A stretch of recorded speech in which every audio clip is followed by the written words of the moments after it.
it. You're listening to the NWA, the Nubian Wrestling Advocates. You are now about to witness the strength of street knowledge.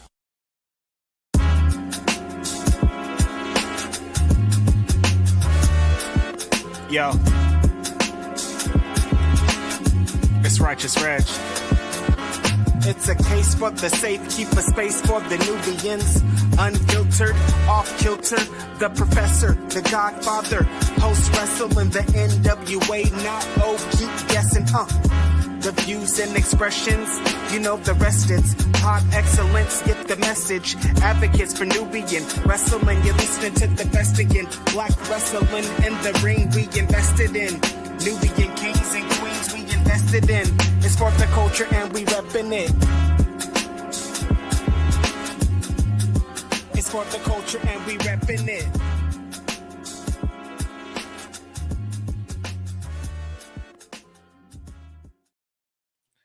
And welcome to the NWA podcast, the Nubian Wrestling Advocates, proudly presented by the good people of Post Wrestling in conjunction with the good people at the Nefarious Media Network. We are back and better than ever. A happy Juneteenth weekend, everybody. Happy Father's Day, everybody. This is going to be a fun one because tonight we are taking one of our most popular segments here on the program and expanding it. Because you know, some people say you can't out fantastic. How can you do better than better? Do it more. And that's what we're doing tonight, because tonight we have 4 shows to talk about in our patented prediction segment. Not only do we have AEW Forbidden Door, we got NXT's Great American Bash, if you will, daddy. We got TNA Slammiversary, the granddaddy of them all. And then we got WWE with the Night of Champions. And if that wasn't enough, but wait, there's more, because one of our favorite people in this space is going to join us for a little bit this evening and talk to us about some of the goings on the business side of things in the world of professional wrestling. Yes, that's right. You know the brother from WrestleNomics. You know the brother from Pollock and Thurston. Light-skinned cousin Brandon Thurston will be in the building this week. So let's not waste any time, ladies and gentlemen. Let's get right into it. Of course, I am one of your hosts, the Godfather Nate Milton. Over 10 years in the game, ain't a damn thing changed. I am still your favorite podcaster's favorite podcaster, a.k.a. Mr. Steal Your Auntie. Don't invite me to the function if you don't want no unction, because it's going down. And I am joined by the advocates. First up, my right-hand man, the man with the plan. You know this brother. You love this brother. He is the angry intellectual. He is a man some people call Moderna Chris. Others call him Mimosa Chris, if you know him on this brunch circuit out there on the West Coast. He is the mayor pro tem of Los Angeles, California, and he is the man that was the mastermind behind the trade that brought Luka Doncic to the Los Angeles Lakers. Y'all give it up for my brother, my co-host, and my friend, the Professor, Chris Ely, a.k.a. Chris from L.A. Can we rock? What's up, Doc? Hey, what's up, man? Chilling. Just looking forward to another week, another festive show. Congratulations to the New York Knicks, who were not world champions the last time we talked. So congratulations. Bing bong. Congratulations to those brothers. And yeah, man, looking forward to talking to Brandon. Maybe we'll talk some Janelle Grant. Maybe we talk some ratings. Maybe, you know, we'll talk about who's drawing and whatnot. I don't know, man. A lot going on in the world right now of pro wrestling. Yeah, a lot going on in the wrestling world, Chris. Glad you could join us tonight. And we may not know what we're going to discuss with Brother Brandon, but one thing I do know is a brother that's always a draw is this next man that's going to come to the stage. He is one of the hosts of Ring Theory, which you can find each and every month on the Nefarious Media Network. He is the holder of the Shula Fala, and he is the former leader, maybe always leader. You know what I'm saying, Chris? Because sometimes even if you ascend to a position, you always like a coach emeritus, a professor emeritus. He is the leader of the mid-card mafia emeritus. Y'all give it up for our brother and our friend, main event, Jay Lacey. What up, Jay? What is going on, everybody? I am number one. First, happy Father's Day to all the fathers out there, especially to my father, Ed Lacey. Yo, I acknowledge you. You the one. I'm the two. You know what I'm saying? So, I'm happy to be here, man. I can't wait to get into the proceedings this evening, man, covering everything pro wrestling related. And yeah, man, happy to be here. No doubt, no doubt. Shout out to your pops and all the good pops out there. And let's go from speaking of great parental role models to a man whose parental style could most be exemplified, Chris, by using the example of Michael Jeffrey Jordan, the man that each and every day, not just on Father's Day, says F them kids. Y'all give it up for one of the baddest producers in the podcast game today, our brother and our friend, even if he is a deadbeat dad, allegedly. Y'all give it up for the man with the plan, two-way Ray Williams. Ray, say hello to your kids, Ray. You go slandering my reputation again, Brother Nate. I will not stand for this.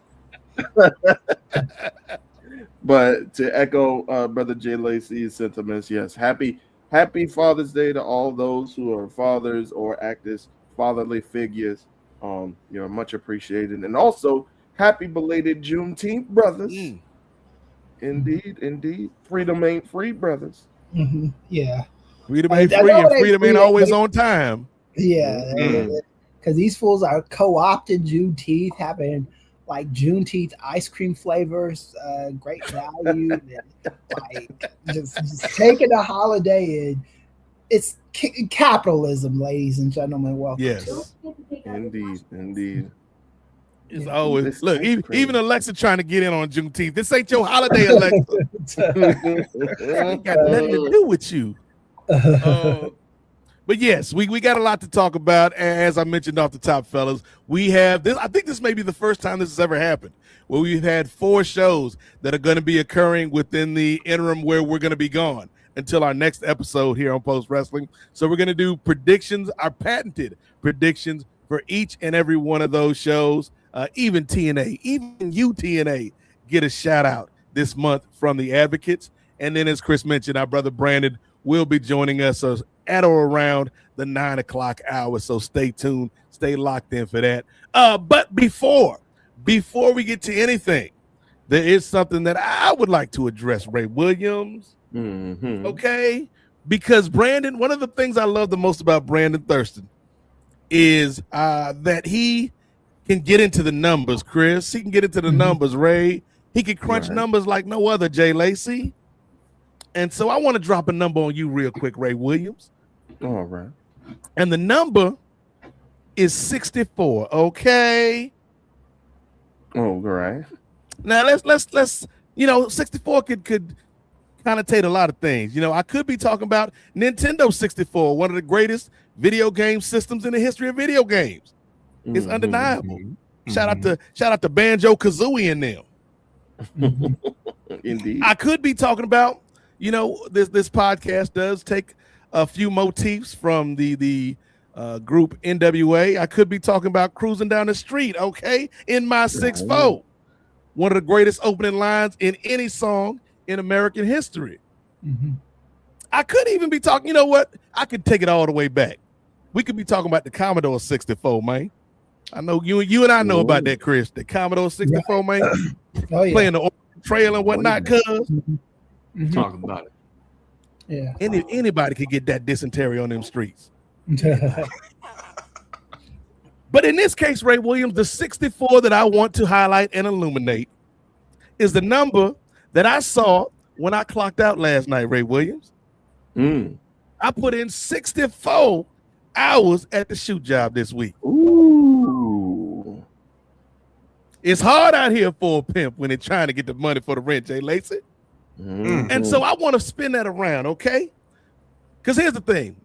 Hey, as Chris mentioned, man, we live in a capitalist society. And I've always been somebody that has valued the merit of hard work.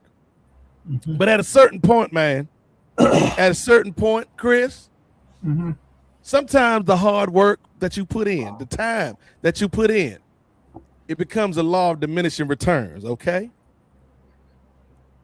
Because as I hit that clock this week, man, so last night had 64 hours, came back again today and worked from 8:30 a.m. to 7 o'clock p.m. Worked 8 days straight at the shoot job in these streets. Okay. And I got to thinking, Chris, at the end of the day, man, as Dusty Rhodes once said, you know, I'm not as young as I used to be, Daddy. I don't have the athlete of the body of the modern athlete of the day. My belly might be a little bit bigger than the athlete of the day. And so things start to hurt in ways that they didn't, Ray Williams.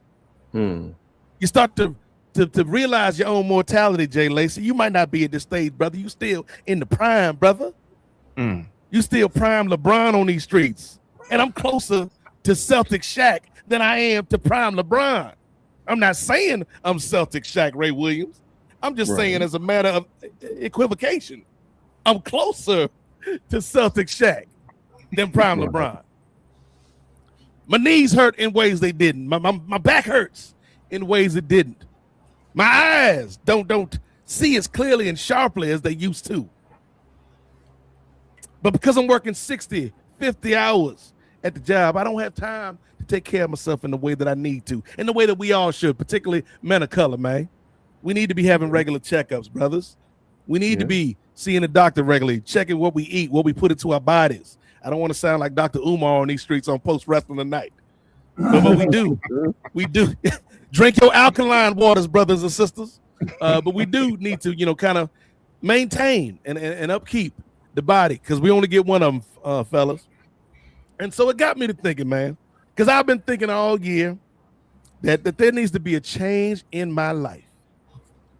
I seen that movie, Michael. He said, I'm going to make a change for once in my life, Ray. Don't feel real good. Gonna make a difference. Okay. Gonna make it right. All right. And so I you know, I've been saying it to the group in private. I've been saying it to myself all the time, every day, Ray. Every day, like a mantra. But this has to be. It's not even a want to be. This has to be the last year I am at this job. I'm not saying I won't work another job, but it's the last year I'm gonna be at this job. Because at some point, when you throw, you're like we're all cogs in a machine at some level. But at some point, when your value is not appreciated, you know, Ray, I made $7,000 just by myself in sales for the company this past week. Wow. You think they patted me on the back, man? You look, they didn't even buy me lunch this week, Ray Williams. Worked 8 days straight, made you $7,000. They couldn't even get a brother a biggie bag, Ray. I wasn't asking for filet mignon, but a big arch would have been nice. Right. They couldn't even give me the big arch. And so it got me to thinking about what's really important, ladies and gentlemen. And of course, family is important. Friends are important. Our health is important. And that's something I've been negligent in terms of keeping up with my health. Because again, I'm somebody that's, you know, Chris, I'm old school, dog. Right. Like the way our parents and grandparents, especially, you know, if you come from an underprivileged community, you just work, dog. That's all we know. You go to work, whether the job is great, whether the pay is good, whether you're hurt, whether you're sick, whether you're happy, whether you're sad, you work. That's just in our DNA.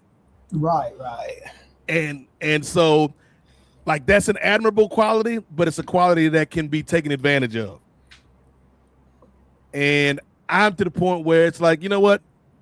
I'm done, Ray. I'm putting my foot down.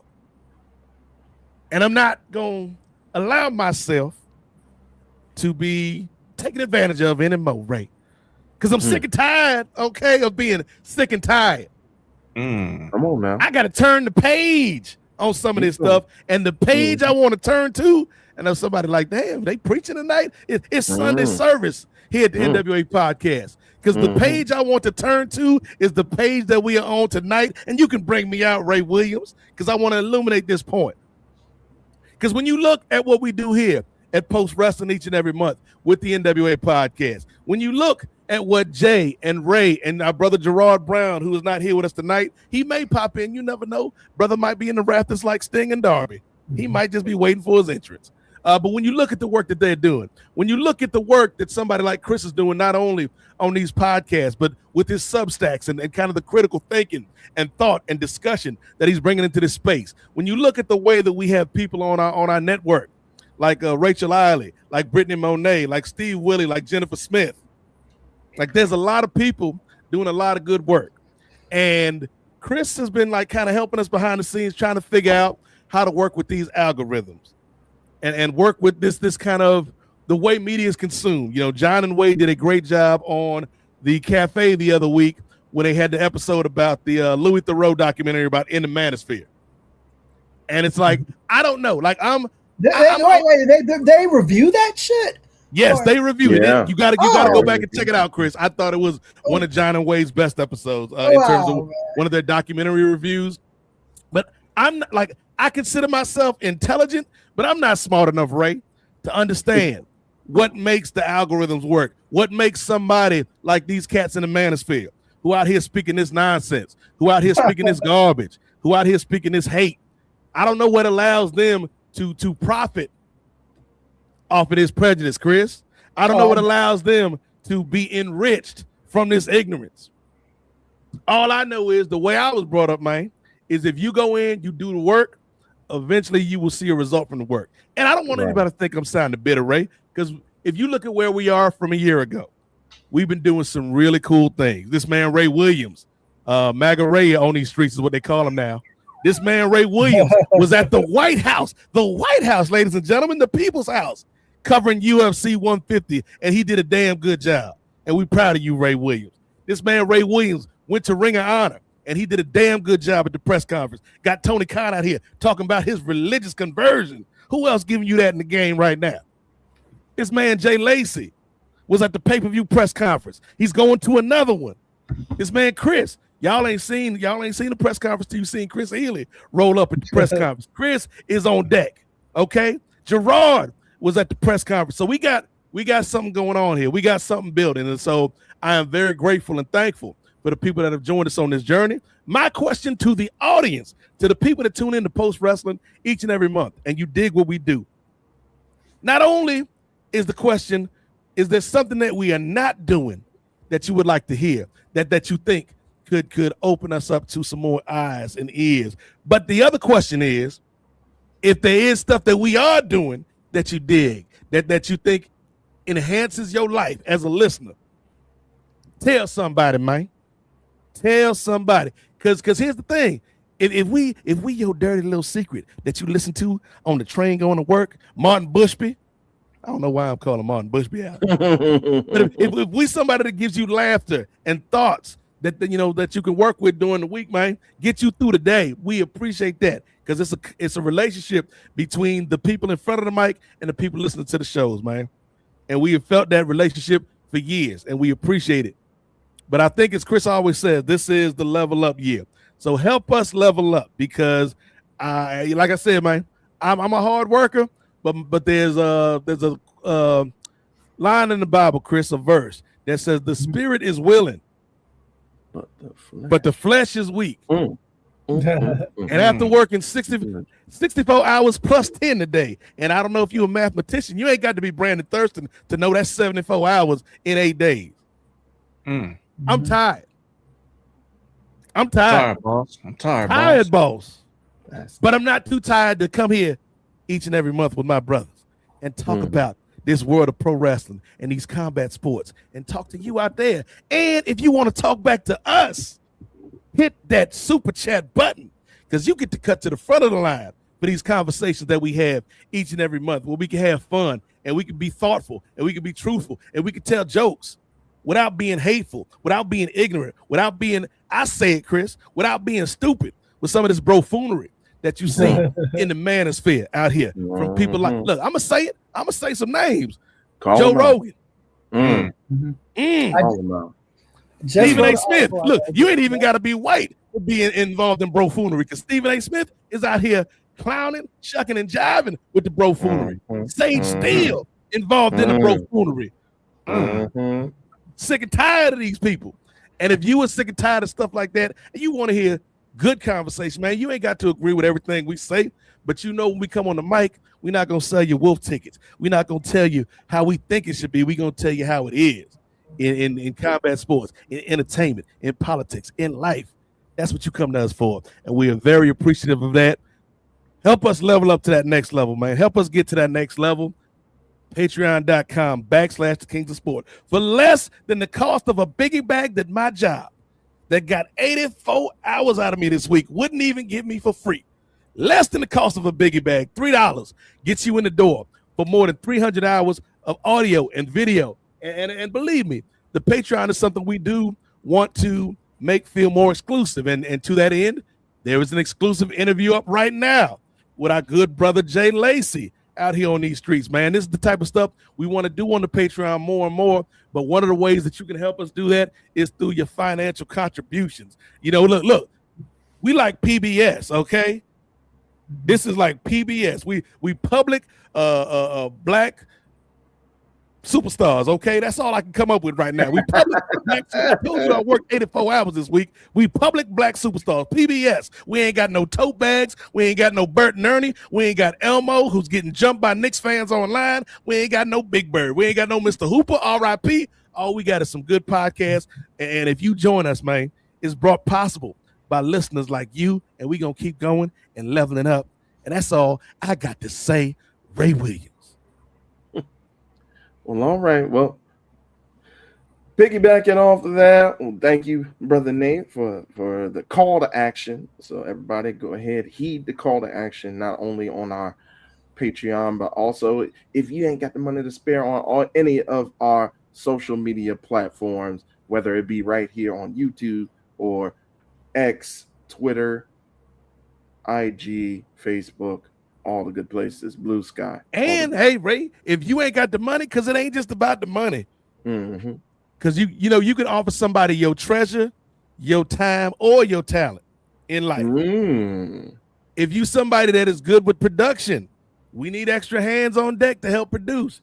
To really do what we want to do, it can't be just Ray and Jay out here producing, because there ain't enough hours in the day for just Ray and Jay. Okay.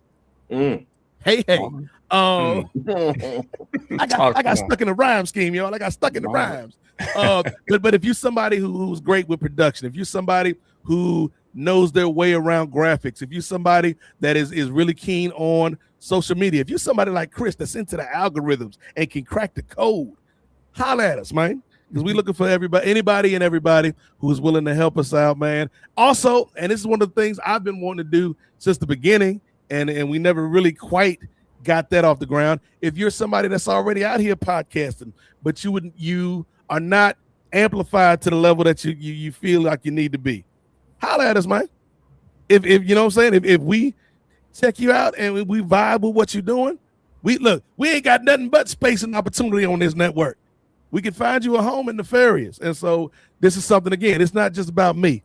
It's not just about Chris. It ain't just about Ray, regardless of what Ray Williams will try to tell you on these streets. It ain't just about Jay Lacey. Ray is like always with the jabs. It's about more than us, man. It's about building this community, building this network, and keeping it moving forward. So again, this is the second or third time I done dismounted off of this. But Ray Williams, back to you, brother. Well, thank you, Brother Nate. Another thing. Yeah. The infinite loop. Let's go ahead and take the soapbox away from Brother Nate for now. But appreciate you, Brother Nate. But yes, let's go ahead and get us started as we continue to kind of buy time before our guest arrives. We want to get into the first of our patented prediction segment. Yes, as you saw in the title, ladies and gentlemen, it is PredictionPalooza. Like you said, Brother Nate, if you like one segment of prediction, you're going to get your fill. And I know some people have the old adage, you can't have enough of a good thing. Wrong! We're going to test that theory today with the first of our prediction segment. So we're going to go ahead and get into WWE NXT Great American Bash. As you said off the top, Brother Nate, there's going to be 4 shows over the course of the weekend, 3 shows on that Sunday alone, and one of those shows on that Sunday will be NXT, the Great American Bash, airing on the CW. And we have 4 matches announced, so we'll go ahead and start off with what I believe may be the first match, which is kind of detailing, well, not kind of, but is detailing the implosion, if you will, of the group known as Dark State. There was a member, if you guys haven't been keeping up, there was a member that was cast aside, destroyed, powerbombed through a table, and was cast out of the group, but now he is looking for revenge. It is Saquon Sugars versus Dion Lennox. So first off, we'll start with you, Brother Nate. Who you got? Here's the thing, Ray. I just spent like 19, 20 minutes talking about how we should elevate the podcasting space, how we should, be more critical thinkers with this stuff, Chris. But damn it, if this man Saquon Sugars ain't get me just off the name, cuz I ain't do no critical thinking with this at all. But but so here's the thing. Like, I do watch NXT when I can. As I told you, I do work a lot of hours, and when I get home, sometimes I will tune in to the Gramps. Other times, I don't want to see nothing but my PlayStation 5. I just like, Abba Zabba, you my only friend. But I do feel like this is an interesting story, and when you look at these NXT shows, man, they are very judicious and conscious of the matches that they put on these cards. Like, it's not a bloated, overstuffed card. And so to have a spot on the show means something. I think it's going to be an interesting matchup. But you know what? Again, man, I could give you all the Marcus the Queensberry rules I got in my back pocket, Jay Lacey. But that ain't going to overcome and overcompensate for the fact that this brother's name is Saquon Sugars with an H. Saquon Sugars. So give me that brother for the win. All right, how about you, Brother Chris?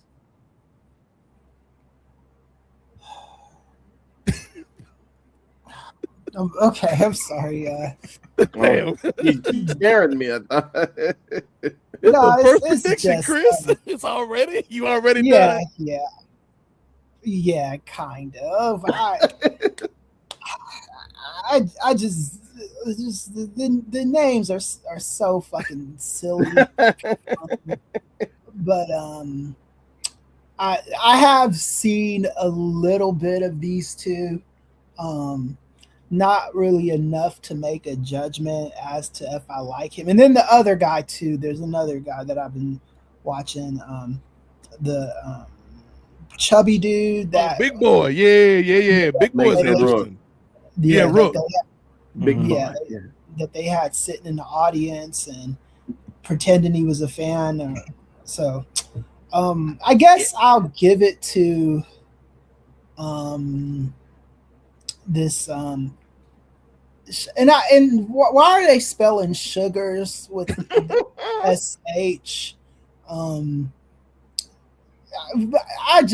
going with the other dude, the lighter skinned dude, because that shit is just so ignorant. Just off the name. So it's funny. Chris and I made our predictions for the same reason, but just in opposite direction. Right. Yeah. So I'll go with Dion Lennox. Beautiful. All right. Well, I'll go ahead and provide some context. Even though I haven't been watching like full shows of NXT, I have been keeping up with the highlights, and I am a bit aware of a little bit more aware of the feud between these two. So apparently Dion Lennox and his cohorts got rid of Saquon Sugars because they are D1 athletes, and he just happened to be some raggedy independent wrestler, even though y'all knew this when y'all formed the group. So they're in the mind of we're the top tier premier athletes, not to be confused with premier athletes from AEW, but we're top tier athletes, and you're just this guy who's been scraping on the independent scene. We've been highlighting and lifting you up.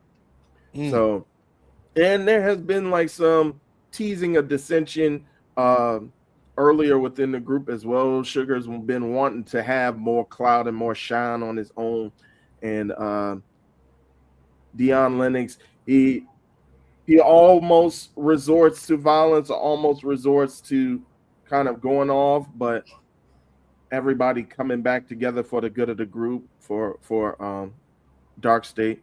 But then it just things hit ahead. Sugar's cost them a tag team match, and then it was all she wrote. But Sugars has been hiding in the shadows, waiting for his opportunity to stalk each and every member of Dark State one by one. With this bout, I think you want to continue to keep the feud going because Sugars is going straight for the perceived leader of Dark State, which is Deion Lennox. And I don't think he's going to get the win right away. So I'm going to go ahead and call this for Deion Lennox. I think he's going to get the first win, but Sugars is going to have his payback in the end. Okay. All right. What say you, Brother Jay? I'm just thankful that they ain't spell Sugars with a Z at the end, because I mean, what else could be more corny than that? You know what I mean? So yeah, that's good old Gen. Yeah, that's Gen Z for you right there. That's ridiculous. That's what it is. But I think I'm gonna go. I don't follow NXT like real close or anything like that. I get my information from Poison Runner. Shout out to them. But I'm gonna go with Saquon Sugars only because when he was excommunicated out of the group, they powerbombed him in a pile of candy, and I thought that was hilarious. Oh yeah, so he gotta get his get back at some point. You know what I mean? So I'm just gonna go just off the rip on that. Ooh, so I'm gonna go with so you saying because his name is Sugars and he got powerbombed into the candy, much like when Brer Fox and Brer threw Brer Rabbit into the briar patch as an insult, it actually powered him up. Okay. You see what I'm doing? You see where I'm going with that? I see what you're putting down. So his name is Sugar, spelled with the SH, yes. And they power bombed him into some candy.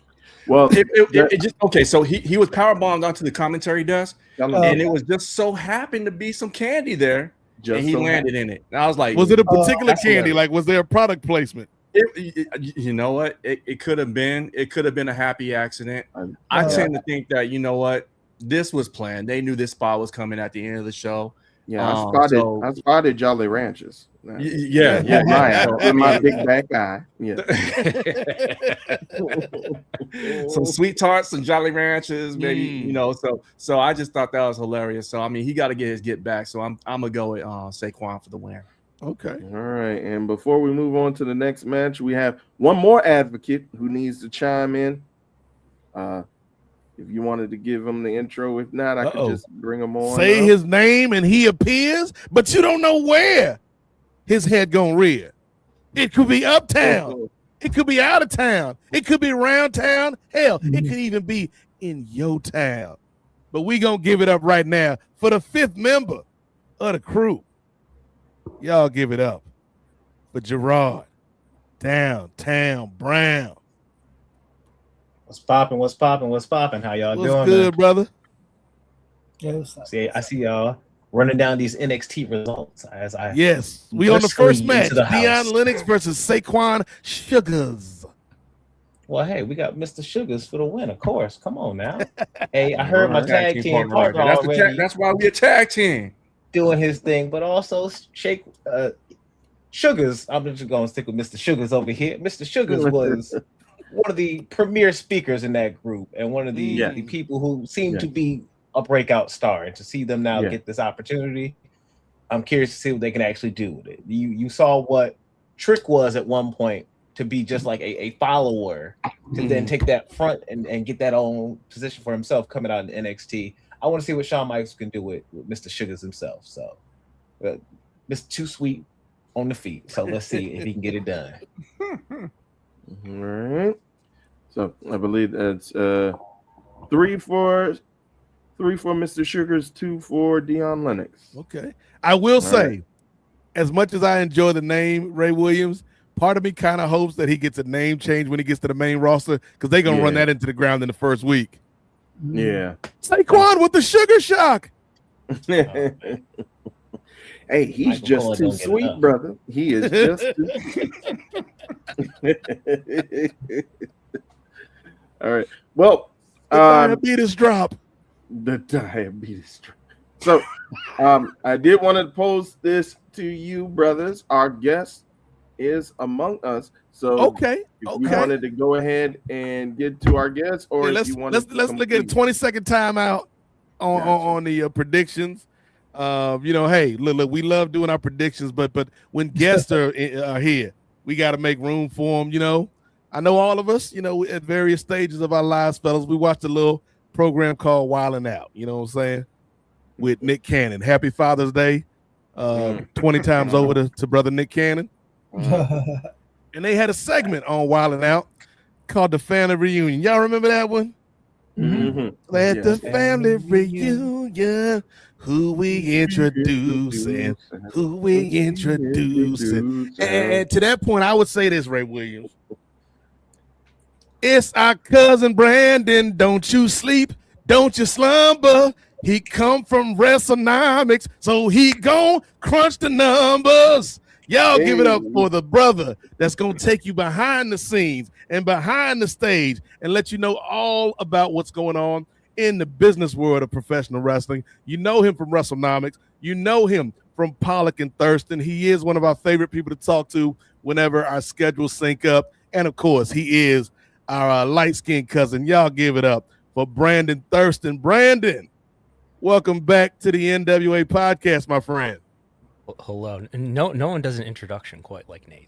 It's great to be with you again. How have you been, my friend? Not bad. How are you guys? I didn't mean to. I'm sorry to interrupt the NXT Great American Bash preview. You didn't have to pull me in right away. You could have finished it. Nah, yeah, you saved me from agony. Trust me, you good, bro. Like, how am I going to get through these last 3 matches? I've used up all my material. Right, yeah. So we're good on that front. Real quick, Brandon, because we've got a lot of things to discuss with you, man. Over like not just recently what's been going on in professional wrestling, but over the last few months. And my first question to you is, it's kind of an unfair question, and I'm letting you know that on the front end, Brandon, because obviously you follow the business side of things here with this business, with this sport. When you look at a company like WWE, and some of the gains that they've made from a financial standpoint, we talk about the deal with Saudi, we talk about the Netflix deal, some of these other things. One of my big criticisms of them was in this recent round of talent releases and contract restructuring, particularly when you talk about, groups like the New Day, like these veteran acts, and allegedly, come in and try to lowball them on their contracts. And we know business isn't always ethical, but there is something, in my opinion, to taking care of your talent. So again, I'm asking you an unfair question on the front end, Brandon, from a business standpoint and like a talent relation standpoint. What have you made of the WWE over the past, I would say, maybe 6 months in terms of how they've handled things? I think this is a company in the last, I would go further than 6 months. I really think it started at WrestleMania, the first Vegas WrestleMania, Vegas 2025. From that point forward, I think the tide has turned in terms of WWE's, in terms of its brand perception, at least with its more diehard spectrum of fans. I think, releasing certain talent, whether it's, we can talk about R-Truth too, as well as a New Day, and then sort of the frustrated reception that moves like that have gotten. But clearly that's something that I suppose they have considered, and they've decided that, cutting down on expenses, in this case in the form of talent pay, is just the better thing to do.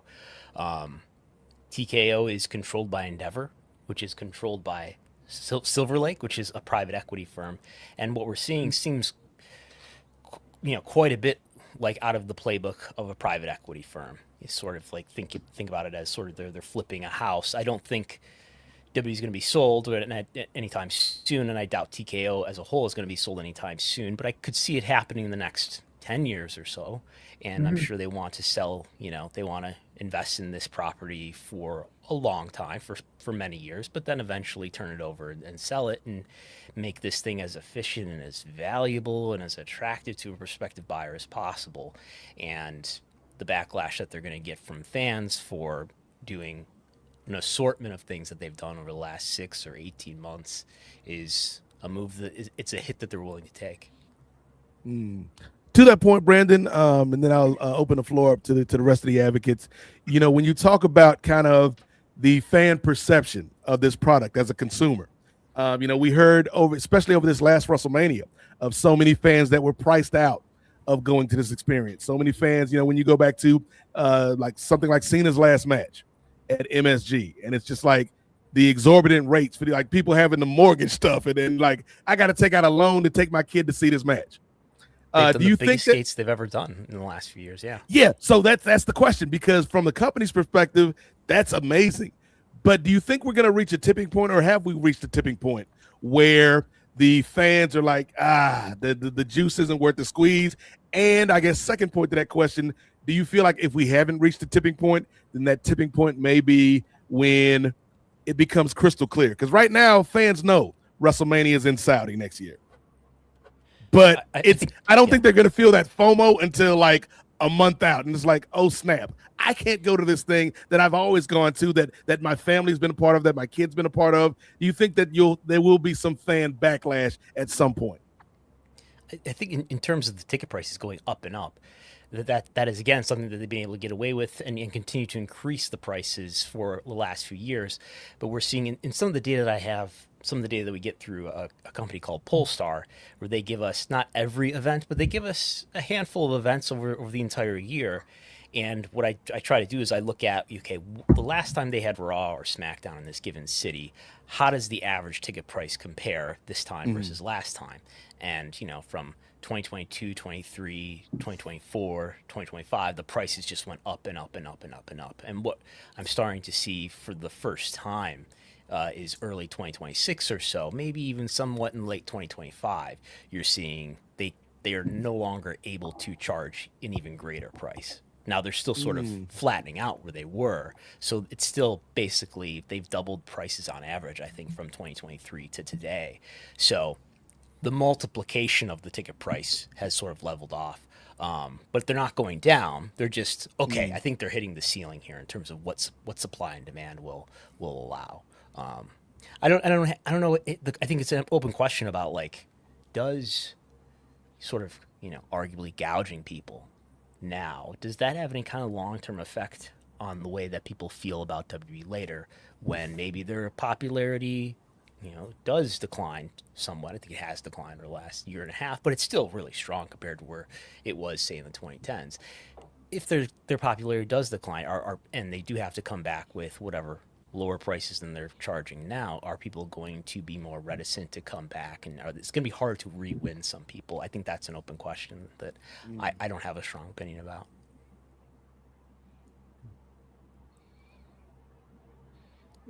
Okay. Chris, I know Chris got the clip ready. Chris got the clip ready for Brandon. Chris has been talking to me all week, Brandon. I'm pulling back the curtain, man. Like, Chris wants to kind of dive in to, I guess, some of the, like, the popularity statistics and things of that nature. He's really kind of wants to get granular with some of this data. So go ahead, Professor. Man of numbers to man of numbers.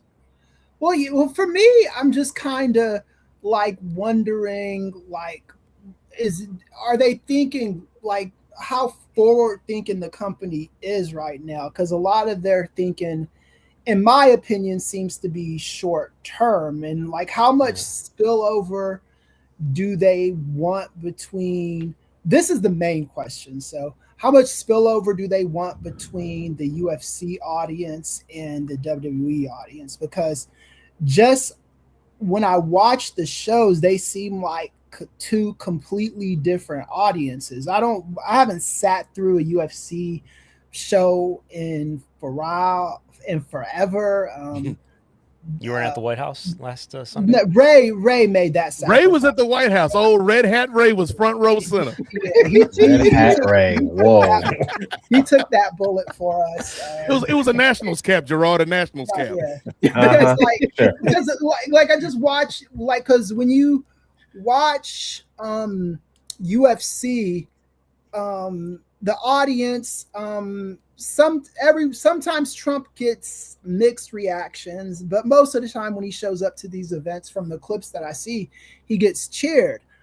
However, when you watch a WWE program, with Hogan, his last appearance there, and every appearance he seemed to make, post, what would you say, 2022, Nate? Maybe from because he was getting booed kind of consistently.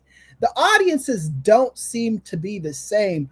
Are they that word set? Or do they want the synergy there? Do they want those audiences to be kind of one and the same, or are they want them to be separate from it? I'm talking about the company of TKO. I think they recognize that UFC is I struggle to think, is there a more, outside of something that is overtly about news or politics, say something like Fox News or some of the even more obscure cable news channels or news brands, something that's not associated with that, with the actual political news. I struggle to think of a brand in culture right now in the United States that is more aligned with right-wing politics than UFC. And I think that's just something that they've decided is good for them and is right for them, and they've embraced, and that aligns with their audience. And I think it's very different in WWE, and they know that that embracing Trump, or even mentioning Trump, or even mentioning really politics in an overt way, is going to turn people off. I mean, Paul Levesque and Roman Reigns were at the White House along with Ray, and they they were shown on screen during the broadcast, and that's not something that they acknowledged on WTV. Right. In another decade, in another time in political history, that is probably something that they would have acknowledged if somebody was, if some wrestler was legitimately at the White House.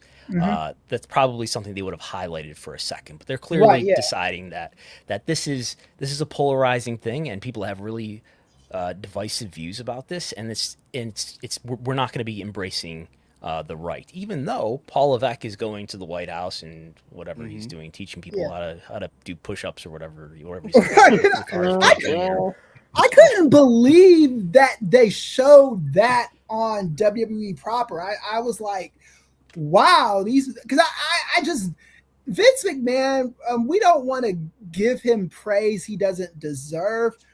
I just could not see him in the Trump era having a representative on there, because I noticed how Vince McMahon moved in the Trump the first of Trump's non-consecutive terms, and he was very careful about putting all the stuff that the family did with Trump, and it was a lot, but it was always on WWE.com, and then just seeing Paul Levesque just on TV, and not just him, but he was standing next to convicted rapist Lawrence Taylor, former WWE. Is he a Hall of Famer, or he's just a WrestleMania main eventer? I don't know. Oh, that's a good question. I think he is a Hall of Famer yet. I don't think he's in the W Hall of Fame.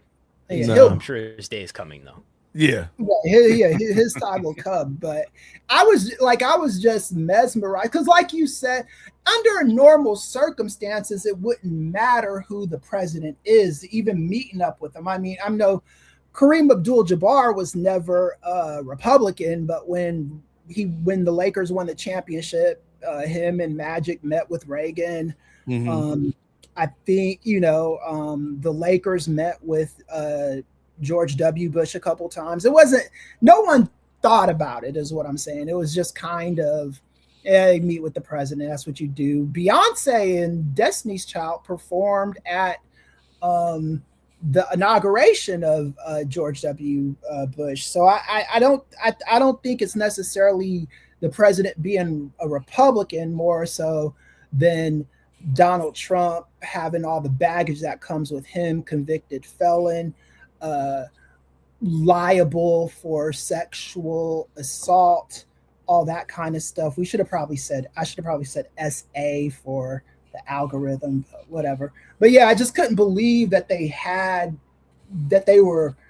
did that. And like you said, I don't think they've done that again, but it just seemed like, wow, man. I just didn't. But I just think we've entered a whole new level of polarization. And right. Yeah. We live in an era with social media, and those eras of the past just weren't exacerbated by social media. Mm-hmm. And so, social media has also turned Trump into a cult of persons, I think, on the level of any president of my lifetime.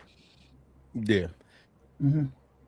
I'm sure you could say, well, maybe Obama was a cult of personality, or JK.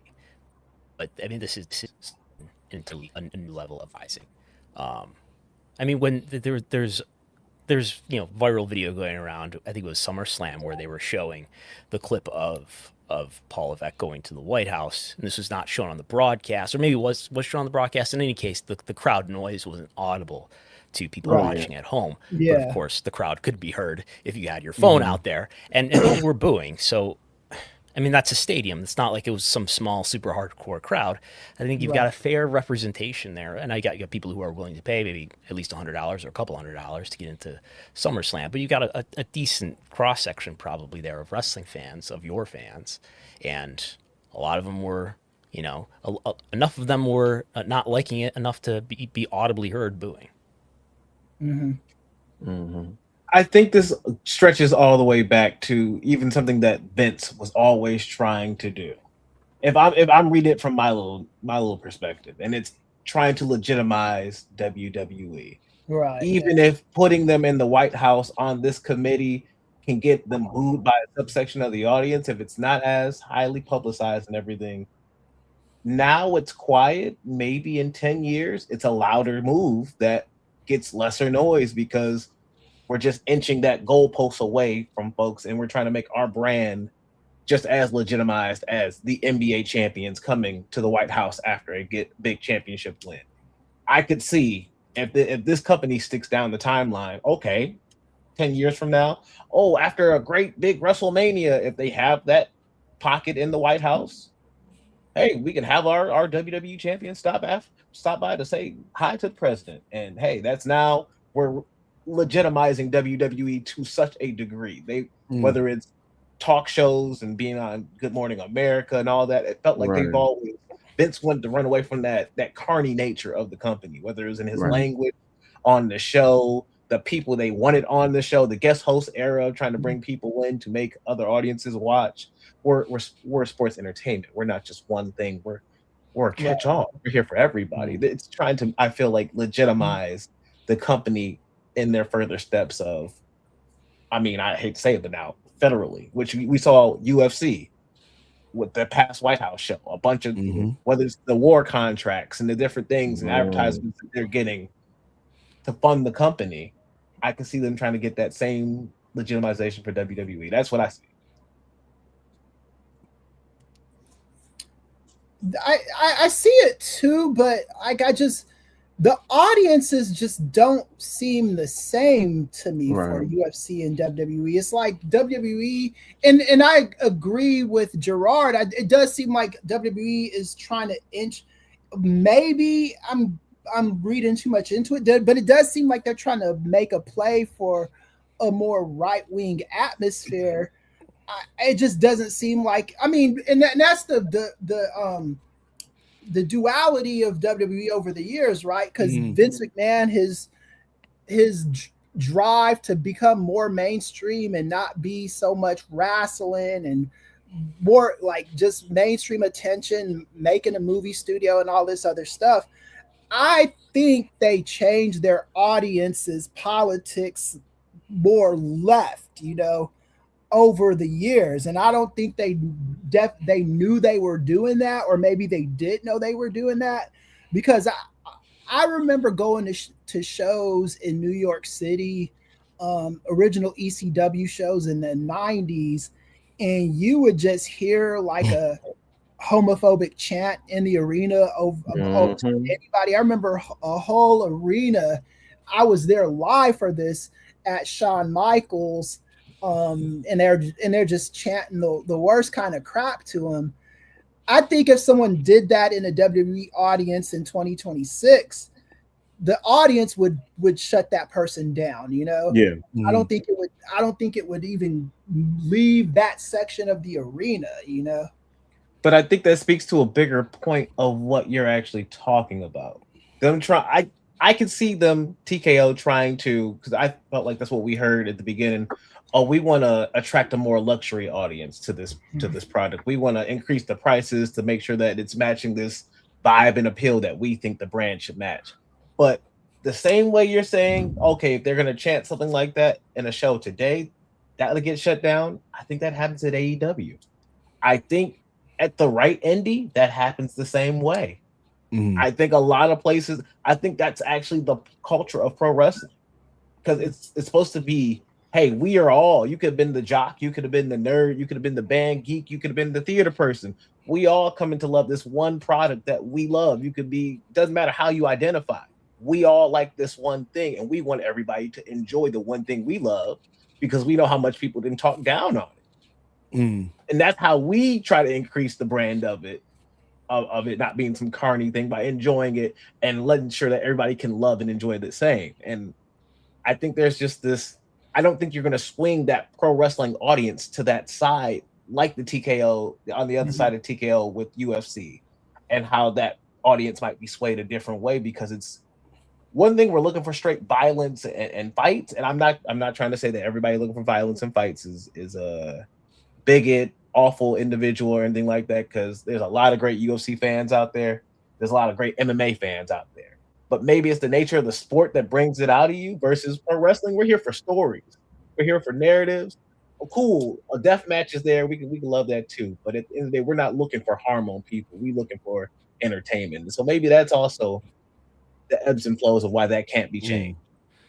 Yeah, so a couple things, Gerard, and I want to spin this around back to Brandon. And shout out for that comment. Yes, at its best, pro wrestling can bring joy to people and bring folks together. But I think one of the differences between WWE and UFC when it comes to kind of their audience and the predisposition of some in the audience is when we talk about that Triple H clip that they showed with him and LT and all them folks. That was just kind of them dipping their toe in the water. Whereas with UFC, you got Dana, and Dana is not shy about his leanings at all. And so I think when you got the head honcho setting the tone, then the audience follows in tow. But the other point that you made, Gerard, about kind of WWE always looking for legitimacy brings me to a question I've had, Brandon, because one of the fascinating things that I'm seeing right now with WWE is this partnership with ESPN. And I'm somebody that's always been fascinated with ESPN and kind of their inner workings.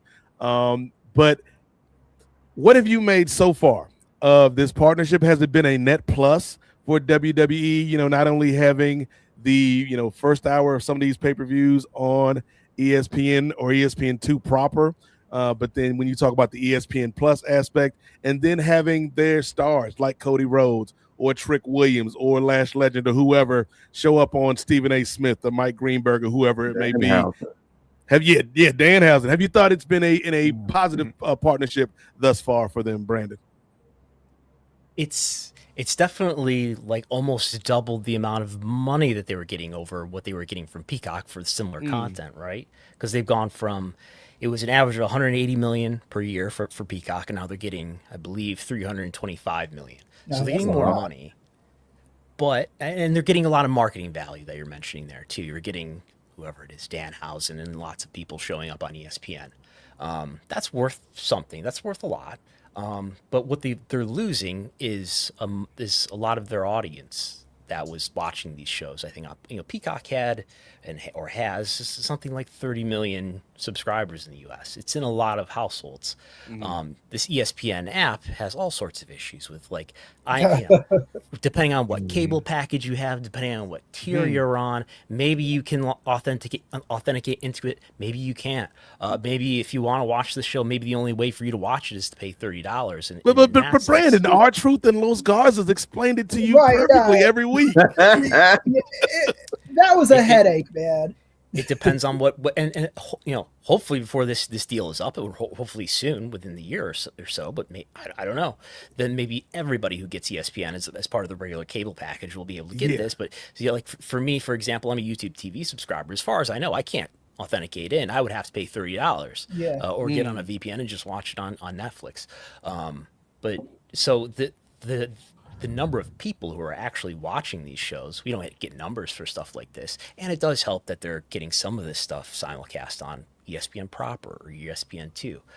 But the big sort of, I think, undertold story here is that you went from, again, God knows how many people watching this on Peacock, that's in like 30 million homes, which is like about a quarter of the homes in the U.S., to like how many people can actually access this thing.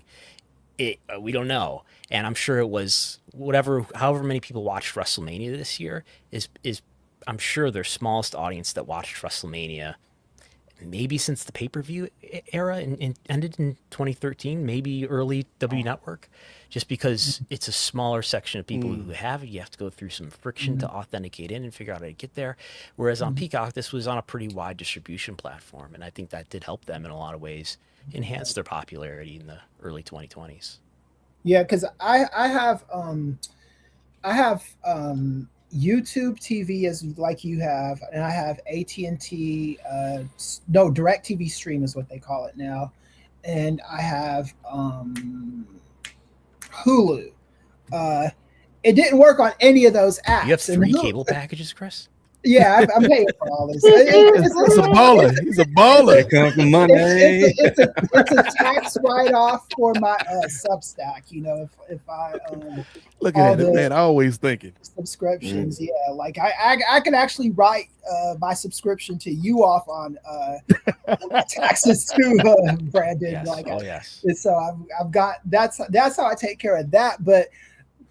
It was like I thought I was going to be able to watch this on YouTube TV, and like you were saying, you couldn't stream it on there, couldn't watch it on AT&T.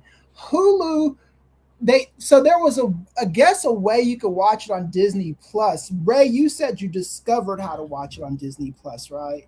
Yes, I did. Yeah, I was able to do it as well too. Yeah, so I wasn't able to do that. I had to order Fubu. If you're a Hulu Live TV subscriber, they're in the Disney universe. I think you're. I've got the Disney Plus package with Hulu and ESPN. So yeah, that's what I have. Because I have all three, I was able to get in. Right. No worries. And and I was trying to watch it. Like I was able to watch it on my tablet, but I don't like watching that kind of shit on my tablet. I was trying to watch it on the TV, and it just wasn't coming on the TV. So I got the Fubu and watched WrestleMania and canceled the subscription immediately afterwards because, just the shows are not good enough for me to want to pay $30 a month for me to do, not even to write it off on taxes, Damn. And it is what it is, man. But I didn't know that they were like, it was like that in comparison to Peacock, because Peacock was, the primary reason why I paid for Peacock was because of the WWE Network, maybe to watch Days of Our Lives, maybe to watch the occasional Psych. Yes, yeah, they had the Psych reruns, Leave It to Beaver reruns on there. Took it back. But yeah. Hey, Brandon, I got a question for you, man. And I've got a two-part question. One, with the massive deals that, with ESPN, WWE's been working on, whatever, what's the most misunderstood metric that fans, get, as far as like the financial health of like WWE? What do we, as common fans, misunderstand about the finances of like the viewership for these these wrestling companies like WWE, AEW. What's your thoughts on that? I would say usually TV ratings, but TV ratings have gotten even more confusing and even more distorted over time. And I put some of that blame on Nielsen, which I've had my direct issues with. But so I would say, if we were talking a few years ago, I would say that wrestling, and particularly before AEW.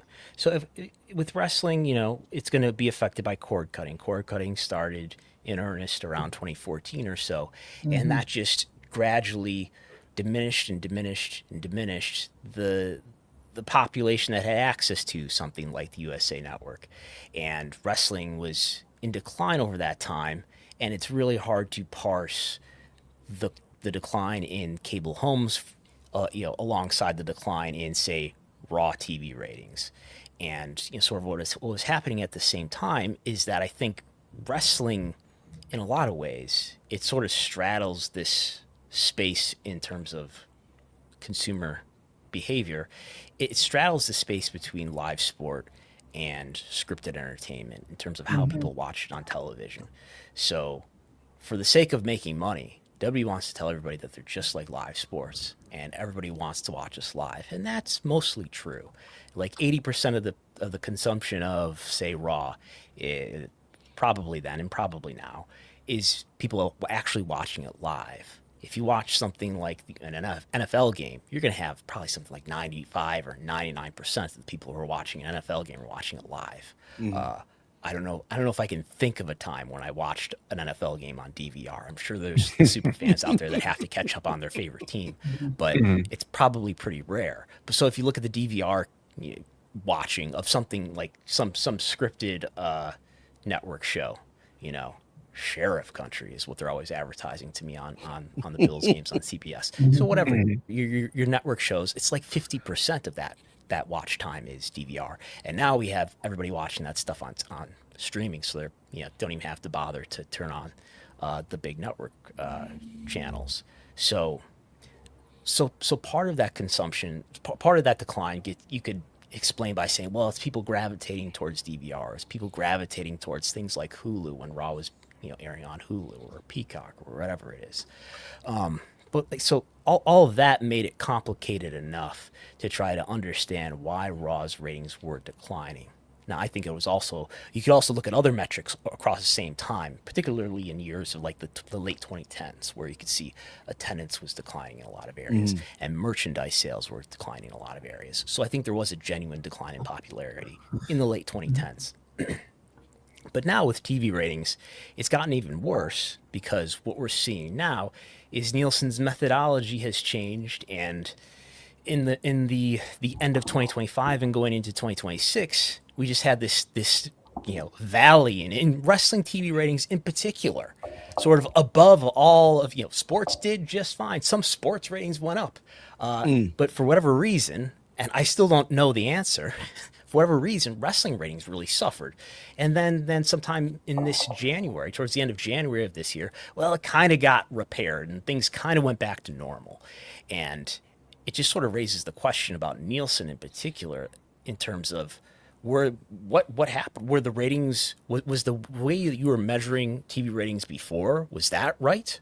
Or was it wrong all along? And what you just did, fixed it, whatever the case. The sort of behind the scenes story with Nielsen is that they went from what they call panel only, their old method of measurement, to big data plus panel, where there's, in theory, this sounds great. They're going to include, they're making their sample a lot bigger. So it's not just based on like tens of thousands of homes, but now it's based on millions of homes that are contributing to this measurement. So in any case, it's all gotten much more confusing if we're just thinking about what the TV rating can tell you about popularity. So does Nielsen still use the old Nielsen boxes, or is that past? Yes, so they're using both now. They're using the old style of measurement and combining it somehow with, they're getting all of the millions of homes from their set-top boxes and smart TVs. Wow.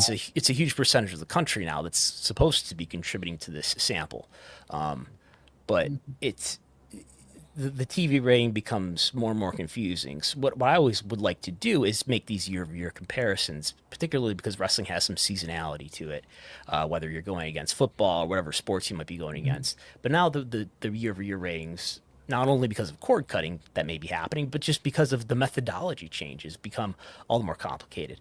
I mean, I would suggest still today, if you want to understand the popularity of a given wrestling company, the live event attendance, luckily through WrestleTix, we have a good, consistent estimate and measurement of what live event attendance looks like. And that continues to be the sort of most straightforward way of considering the popularity of a brand for us on the outside. Brandon, I have a question. Were people giving you shit with the turnstile numbers, was that a thing? I vaguely remember like watching some dork on YouTube and he was like angry and he was like, what's the turnstile number and blah blah blah. And it was like a thing. I didn't know what the hell it was, but I guess it was the way tickets are scanned at the events, and the anger seemed to be directed towards you. Did you receive any of that anger, or was it just did it just receive it? So what I'm guessing you're talking about is there's all in 2023 did this huge attendance, according to AEW, they sold 81,035 tickets for all in 2023. I think they're being honest about that. I have no evidence to show that they're being dishonest, that they sold that many tickets. Now, doing what a journalist is supposed to do, we try to confirm these numbers and get access to, and confirm these with independent sources that aren't AEW. And the local government gave us a number that I assume that they have for safety reasons, so the local authorities or police can, provide enough security relative to the number of people who are going to be there. Anyway, they told us that the turnstile count, that is the number of tickets that are actually scanned, tickets actually used. This concept that we're talking about has all different names: scan count, drop count, tickets used, all mean the same thing. And it was not 81,035. It was, I believe the number is 76,465, something like that. And it's AEW, which makes it all the more dramatic. Yeah, of course. Yeah. So the Borough of Brent told us that, and I reported it, and it is a number that is lower than the number of tickets sold. And I think those two things can be possible. Now, I did pre-AEW. Remember WrestleMania 32 in 2016? Did the 101,000, whatever it was, 763, the biggest attendance in wrestling history according to WWE. That's their announced figure. I believe that is an exaggerated number because we do know the number of tickets sold within a range. We know the number of tickets sold for that 2016 number. It's between like 75,000 and 81,000 based on information that WWE itself published. I won't get into the math. I'm sure you can find some articles I've done where I explain the math, right? And I did go to the Arlington Police Department and asked them what was the attendance. They gave me a turnstile count of like 80,000 something, so 20,000 less than their announced number. Now, it wasn't the AEW Tribal Wars era yet, so there wasn't all sorts of social media hysteria about that.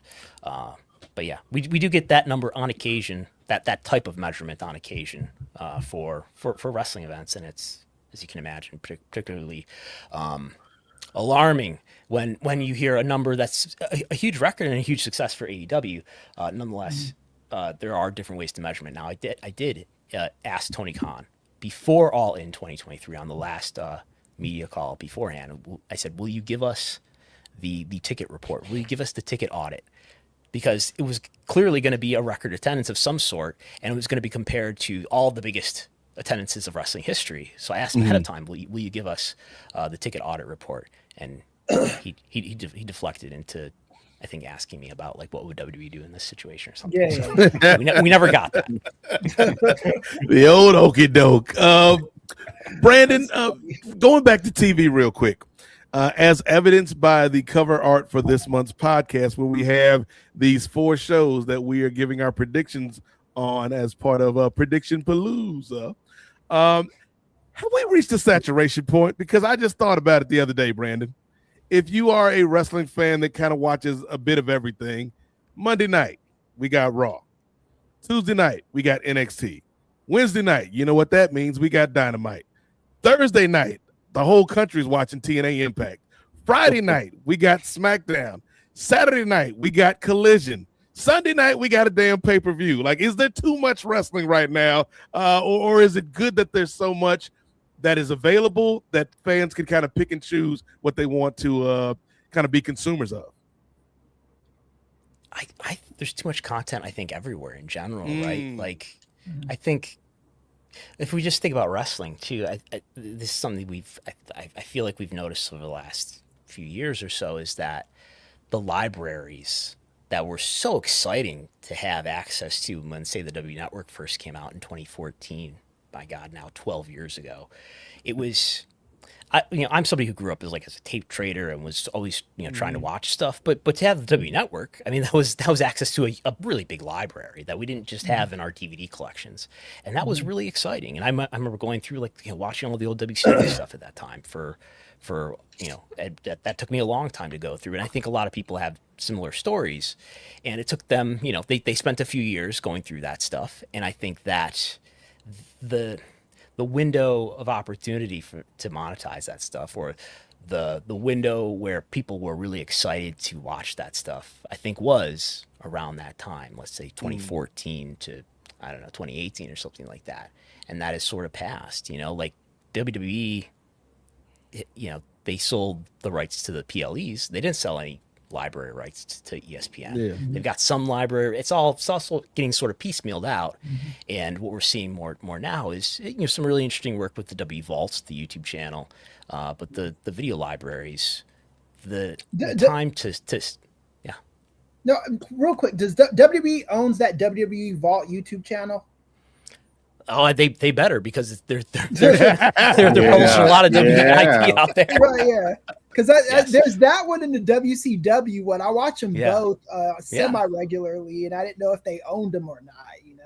Oh, I'm sure they do. Yeah, if they didn't, they're definitely getting the money for it. But I think there's WWE employees behind that. Yeah, cool. yeah.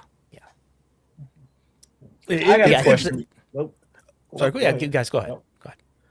Nate, go ahead. I'm diverting to AEW, so please finish. You diverting to AEW. So one last thing on the content of it all, Brandon. I think you're right, because if you're a man of a certain age, get ready for the name drop, Ray Williams, like Ray Romano, Scott Bakula, or Andre Brower. If you're a man of a certain age, never forget that great show, TNT. They know drama.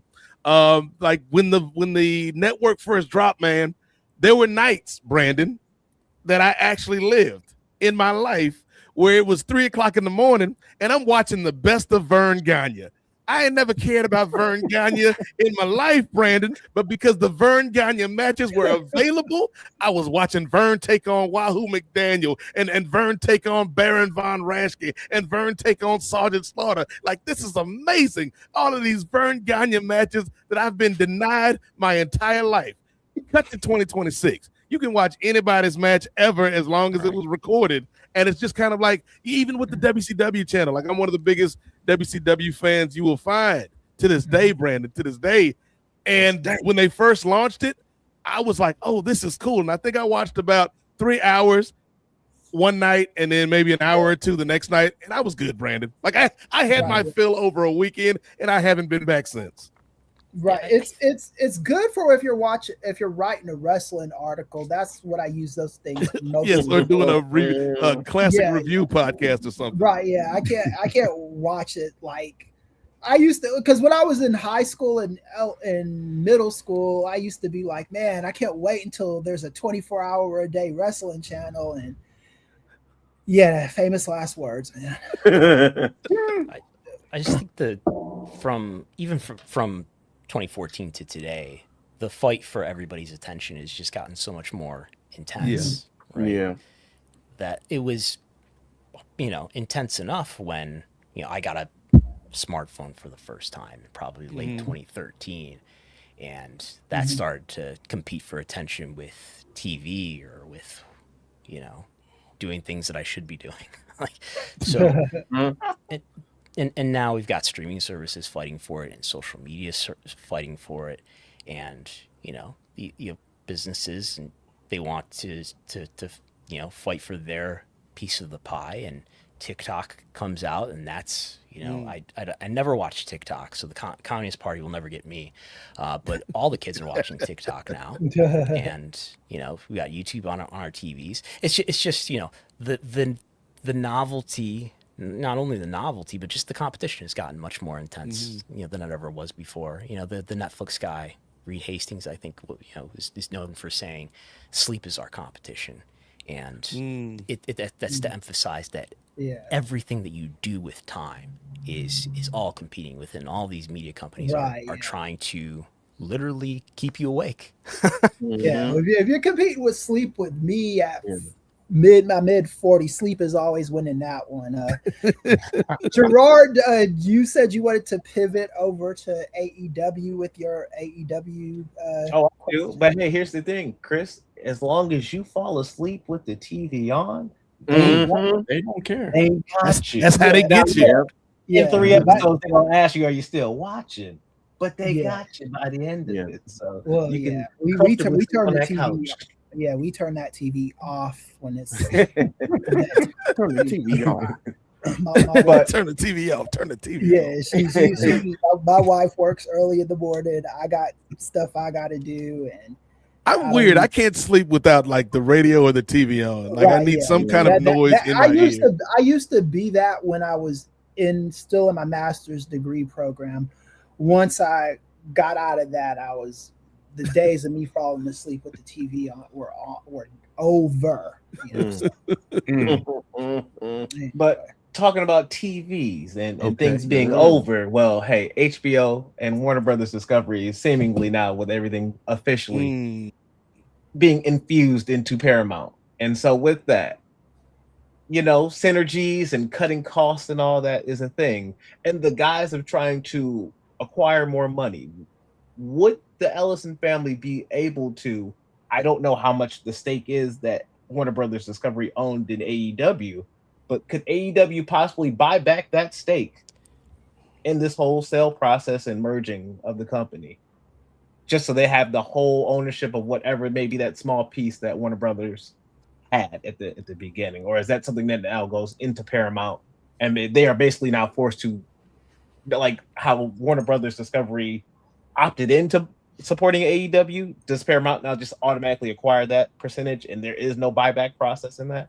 Does that make sense? Yeah, I think it would be like if you bought somebody's house and it comes with a door frame, right?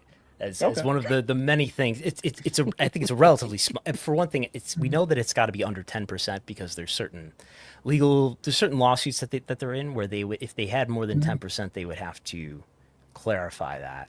And they've never said, oh yeah, WBD owns more than 10%, but they did in a CNN article. CNN disclosed that because CNN is a part of WBD. But I think it's first of all, according to Tony, based on if I'm decoding Tony Khan, he's basically said that it's not voting stock, whatever WBD has. So it's a way for them to maybe sell it someday. But I don't think there's anything about the merger, about the transaction with Paramount that will determine anything about that equity that WBD has in AEW, which is relatively small, I think.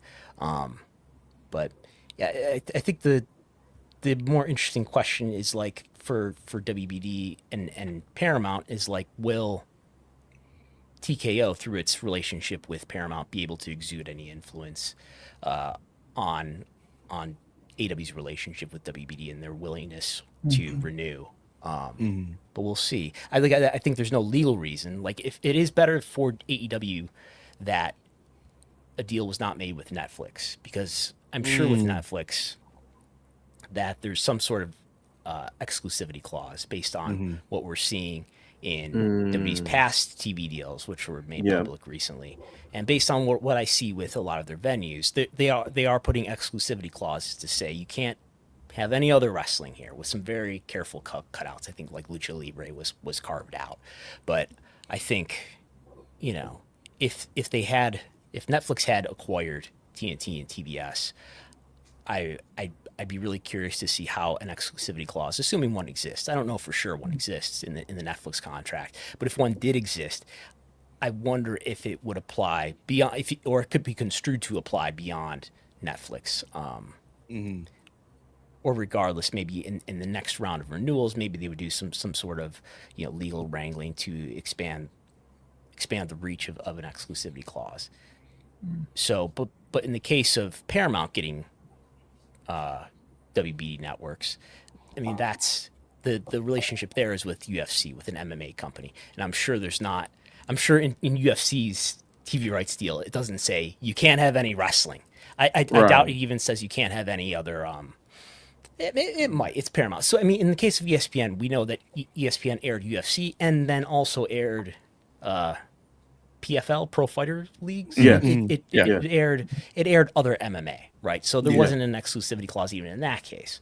So maybe a way that WWE is tempting the fate of antitrust in a way that UFC is not.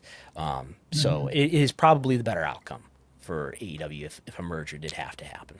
Right. Yeah. Because TK seems like he really just loves the Ellisons, man. He loves David Ellison. Right. He really relates to David Ellison. Right. Yeah. And I'm trying to understand this because everything I've seen that David Ellison has touched has been horrible from my point of view, but he knows that he has to have a great relationship with David Ellison. Yeah. So he's saying, I love David Ellison every chance that he gets because he's going to have to deal with him, presumably. All right. Well, he might not like my question at the media scrum. And don't get inspired, Chris, already. Look, I'll keep it. I just like Brandon was saying, journalistic integrity. Indeed. Well, I do want to kind of piggyback off that as far as the Ellisons are concerned, and we talked earlier about WWE dipping their toe in and being politically involved. We all know the political involvement of the Ellisons with the current administration, and although we know. We've also talked about how pro wrestling has more of a fan base that is more progressive and left-leaning.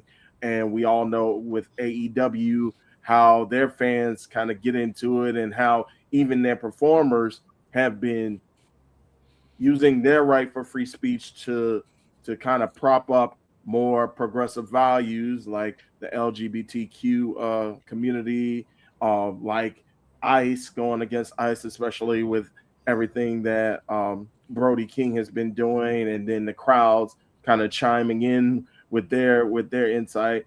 What do you think the chances are that with AEW possibly being run by Paramount Plus once this merger goes fully through, what are the chances that Tony Khan kind of tells the talent base within AEW, hey, let's tone it down? He's not going to fully censor them, but let's tone down a bit more of the rhetoric and a bit more of those issues. Let's stick straight to like wrestling storylines. Let's not bring up too much of the political aspects to kind of stay under like a good terms with the Ellisons and with Paramount Plus. I think we saw a hint of what the answer to that is when, let's see what happened. So Brody King came out and he got a lot of fuck ICE chants, right, on one week. And then the next week he was not on television. Dave Meltzer, Gil might remember it better than I do, but Dave Meltzer reported, I believe, right after that, well, he wasn't, they decided to leave him off TV to sort of let that die down. And some of us started to reach out to WBD to say, did this really happen? Because Dave was, I believe, insinuating that it was the network deciding that they didn't want this to be on television for another week. And the assumption that the audience members, sort of nudged to make is that, well, there's this merger happening. There's this administration that has to allow this merger to happen, and the network wouldn't want to piss off the administration. So we started to ask WBD's, public relations representatives about it, and they ended up giving us a statement just strongly denying that. And then we asked AEW the same thing, and they denied it. So I think ultimately you would have to come from the network. I don't think Tony is going to go out of his way to like preemptively apply that pressure. He would have to get some sort of signal, indirectly if not directly, from the network to say, hey, stop it. And my default assumption is that just wrestling is kind of low on the radar. Wrestling is not 60 minutes.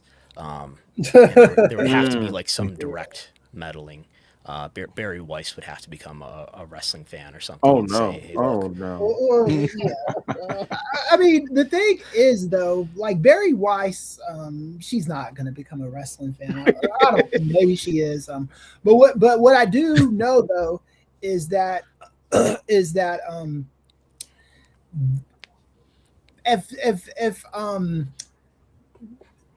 this Barry Weiss is the CEO of CBS. She's not. I don't think she's there, or not the CEO. Whatever, she controls the news or whatever. Yeah, CBS News. Whatever.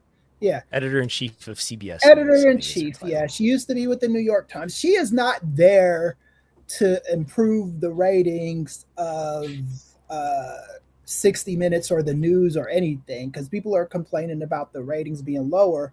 I saw Mehdi Hassan say this, and I actually agree with them. She is there to drive the ratings down. She is there to make to perform news for an audience of one. You know, same with the Washington Post when Jeff Bezos bought it and stopped him from endorsing presidential candidates and all that.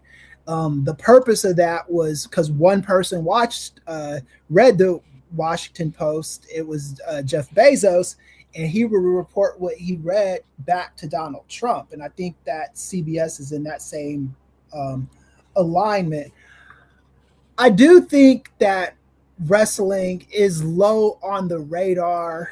AEW is low on the radar until it's not. That's the way I say it. I for me, it's easy to kind of say, oh yeah, it doesn't matter. It's not 60 Minutes. It's not newsroom. Right. I think if Brody King becomes a big enough news story that the 60 Minutes of the world start to cover it, it might be a different story. Yeah, and that's the thing, and that's all. And that's kind of the thing that AEW is fighting that tide too, because they want that kind of mainstream attention. But if they get that kind of mainstream attention for the wrong thing, and when I say the wrong thing, I'm just saying something that Trump doesn't like that gets back to Trump, you know, that could be a problem, you know. Yep. Just spitballing here. Ask your man Stephen Colbert on these streets. Right. Yeah, because it's all jokes till it's not a joke. Right, yeah. And Late Night, I think, got less ratings than Dynamite, if I'm not mistaken, as far as just until Byron Allen took over. You know, he changed the whole game on him. Yeah. Byron Allen's paying for his time slot too, so it was like maybe TK could pay. That's insane. That's insane to me. Like the state of, again, Brandon, somebody who is, you know, kind of been in broadcasting for over 20 years, just seeing where we are now with journalism, with media, and kind of that fourth estate, if you will. It's still mind-boggling to me, and it's just like, who can survive in this element? And I'll use that question as a transition real quick, because this is a conversation me and the fellas were having before the show tonight, when we're talking about kind of the musical chairs aspect of the pro wrestling business. There is one chair that people thought would be empty a long time ago. But much like, you know, we mentioned Destiny's Child earlier. There's one promotion out there, Brandon Thurston, that's a survivor. They're not going to give up. Doesn't matter what you do to them. You can put them on 13 different networks that nobody has. You talk about Paramount Plus is in a quarter of the houses in America. This company was on a network that was in a quarter of the houses in a city. That's the reach that some of these networks that TNA was on. What do you think are the prospects? Because we've seen TNA start to, you know, kind of restructure things from a financial standpoint. What do you think of the prospects for this company that it seems like I've heard the TNA stories that TNA is on death's door for at least 15 years. Like what do you make of the future prospects for the little company that could, Brandon? it just kind of blows my mind that there's always somebody who's willing to bail out not just TNA but just sort of wrestling in general. I think it just having been involved in indie wrestling, I saw this at a much smaller scale, in that there's always this disproportionate passion for wrestling that is much greater than the economic opportunity for wrestling, right? In the United States, which is where the vast majority of the revenue in pro wrestling globally is, there's really only two businesses that make a ton of sense. And it's WB and it's AEW. And in fact, AEW, I asked Tony Khan the other month, is it profitable now? And he wouldn't say yes. So I don't know if it's profitable. I don't know if my AEW is this big expense that they're taking on. Anyway, I think TNA is still existing, even though you had Billy Corgan sort of bail it out, and the Aspers I think thought that there's maybe a live broadcast opportunity here. I'm just not sure what the opportunity is if it's not profitable at this point. I know there's like an anonymous tweet out there, and I sort of shrug my shoulders at that's a rumor that maybe they're looking to sell, and maybe it's at a certain price. New Japan, by the way, just sold for essentially $32 million. Wow. Compare that to, I know it's a very different system, but like WWE sold back in 2023 for $9 billion. New Japan sold for $32 million. That's like less than 0.5% or something like that. So, and if we're talking about TNA selling for, I don't know, make a number up, 40 million, 50 million, it's still something like 0.5%. What's the value of TNA? I think AAA made sense as an acquisition for WWE, because AAA you could point to and say, look, Latin America is a growing economy region. In the United States, you have Spanish language rights that you can sell in the United States, and that is a growing population. That makes sense. It's sort of this defensive move as well. If AEW is going to get involved with CMLL, okay, so let's get involved with AAA, and it helps our developmental. It makes sense in a lot of ways. It makes sense, to maybe buy Ring of Honor and maybe kind of use it as developmental, or it's another place to put more talent. Okay, I'm not sure what function you could say. Well, Evolve, whatever they spent, probably not a lot that they spent, relatively speaking, on Evolve. It sort of makes sense as a developmental brand, I guess, and they did make a show out of it at least, and that's on Tubi for whatever that's worth. But I'm just not sure what the function is. What's the purpose that TNA serves? What do you get? We talked a little bit ago about libraries, and how libraries sort of had their heyday in terms of monetization some 10, 15 years ago. I'm not sure that there's a great deal of value in that library, as much as there may be some really great wrestling and a lot of wrestling with your current talent in it. I'm just not sure, how do you monetize this and make it work? And based on TNA cutting a lot of wrestlers, or cutting some people recently, it tells me that maybe this AMC deal isn't giving them a lot of money. I don't know. Yeah, it's interesting to me, because it's almost like TNA is this company that has had all these ups and downs, Brandon, had all these times when people thought they were on the way out, and they found a way. They always found somebody to bail them out, as you said. But it's like they've survived to this point, so you got to give them credit for being resilient. But it's like, okay, who's coming with me? They're Jerry Maguire. Who's coming with us? And it's like everybody's like, no, we're good, we're fine. We see what you're doing, but no, there's no need for us to come with you, because there's no value in you. It's from a business standpoint. Right. I question the nicest thing of the library being at this point the video games, and what you could possibly do with having WCW and ECW, WWE, and then them buying TNA all under one roof for a video game. And if people are willing to sign their likeness away for those things, that to me, business wise, I mean, they're monetizing 2K26 in such a way that it's just absolutely ridiculous. But if they were trying to get a swing of momentum back onto the gaming division of it, I think adding TNA library wise, it transcends a YouTube channel. Like, YouTube revenue you'll get something off of that, but I do think the video game is a very large, that and their documentaries. Could you imagine the video game though? I mean, we saw WrestleMania, and I called it Commercial Mania. I mean, between each match, you're gonna witness about 3 to 5 ad breaks. You know what I mean? So, but just think about it, Jay. That Aces and Eights DLC gonna feed generations, brother. Waiting on that. Do you think there's a chance that, like, what do you think the chances are of AEW or WWE purchasing TNA within the next 5-year period? It probably depends on what this TV deal is with AMC. I guess if it is at least a time slot, right? It's a time slot on a decent cable network in prime time. Well, half of it's in prime time. Well, no, the whole thing of it's in prime time. So that has some value. It's at least in terms of reach. It just depends on if that deal is that a 3-year deal? Is that a 5-year deal? Is there any money involved in that? I don't know. If nobody else wants it, I guess, and if they really need to sell it, then maybe it makes sense for W to acquire if the price is low enough. Okay.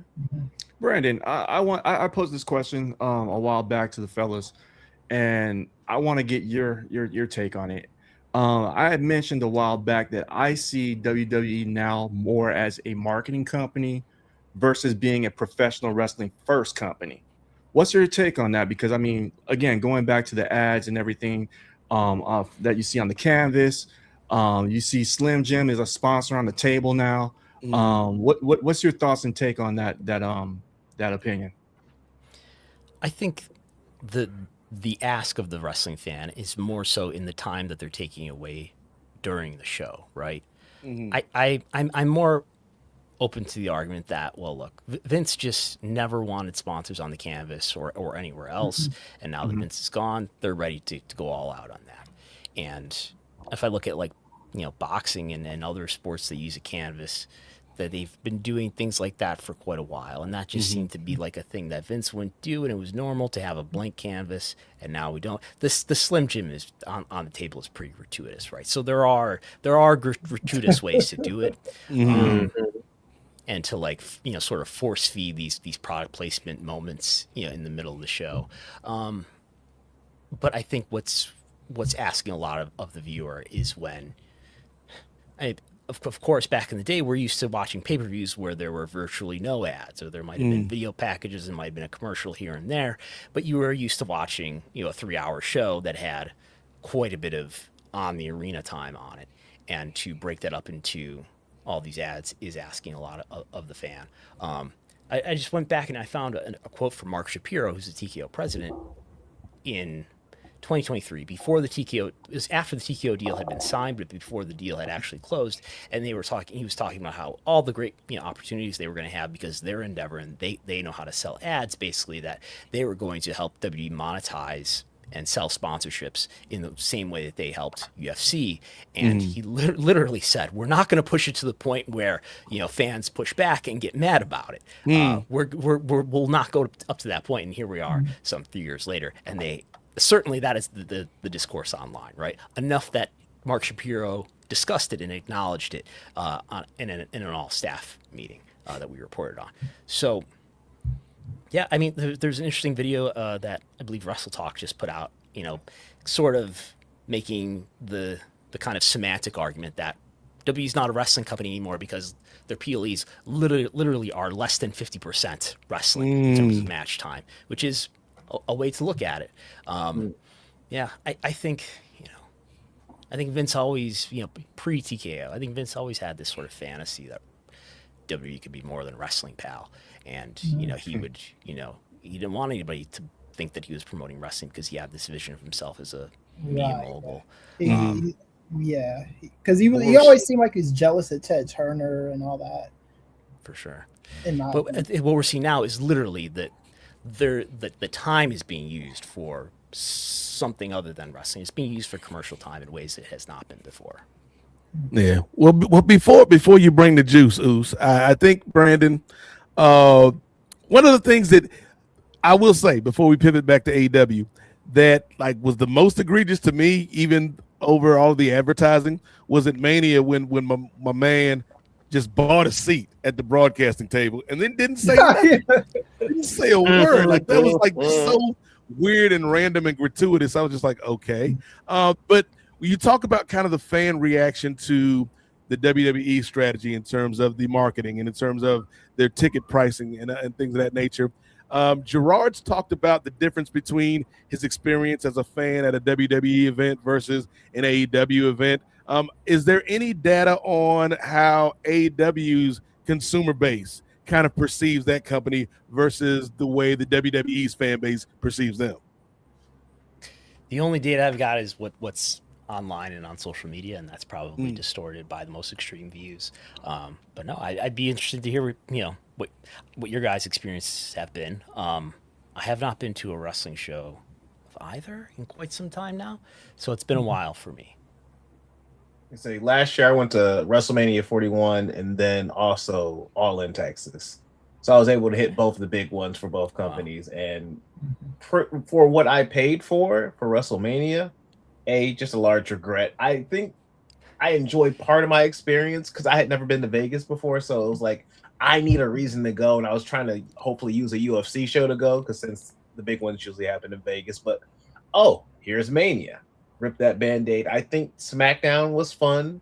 A lot of the indies surrounding that. That was like Friday was the craziest day because I think we hit like 6 or 7 wrestling shows in one day, and I had never done that before. So like that was fun. Like it's 3 a.m. Here's Kevin Knight coming out, and I'm like, yo, we need to go to the hotel. We got NXT in the morning. Like that's first thing at 9 a.m. Like, yo, we got 6 hours of sleep. Let's go. So like that was fun. The second we get to Mania, for what we paid for seat-wise, I went to 39, and I felt like what I paid for 39, I paid $700 total for both nights for 39, and I sat the 100 section. I'm mid, so like I think one night I was row 20, the other night I was row 16. We are in like, give me some tissue. Because I think my nose is about to start dripping. Because I mean, by God, we're not the top of Allegiant, but we are in like I think section 400 because it's like a 500 or 600 section stadium, and so like we're like a couple tiers down. Cool to be in the building, but for what I got, for paying $1,200 for my WrestleMania tickets alone. Like for the SmackDown, Raw, NXT combination, that was $300. Like, hey, we sat good, we ate good, it was a great time. Like, I can't complain about that. Yeah, these are like literally the most expensive wrestling tickets of all time.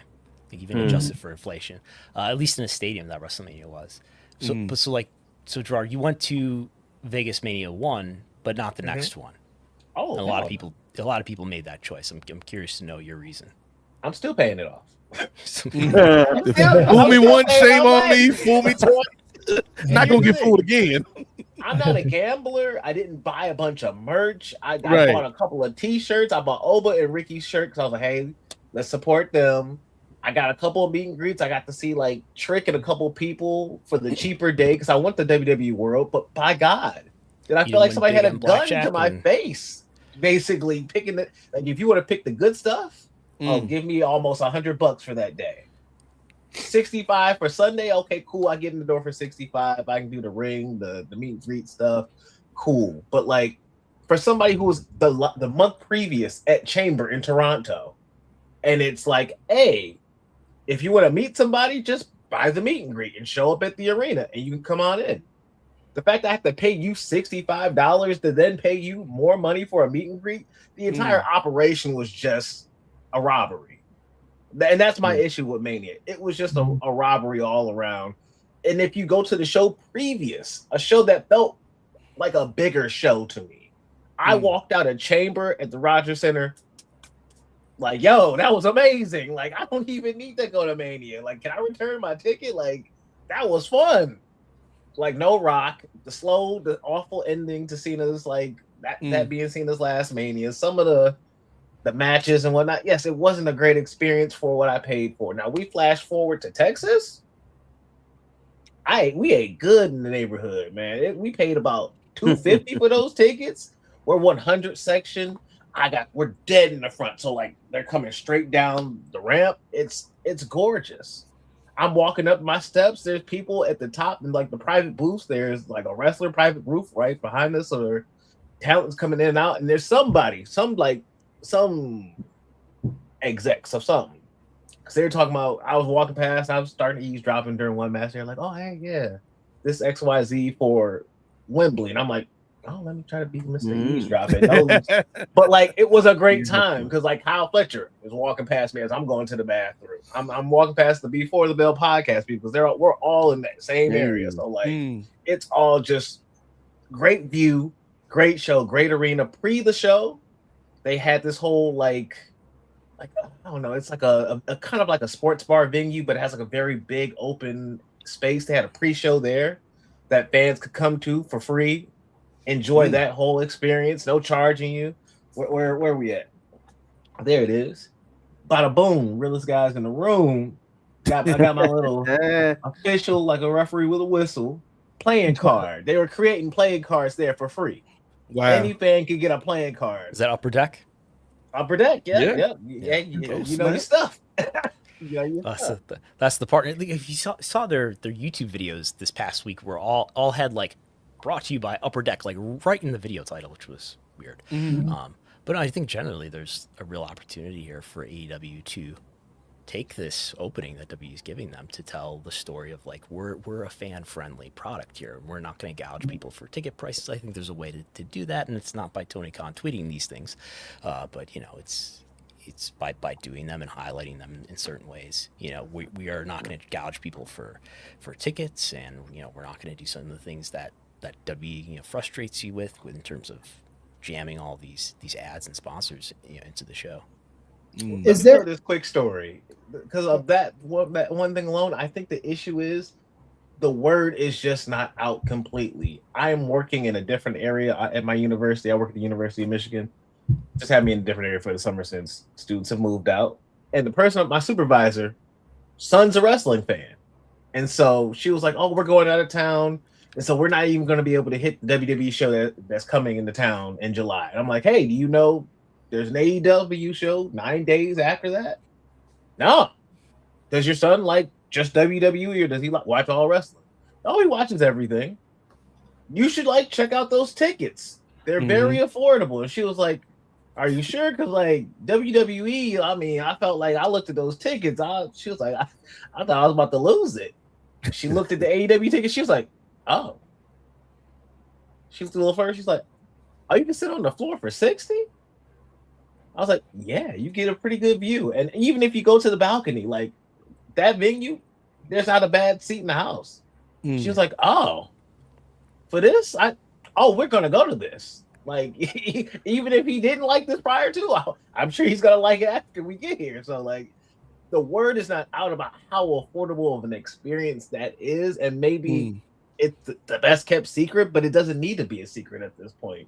It needs to be something that's way more verbal and way more known to folks because it's one of their greatest competing qualities about them as a challenger brand. I hear a lot of talk online in general, just sort of about, I think it's just generally about awareness and the notion that fans don't know who live in the region where the show is. They don't know that the show is happening. And I don't have like a strong yes or no about whether that's really an issue. But I think there is definitely a branding story to be told that's not being told, which is I think what you guys are talking about, right? Like this is, you could say that we have all the best matches and all the best wrestlers, and we're also fan friendly, and our tickets are affordable. This is a great fan experience, right?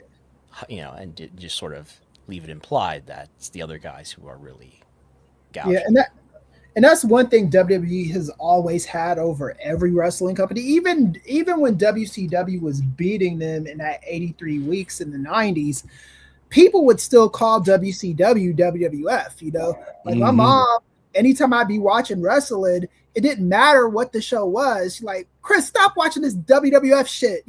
Like that's how she saw wrestling. Just but Mom, this is Sting in the NWO. You don't know.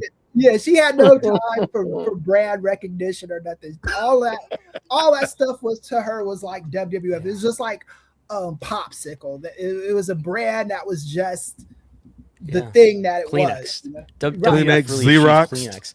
Q-tips, I'll Coca-Cola. when I watch like NFL games, like every season, there'll be like some after the whistle, pushing and fighting after the whistle, and you'll always hear a commentator once a year say, "Oh, there's some WF action down there." Mm-hmm. Right, because that brand is just so powerful.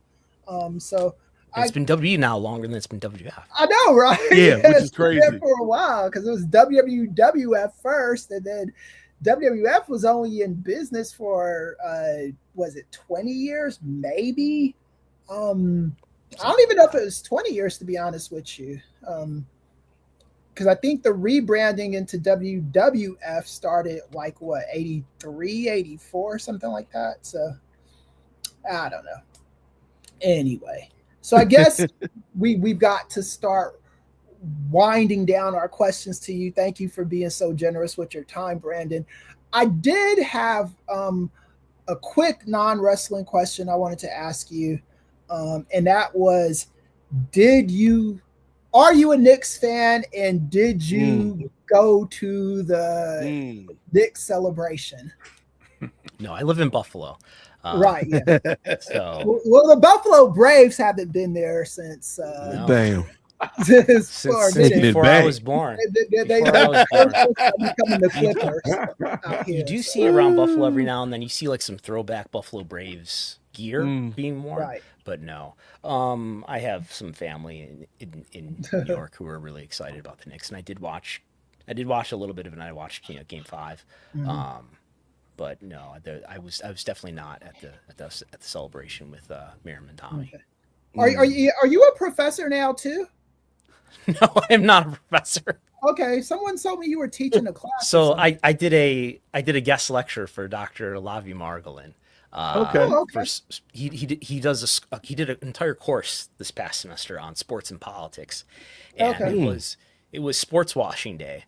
So I joined him as a guest lecturer for the day. Nice. Oh, okay. Cool. So maybe real quick, fly you out here for LA to do a guest lecture. I don't know. Yes. Black House State. But anyway, go ahead, Nate. Sorry about that. But real quick, back to AEW again. Is we want to thank Brandon for always being generous with his time. He knows what it is when he pulls up to the NWA podcast. He knows he's got to have his working boots on and pack a lunch. It ain't gonna be no quick 20-minute affair. We don't give a damn about your TV time limits here. I've heard the show goes like 5 hours sometimes. So yes, we're not even halfway home. Sometimes. Sometimes. I think we're the only podcast that goes as long as the pay-per-view events that we talk about. Like, well, that's our goal, I guess. But you mentioned Tony Khan maybe having an opportunity and an opening to position AEW as a fan-friendly and an economical brand for the audience. Another opportunity he may have, I mentioned Saudi Mania earlier. Do you think that there's a chance that we see Tony stage something here stateside during Mania week? Because, again, I feel like for a lot of wrestling fans, the closer we get to Mania, they're going to feel that FOMO of there's not this thing that I do every year that I can plan my week around. Do you think that there's a chance that Tony could get with some of these indie companies and put together a week of something? And real quick, I wanted to add on top of that too, especially with, and you mentioned my AEW incorporating a lot of independent organizations as a part of that particular streaming service. Like, could you see that being a thing? And especially we heard about House of Glory, who had their last show with Triller, and they might be on the open market as far as that as well. So yeah, if you wanted to kind of combine those two things. Yeah, it all seems to be coming together, right? Like they're partnering with these independent companies, and you could certainly see those independent companies maybe come together to do some sort of show. I don't know if it's at WrestleMania week. We could discuss the strategy about whether they should do it on WrestleMania week or some nearby week or something like that. But yeah, both in terms of it's an alternative. Yes, it's a different kind of wrestling, it's a different brand of wrestling, different style, different wrestlers, and it's a better fan experience, both in terms of you're not gonna have to take out a loan to buy some tickets, and it's not going to be an overwhelming corporatized, show soaked in ads and sponsors.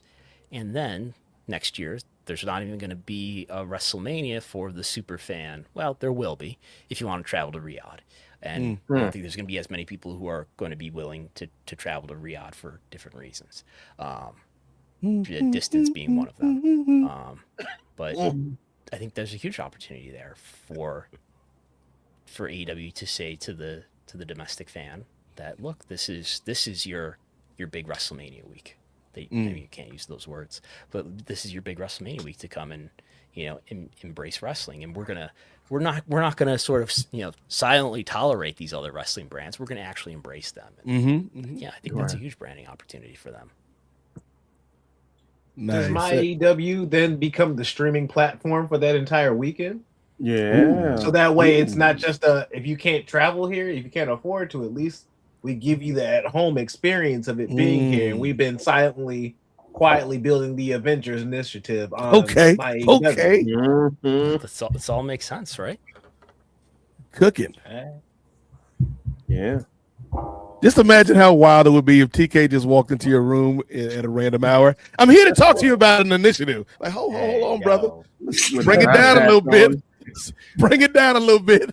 Don't look in his eyes. Don't look in his eyes, man. But Brandon, real quick before we let you go, man, anything that you're currently really invested in talking about when it comes to the business side of wrestling, any stories that you would like the audience to know about? And again, I always, man, promote what you do, not only with WrestleNomics, but with what you and John do and what y'all bring to the table with Pollock and Thurston. Yeah, I mean, look, a lot of my coverage over the last, year or so has been more and more about legal stories. So tons of our coverage has been around this merger lawsuit. We have many stories. I mean, all of the big ones that people know about are all free for everybody to read on postwrestling.com. These stories surrounding the WWE merger lawsuit over the TKO merger, and just the wealth of information that has allowed us to make public has been fascinating for me to report on, and I hope it's interesting for people to read. Just sort of the behind the scenes and the inner workings of how this merger came together, and allegations and defenses about whether it was honestly put together in terms of Vince McMahon talking to Ari Emanuel well before the process was announced. And we continue to report on the Janelle Grant story as well. Yeah, I was going to ask you about that. Is that still in closed arbitration or something like that? They are negotiating the idea of going to arbitration. So they were supposed to have, they were exchanging legal arguments on paper about whether they should go to arbitration, and Grant had already opposed that issue. And they were going to have a hearing before the judge to actually make those arguments live in person. And they have canceled that hearing because they have told the court that actually we're negotiating going to arbitration. Now, that negotiation, as far as I know, has not been made yet, or that agreement has not been made yet. And if they don't come to an agreement within a couple of weeks, they have to have a hearing before the judge at that time. So it could still be the case that this falls apart and stays in court, but probably not at this point. Right. Yeah. Fellas, I did shoot my shot with Janelle Grant and asked her if she would be willing to talk, but no response. You had me in the first quarter there, Chris. That's all I'll say. Yeah. Because that Instagram page is hers, right? Or that is her Instagram page. We did confirm that. Yes, that is an authentic Instagram account of hers. Yes. Okay, because I definitely hit her in the DMs. It was like, "Yo, can you give some brothers some time?" But she didn't respond. So, yeah, it's understandable if she's currently going through arbitration. I get it. Anything, but I still gotta ask. Hey, you doing your due diligence, much like this man, light-skinned cousin Brandon Thurston. That's not his legal name. It's only his legal name when he's here on the NWA podcast at Post Wrestling. Brandon, we always appreciate your time, man. Me and you go way back, brother, on these podcast streets, and always good to catch up with you, my friend. Before we get out of here one last time, plug where people can find your good work, my man, and let them know what you got coming up in the near future. Sure. Go to WrestleNomics.com. There's also the Patreon, which is the best way to support. Patreon.com/WrestleNomics. It's also on Substack. And we do Pollock and Thurston every Thursday with John Pollock and myself on all of your post-wrestling and all of your WrestleNomics platforms. So awesome. Yeah. And your Patreon, too. I said it. Patreon.com/WrestleNomics. Okay. Sign up now. I still get the emails and all that stuff. Next time you come here, we'll ask you about who's drawing and what company and all that, because am curious to that. One quick question. Okay. When Kofi and Austin Creed go to AEW, do you think their contracts will be? And I'm asking this like it's gonna happen because I just think it is. It's probably gonna happen. Are their contracts gonna be similar to what they were making in WWE, or significantly less, or maybe a little less? Do you have in terms of money? Money, yeah. I have like no idea what anybody makes, and that is like that. It would be nice if we could know what everybody makes, right? And there was some transparency about pay, just like there is in a lot of other major sports. Then you could have some more of a balanced playing field in terms of what everybody is getting paid. I'm going to try to see what we can do to make at least a few AEW contracts public soon through the courts in a legal manner. So we'll see if we can get that done. Absolutely. Always good to catch up with you, Brandon. Full disclosure, again, we wouldn't be doing our journalistic due diligence if we didn't disclose this to the audience.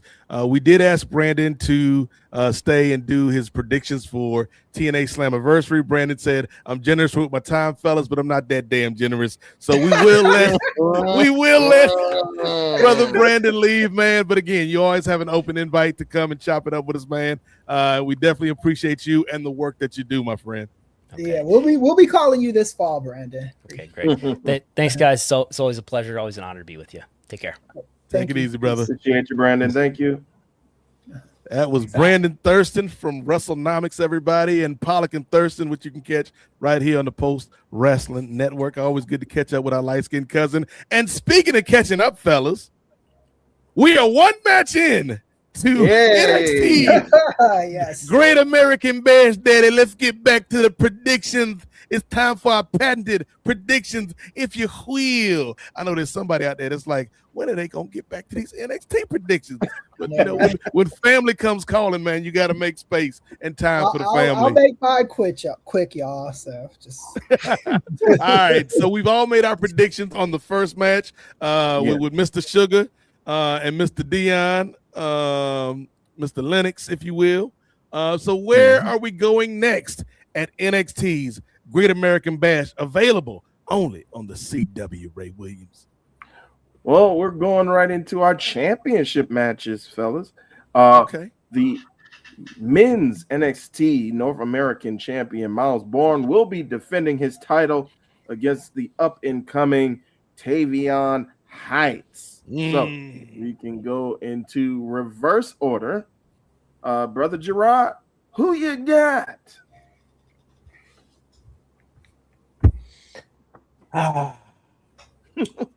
I would love to see Brother Tavion Heights, because I like seeing him go on his little excursion over to NOAH. That was like a year or two ago, maybe.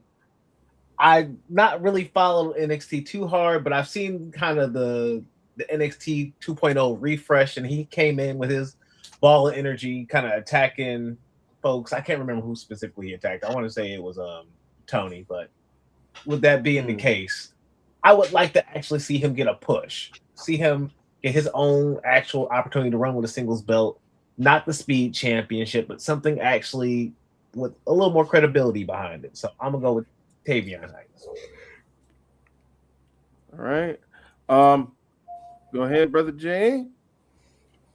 I ain't gonna get too deep with it. I think Tavion Heights is I think it's his time. Miles Bourne has been a pretty good champ. He's been solid. But I think they've got some bigger plans for him. So he's got to drop the title at some point to go to the next level. So I'm gonna go with Tavion Heights. Same here. I'm gonna go in that line as well, choosing Tavion Heights. I think he's got something. I know he's been doing some stuff with the No Quarter Catch crew. I know they kind of split up and started doing their own thing. I think now Charlie Dempsey is in a faction with Stax and I believe Ariana. But I think Tavion, I think the sky's the limit for that, brother. No pun intended. But yeah, I think the sky's the limit is for Tavion Heights. I got him winning as well. Brother Chris? Okay, I know I promised I wouldn't do a lot of throat clearing on NXT, but is this brother's name really Tavion? Is that the name on his birth certificate, or did WWE ask ChatGPT to give like, hey, ChatGPT, we gotta say Saquon and the Tavion. Okay, yeah, give me an ethnic name. What's a black name that not a lot of black people have that sounds black enough that I'm just curious, man, because these names are kind of like. If a black guy came up with these names, great. If a white guy came up with this shit, I'm surprised we don't have more Jalen's in pro wrestling. Right? Yeah, like a Jamar or Jamal. Where the Jalen's at? Yeah, like where's the Jalen? Where's the Terrells? Like I'm just curious. Like where are these names coming from? Anyway, Chris. I'm gonna. Hey Chris, before you get into your pick, if you had an issue with Tavion, my man's real name, his government name, tell him Tracy Giangelo. Yeah, what's wrong with that name? Giangelo? Yeah, I mean, I just like. You got an issue with Tavion? I don't have an issue with Tavion. I have an issue with Tavion if they put the shit in the who gave him Tavion? Like if that's the name. Hold on, Chris. Hold on. Time out though. Time out. Playing devil's advocate, if you will.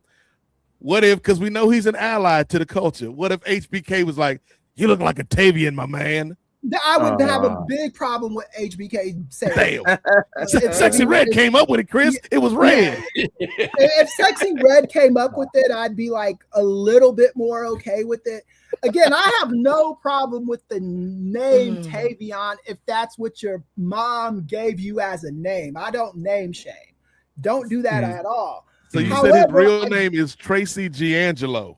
Yeah, Tracy D'Angelo Hancock. Yeah. If that's his name, that's his name. You know what I'm saying? Right. And to me, that's a marketable name. I don't like, if that's the name he was born with, and like, okay. So here's the thing, though. We could have had Giangelo team up with Saquon Sugars, and a tag team name you already know, Gerard, could have been Brown Sugar, baby.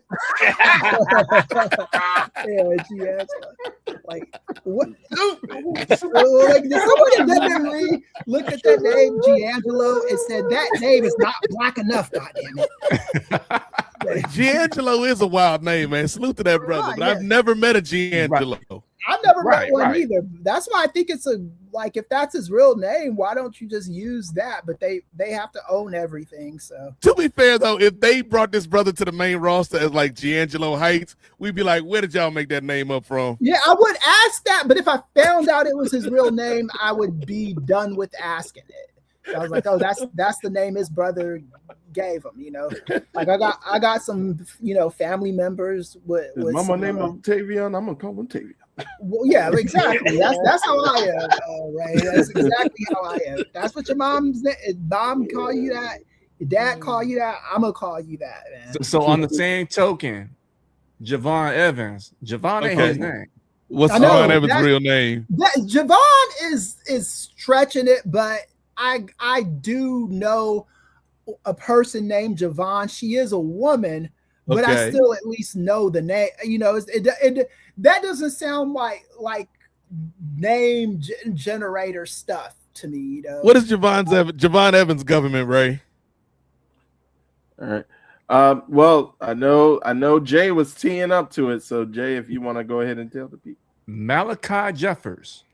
Yeah, what's wrong with bro. See, these guys have names that nobody else has. Malachi kind of tough. Yeah, I think you can make money off of these names, but for what it's.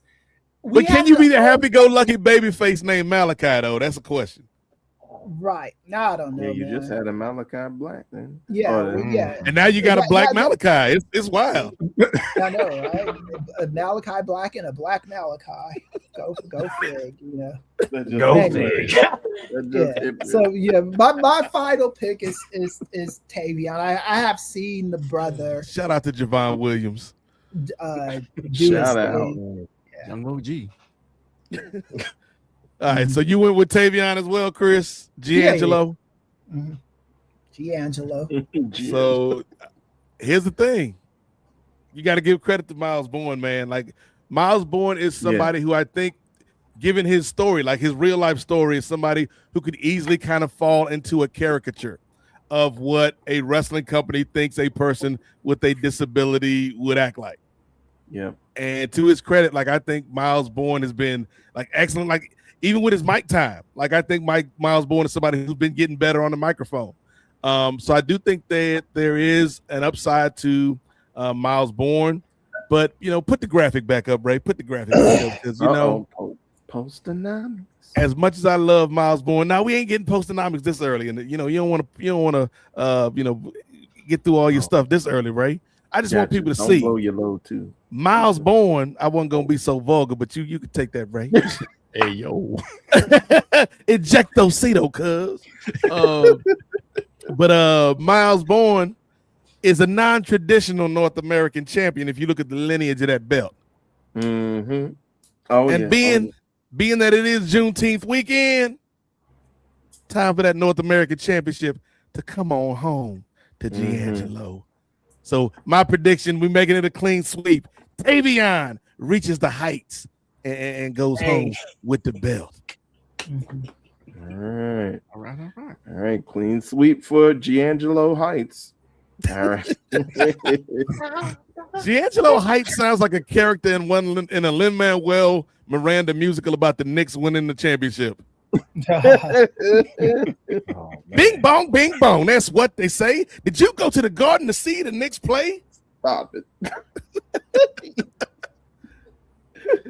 The Spurs blew the lead.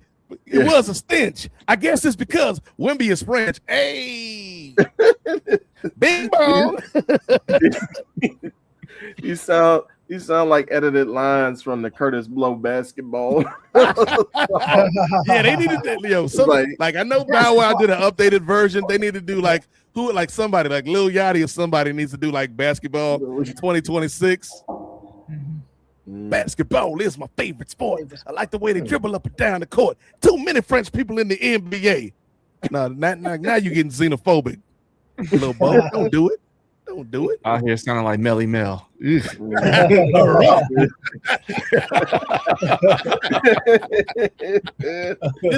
why Brandon was like, I have to take my leave, fellas.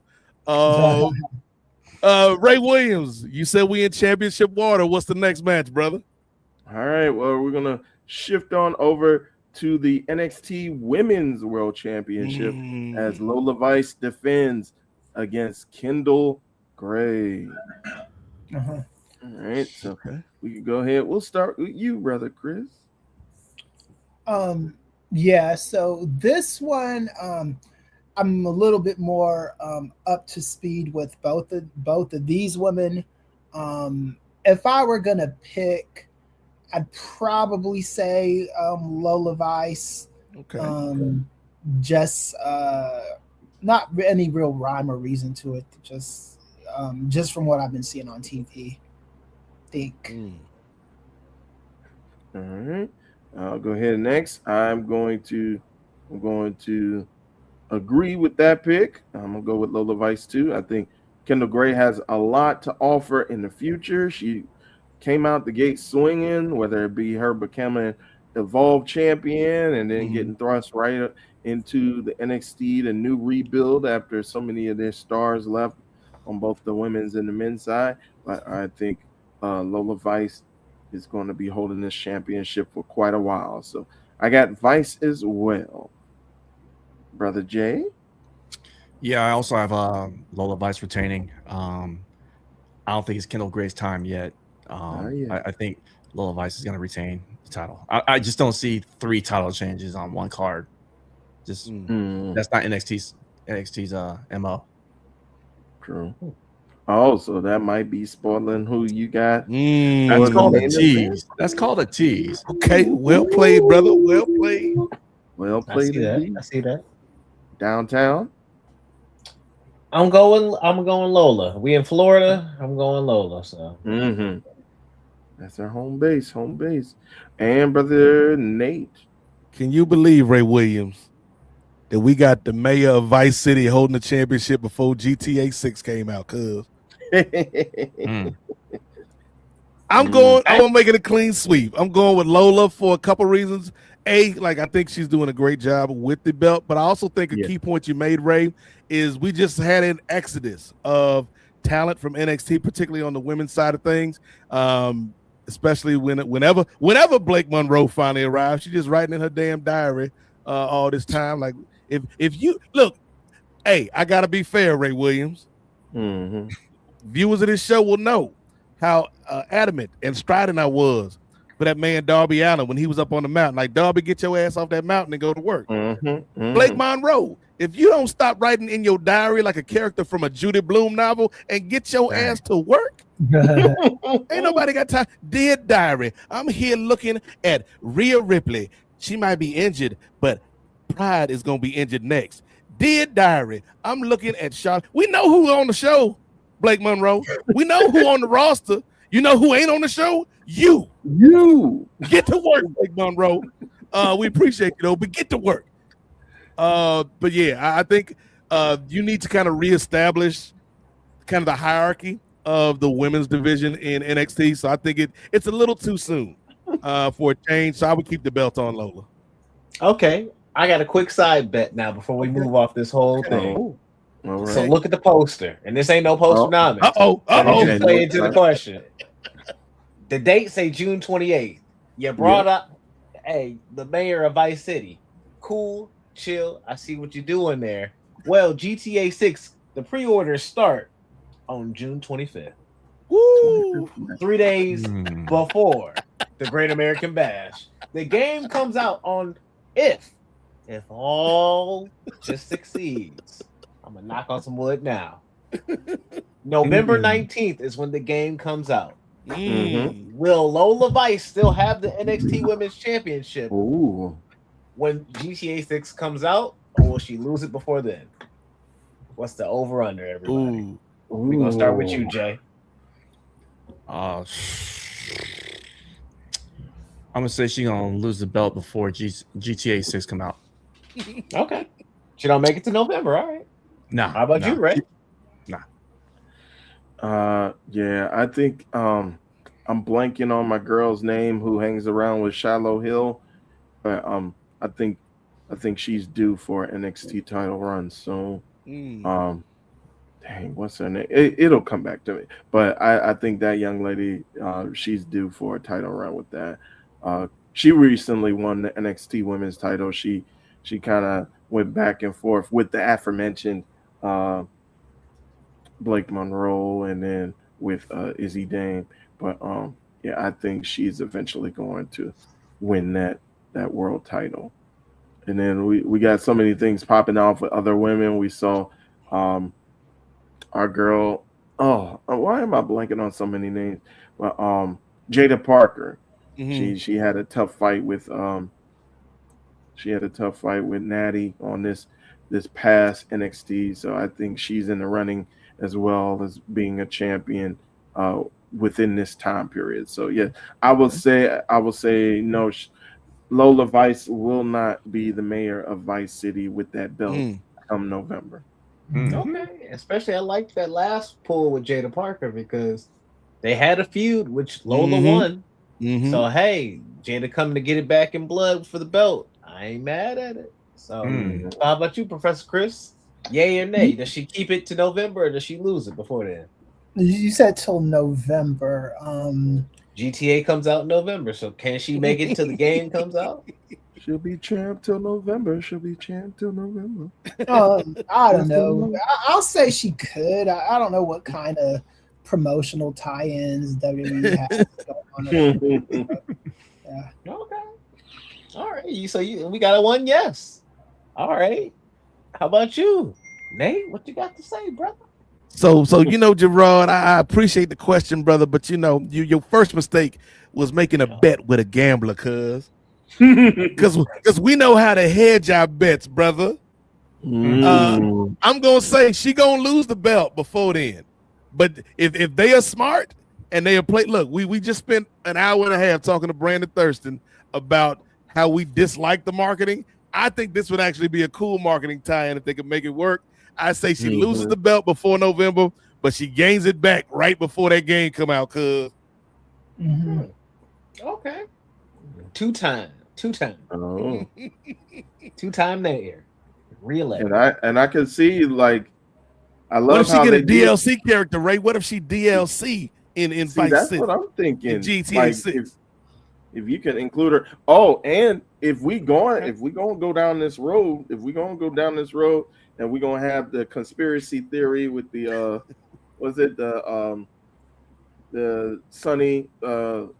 sunny, always sunny in Philadelphia with the string all over. So do you guys know? Well, of course we know 2K is in charge of WWE 2K26. You know who the parent company of 2K is? That would be one Take-Two Interactive. Do you also know who else is under Take-Two Interactive? Who could that be? Who? Rockstar Games, which runs my goodness, Auto 6. I'm sure we could see if they could bring it together. I'm sure we could see DLC content of Lola Vice in there. Well, here's the thing. Since we're talking about Take-Two, yes. But since we're talking about Take-Two, Strauss Zelnick, you ought to be ashamed of yourself. Strauss Zelnick, the CEO of Take-Two Interactive, had the nerve, Ray Williams, to put himself as a playable character in the WWE video game. And not only that, his theme song, his entrance music, Frank Sinatra's My Way. How much did you have to pay for the rights to that and you laying people off? Strauss Zelnick, shame on you, brother. Don't nobody want to play with Strauss Zelnick. You ain't got no attributes, brother. How's he in the game? He's in the damn game. DLC, Gerard. I own the game. I don't see the man. Oh, did you got to refresh? A mask or something? You got to update. No, he look. So here's the crazy thing too, because he comes to the ring in a full suit, like a business suit. Then when he take the business suit off, when he get in the ring, he got like some Captain Insano gear on. I'm like, what is you doing, Strauss Zelnick? Oh dang. And they got the rights to Frank Sinatra's My Way, which is a terrible wrestling entrance theme. Yeah, that's too slow. Like they got the brother walking out, like he's walking out in his suit. Like they got the nerve. They got the nerve to have a dynamic camera on Strauss Zelnick where they start at his shoes. Gerard Brown, they start at the dress shoes and they tilt up. And now my time is through as I walk through the final curtain. I'm like, brother, if you don't put all your finishes on this man, because why Strauss Zelnick? Why? No. Okay, that sounds awful. But ride with it really does. Ride with me. Okay. With me because I actually think that entrance does work for one person. Okay. Because I think Macho Man's song is kind of slow to begin with. So like give him that. You pan up from his feet. Him and that. Now I'm talking about actual real life, not just. I don't know if it's gonna look good if you swap him out in the game for it, but like literally, like him coming out to that with his charisma, Macho Man cruising down to the ring. He could have sold it. Yeah, I think that could be a joint for him. Yeah, he could have sold it. Macho Man is the only one because he was really good with that pomp and circumstance. Rick Rude, I'll give you Rick Rude as well. Okay, Rick Rude in the right energy, being the ravishing one, I can see him doing that. Coming out to My Way. Yep. Now just imagine that Austin that Austin McMahon video, instead of Limp Bizkit My Way, is Frank Sinatra's My Way. Like, we got the rights to the wrong song. Meow, meow, meow, meow. Mike on floor for the Frank Sinatra. Maybe that's what Strauss was thinking. He was like, give me that Vince McMahon My Way song, and they heard it wrong and put Sinatra in the damn game. Oh, man. Strauss Zelnick. He's not going to be in NXT Great American Bash, but who is going to be in the main event of Great American Bash? Ray Williams. Well, it's interesting that you asked, Brother Nate, because in our main event, we have our reigning defending men's NXT champion, Tony D'Angelo, versus the newly acquired Naraku, a.k.a. formerly FKA, Evil from New Japan Pro Wrestling. All right, let's go in reverse order, Brother Nate. Who you got? It's gonna be an interesting matchup. No shade to my man, the artist formerly known as Evil. But now, cuz you can't get a ring and a belt within the same 30-day period. It ain't gonna work for you. It's gonna be a good match, but give me Tony D, because I think there's still some more stories with Tony D to be told as champ. So yeah, as Sid from True Hill Heat would say, I'm gonna go with the guy, the gabagool on these streets. Brother Gerard, and if there are any other video game tie-ins that you would like to make with either of these brothers, maybe Naraku and Yakuza, even though that sounds offensive. Tony D and Mafia, which could equally be seen as offensive. Yeah, the thing is, I'm sure this man, I'm not sure, but I want to say I'm sure this man is an anime fan. And if you are an anime fan who grew up in the early 2000s, you are somebody who might have woke up in the middle of the night and heard the Inuyasha outro playing. People half the time never could stick through most of Inuyasha, so you probably don't know much besides some small details. But as an evil as somebody whose name was Evil prior, you want to go with the main villain of that show, Naraku. And if he's a fan of the show, like I've heard nobody bring up Inuyasha, and that's the only main space I've heard Naraku as like a big featured name. And as somebody who's if you're trying to play off of evil, Naraku stood for evil in the demon world and in the magic world of that show. And so I can see him trying to play off of that. And so with that said, he ruled over that world. He's gonna rule over the NXT world because I'm not really feeling the gabagool. I'm keeping it real with you. And so, hey, bow. Cut the black. All right. We'll go ahead to your tag team partner, who I believe, with the tease that he gave earlier, might be on the similar boat. Very similar wavelength, man. I mean, I see, probably some outside interference from Mason Rook. Tony D'Angelo, and it just hit me too as I was reading Tony D'Angelo's name. The reason why Tavion Heights can't go by D'Angelo is obviously we have a D'Angelo here. So that solves that. That makes sense. Yeah. So again, I don't think Naraku is going to sign with the WWE and not get a strap around his waist after being New Japan champion. He's gonna get the ring. Well, he already got the ring. You got the ring, cuz he's gonna get the belt. He's gonna get the belt.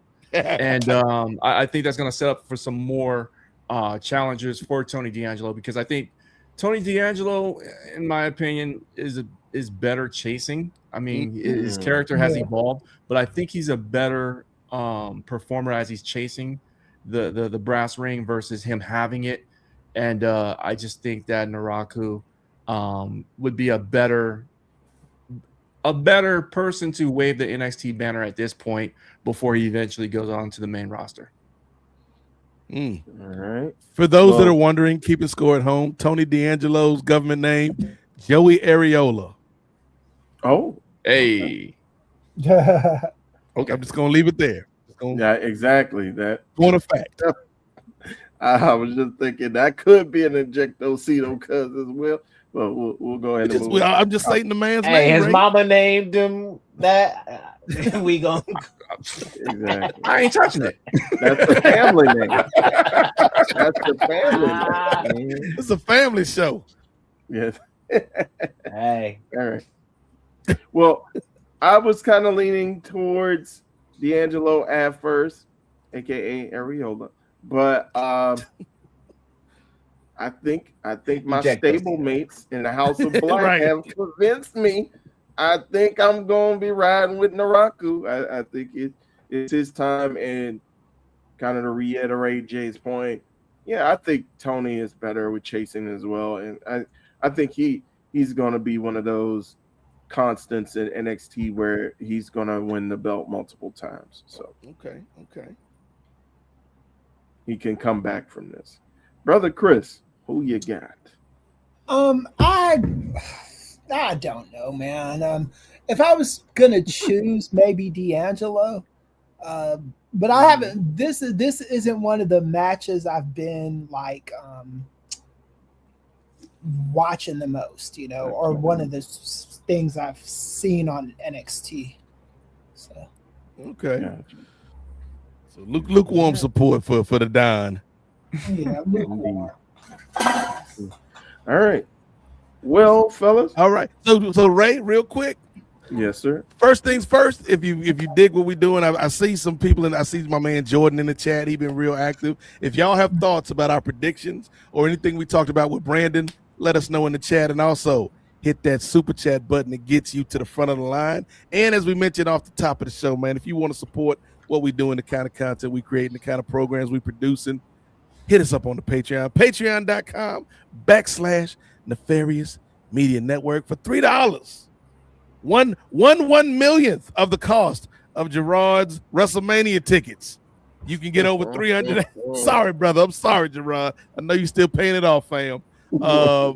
You can get over 300 hours of content, audio and video from the crew at Nefarious Media Network. But Ray, before the show, we had planned to do NXT first, talk to Brandon, and then come back on the other side with AEW. Since the schedule got adjusted a little bit, I say let's keep it WWE real quick. And let's go to the Night of Champions, Ray Williams. Oh, it's interesting that you say that, Brother Nate, because we're traveling very far and wide to get there. And I hear a sound off in the distance. It's calling me. It's calling me. Let's get on off to Riyadh, where WWE Night of Champions on the game. What'd you say, Brother Nate? That would have been a better song for Strauss Zelnick to come down to the ring on 2K. The Riyadh theme, the Riyadh jingle. The remix? Just on a loop. Yeah, just on a loop. Like, damn, it's lit. Well, maybe, yeah, if not him, maybe the CEO of EA, maybe. That's neither here nor there.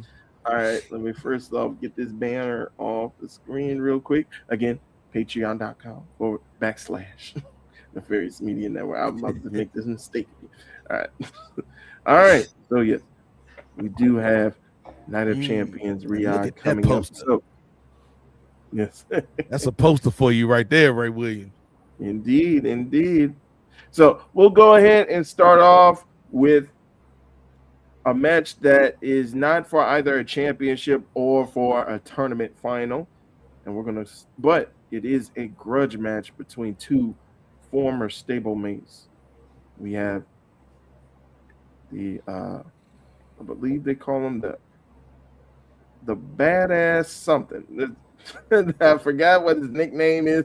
I hate when WWE has like these long nicknames instead of just something short and simple. I think the unpredictable badass is what they call him in Braun Breaker versus Seth freaking Rollins. So we'll go ahead. We'll start from the bottom up.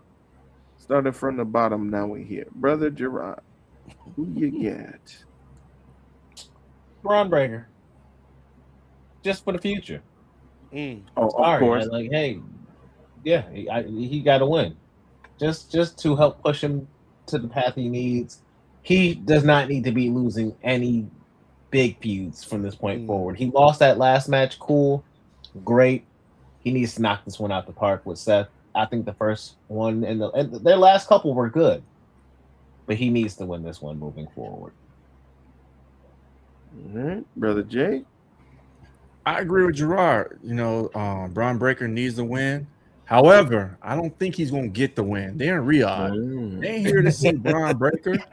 Braun Breaker needs to be made first. He needs to be a made man, and that's not his fault. That's the writing table, the writing room's fault for not making this Braun Breaker the bigger star that he should be, or where we want him to be at.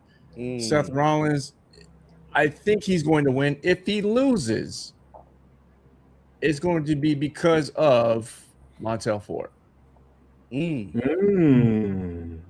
Okay. That's interesting. Okay. I'm gonna go ahead with Seth Rollins as well. I think while you do want to start building up Braun Breaker, and I hate to be that guy because it's like you never know what can happen. People can get injured or things can happen to where it could cut off a push, but Breaker's got time. He's still young. He's still got time. So and I know, Brother Gerard, I know you still relying on your pick for Braun Breaker to eventually this year beat Roman Reigns. But you saying his judgment is compromised on this topic. We got it. No. But I got Seth. I'm gonna go with Seth. Brother Chris, who you got? Yeah, this faction, first of all, need to break up like yesterday, man. They remind me of like the cast of Gilligan's Island. I just think they were toxic. I think the cast of Gilligan's Island were toxic to each other, man. What? Even the Professor and Mary Ann? Unfortunately, those two. They just couldn't. The millionaire and his wife? They just couldn't get off the island, man. They everybody was able to get on the island. Talk to him, Chris. How the Harlem Globetrotters get on the island, but you can't get off the island? Yeah. At least when the Globetrotters got there, by that time they turned it to a resort. So the toxicity ended. If you got the resources to make a resort, you got the resources to make a damn boat, Chris. That's all I'm saying. Yeah. If you're just talking about the years when they were on the island on the television series, they were not good for each other. This faction is not good for each other at all, man. I think Seth Rollins wins this thing, and I don't think they've given up on Braun Breaker, but they do have to. He's got to get some kind of restart because this shit ain't popping anymore. It's actually becoming sad to watch. It's becoming heartbreaking for me, as a matter of fact. So I got it. Damn. I want to pick Braun Breaker, but Chris, pull the plane up. Pull the plane up with me. Pull the plane up. I'm not going to the island alone. You are there enough that you want to be convinced. Pull the plane up, Chris. You are actively pushing it downward to the earth. Saying, hey, I guess we go crash and burn, man. Continue to crash out. Continue to crash out.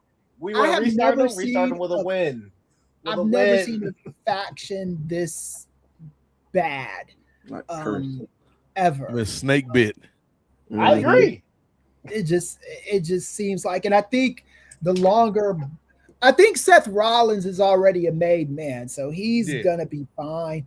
What's the reality show Doofus? He can come and go as Logan Paul. Yeah, so he'll be fine. Okay. Austin Theory is less said about him the better. Braun Breaker is the guy in this faction. I think if I were Montez, I would be like, yo, if you put me in this group, I am going to I just say I'm going to GCW. I'm not staying around for this. Right. I gotta go with Seth Rollins, man. And Braun Breaker, I do think he's gonna rise above this. I believe in his future. I don't believe in his future with this horrible group. Damn. Brother Nate. So first of all, it's good to know that Chris believes Braun Breaker is the future. I hope the creative team shows him well and lets him lead the way. Show the fans all the beauty he possesses inside. Give him a sense of pride. Oh, okay. To make it easier, Ray Williams. But here's the thing. Here's the thing, man. Gerard Brown is such an effective arguer / debater / theorist that he almost convinced me to hop on this island, man, and hang out with Gerard and wait for the Globetrotters to come save us. But then, Ray, you said, I don't know, it was you or Ray? No, it was Jay. It was Jay that said the magic word. It was Jay that said the magic word. Right before this match, they in Saudi Arabia. I won't be watching the show, by the way, full disclosure. There you go. But Seth Rollins is gonna walk into the locker room. Ain't nobody coming to see you, Breaker. Ha ha! Because you're right. In that, like, Braun Breaker should win this match. Like, he should win this match to have that feather in his cap, to get him kind of, and it's sad to say, with a group led by Paul Heyman, one of the most brilliant wrestling minds of the last 20th century, to have a group led by Paul Heyman with such promising youngsters just have this stink about it. But I think a win over Seth Rollins would kind of start to extricate Braun from that stink. But nah, they ain't doing that inside him, man.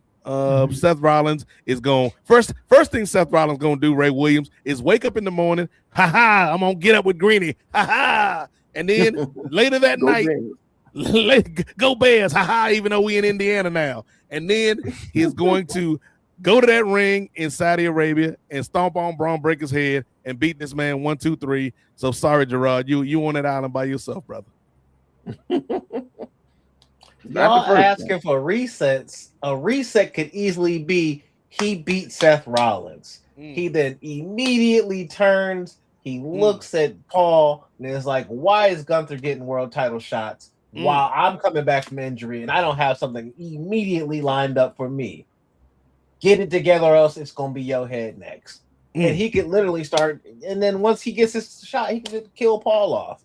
So I think Paul is part of the stink. Because here's the thing. Braun was better when he was threatening Adam. Like, yo, give me a title shot. Nah. Give me a match. Feature me. Nah. I'm going to spear everybody. I'm going to cause hell on your show. I'm going to ruin your segments. I'm going to actually cause problems. Leading all the way up to WrestleMania 41, where he then did not lose in that triple threat. I mean, that fatal 4-way when Dom took the belt. So he got out of that scot-free. He didn't take the pin, but he lost his belt. Cool. Next night at Raw, he's there creating the vision, basically. He lost his aura from that point forward. That last spear in the middle of that, basically the next spear he did that was like big was on Seth. And he should have at that point murdered Seth and took the world championship off rip. Like, to become a star, I'm sorry, like, the whole waiting process, for some folks, we don't need to do that. And if they want to make him that, they didn't take that long for a lot of folks, like Roman and them. They should have just threw him into the fire. If they threw Seth that fast into the fire, they could have threw Braun that fast into the fire. Now, yeah, match-wise, maybe it wouldn't have been the best. Maybe he would have sunk a little bit, but he could have rebounded and then had his little build back up because, hey, guess what? Randy Orton did too. When they do Randy Orton in there young, he then got another shot later on, and look at Randy. We don't ever really talk about, it's a footnote, the beginning. And yeah, you could say Hunter, his legs off and all that, but some folks say he just wasn't ready, period. Cool. So, like, it could have happened with Braun, but like the constant losing is what's going to kill him as a character, and it's going to take a lot more than just, it's going to probably be I got to become Bronson Steiner or whatever the fuck you got to be. I mean, whatever you got to be, excuse my language, to become the next level. Like, he gonna have to change his name at that point to like get a rebranding, like, because Braun Breaker is not gonna break nothing at that point no more. He broke Chris's heart. I think we're at that point, unfortunately, with that fool. I think everything. Heartbreak kid Chris Ely over here. I think everything you described is where we're at with this cat. You putting the pillow over his face while he actively alive right now. Stop. We don't have to turn the machine off. He good. It's a paper cut. He gonna walk out the hospital. He had a couple delays. Okay, but he gonna get that Roman win. I swear upon it. But Ray, what's the next match? We can move on. He ain't facing Roman on his card. Hold on to the dream, man. Keep hope alive. Always will. All right.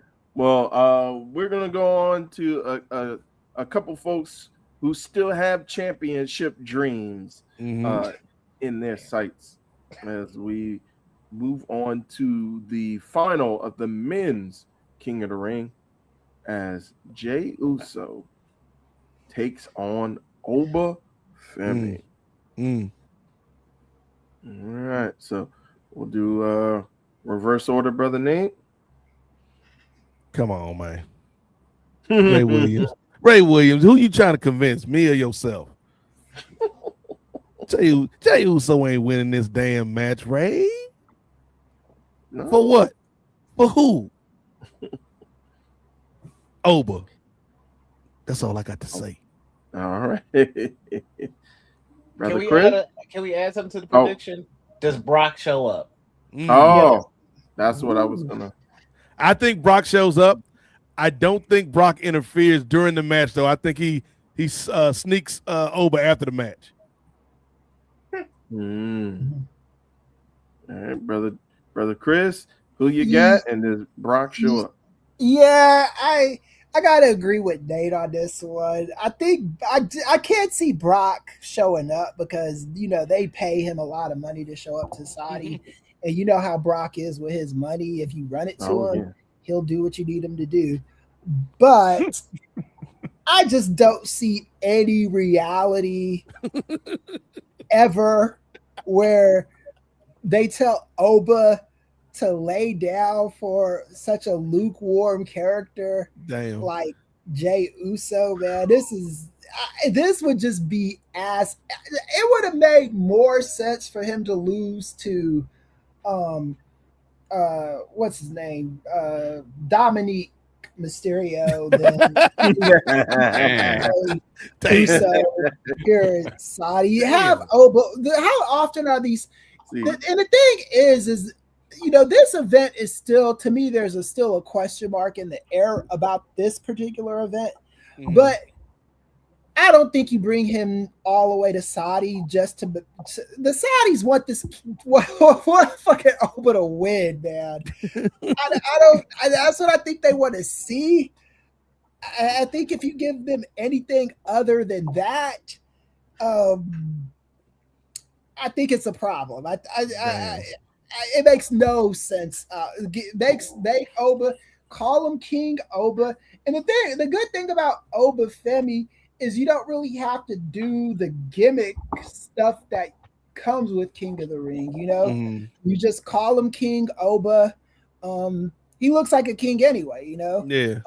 And just have it be that. Have him win. If they bring him. I'm going to say this right now on the record. Okay. I can see WWE doing this silliness, but I just don't. It just makes no fucking sense to have Oba, a guy that you've barely had lose, and you're having him lose to Jey Uso, who's getting punked out on TV on a semi-regular basis.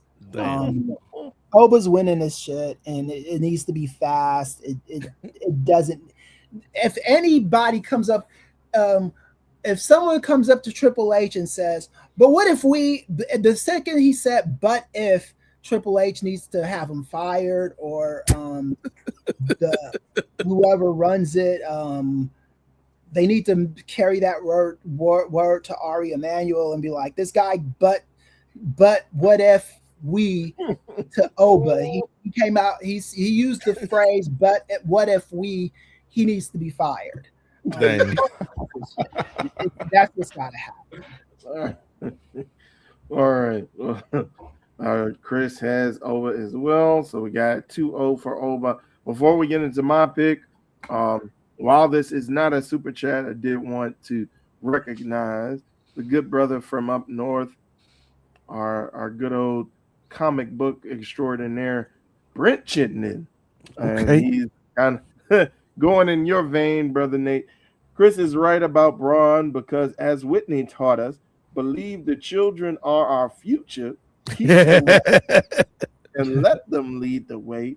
And Braun is a child of a Hall of Famer. Okay, Brent sees the vision. Or something that makes more sense when I'm off these cold meds. Thanks for being on when I can't sleep. Of course, brother Brent, you know how we do. Appreciate you, Brent. You know what they say? The only competition to the NWA podcast is sleep, brother. Indeed. Watch out. Indeed. But with my pick, again, I totally am in agreement as far as what should happen with Brother Oba. But Chris, what if we You see, fired, Ray. That's anybody that's doing that in WWE. I don't know what to say to them, man. Ray, we got to restructure your contract, my boy. The creative is getting ridiculous. If you pull a but, what if we with Oba at this point? Though you said lay down for Jay. There's more than one way to skin a cat, brother Chris. Remember Oba's last match, while he did have to do the job in the ring, it took 7 F5s, one through a table. So I'm not saying Oba gets pinned by brother Jay. I'm saying Brock shows up, does like 50-11 F5s on the outside. Oba can't make the count. He's barely on the ring. He can't make the 10 count. Jay is the king of the ring, and now you got set up Brock versus Oba at SummerSlam. That's all I'm saying. That's all. If you got this man, if you got this man losing to fucking Jay Uso, it's not like I don't care how it is. I don't care what the circumstances Master are. P can come in with the no limit soldiers and a tank. He still ain't losing. Right, yeah. I don't care if the whole like Saudi regime came out there and it was like we want to see Jay win. Like nope. Yeah. All right. Come on, y'all. Like, stop dogging on the man, Jay. Y'all act like Cameron out here. No, I mean, man, Jay. Chris, don't let Jay catch. You're not getting me done. He hasn't done anything wrong. It's just the booking of him. It's not his fault, but like I'm not. The character makes no fucking sense right now. That's the problem with him. He makes no sense. It's not even. Like Jarek was saying earlier about other dude, it's not even a you problem. It's your character makes no sense problem. So of all the people you have on the roster that this guy can lose to by a screwy DQ, it's Jay Uso. The only thing that would be worse is Jimmy Uso. Here's one thing I will say. Jimmy catches straight. Catches straight. Big Jim not even in the chat room. Big Jim said, "What he say F me for?" I'm just saying, man. It's the booking of both of them. It's not. They're just not being booked. Just look at it like this. You're looking at Oba, who has lost to 2 people. Brock, and he lost to Ricky Saints. He's lost to more than that, actually, but that was in the has he? Because I swear it was only 2 people. Yeah, in his early NXT days, he lost quite a bit. But like mainly from the memory, 2 people, and it's them 2. Now I don't even remember. You looking at Jay Uso, who a former world champion, World Ricky Rumble Starks winner. is not in my memory banks. You got enough that he choked out Gunther, which I don't agree with, but factually in the world of WWE, it happened. So for him to lose, for him to get a big win over such a person like Oba, in his current storyline, the only thing I see that doing is allowing him to puff his chest out at Jacob, and that being kind of a funny dynamic of, look what I can do all the way up to SummerSlam. I don't think he beats Cody, but also I don't want to see that match. And I like the dynamic of the two former tag team partners doing it, but I didn't know SummerSlam. Maybe at Clash in Paris, but like not at no SummerSlam. I'm sorry. And so, he accomplishment wise, y'all act like he like Funaki. Like, chill out. Like, he is Funaki, man. This dude is Funaki right now. That's who he is. He that's who this brother is right now. He is not someone that they are putting on the main stage to look like a strong player at the moment. Oba is somebody that they're doing that with, you know, every chance. I mean, they even have Jacob coming out there saying, yeah, Roman, I respect you. Fuck these two bitch ass cousins I got. You know, it's like their job right now are to be goons that get emasculated by Roman every single week, and to a lesser extent, Jacob. So they play the saxophones. Damn. Saxophones. People get murdered. Jay, he can't even save them. And it's weird too, to Chris's point, like in the match the other night on SmackDown when our man Javon Williams on these streets called Jay Unk. Like it was weird because Jay came out as a babyface, but then he wrestled as a heel, and then he ends the match kind of sort of as a babyface. And it's like I don't know what to think of you right now, Jay Uso. I don't know what to think of any of those dudes. Are the bloodline? Are they heels or faces? What the hell are these guys? I don't know. I just know everybody cheers Roman when he comes out there. But they've reverted back to the old gimmick. Yeah. Roman is, I'm too cool for school. And he does that. Jay is, I'm happy, I'm mad, I'm sad, I'm happy, I'm mad, I'm sad, I'm happy, I'm mad. And he goes through those ranges of emotions, just like he did back in the day. Jimmy is the, hey, what's up, y'all? I'm happy to be here. Right. I'm having a good time. And then now we got our silent enforcer. It was Solo before. Now it's Jacob. That's an upgrade. And the staring and the beatdowns. That's at least an upgrade. Wash, rinse, repeat. He's not as silent, but I dig him.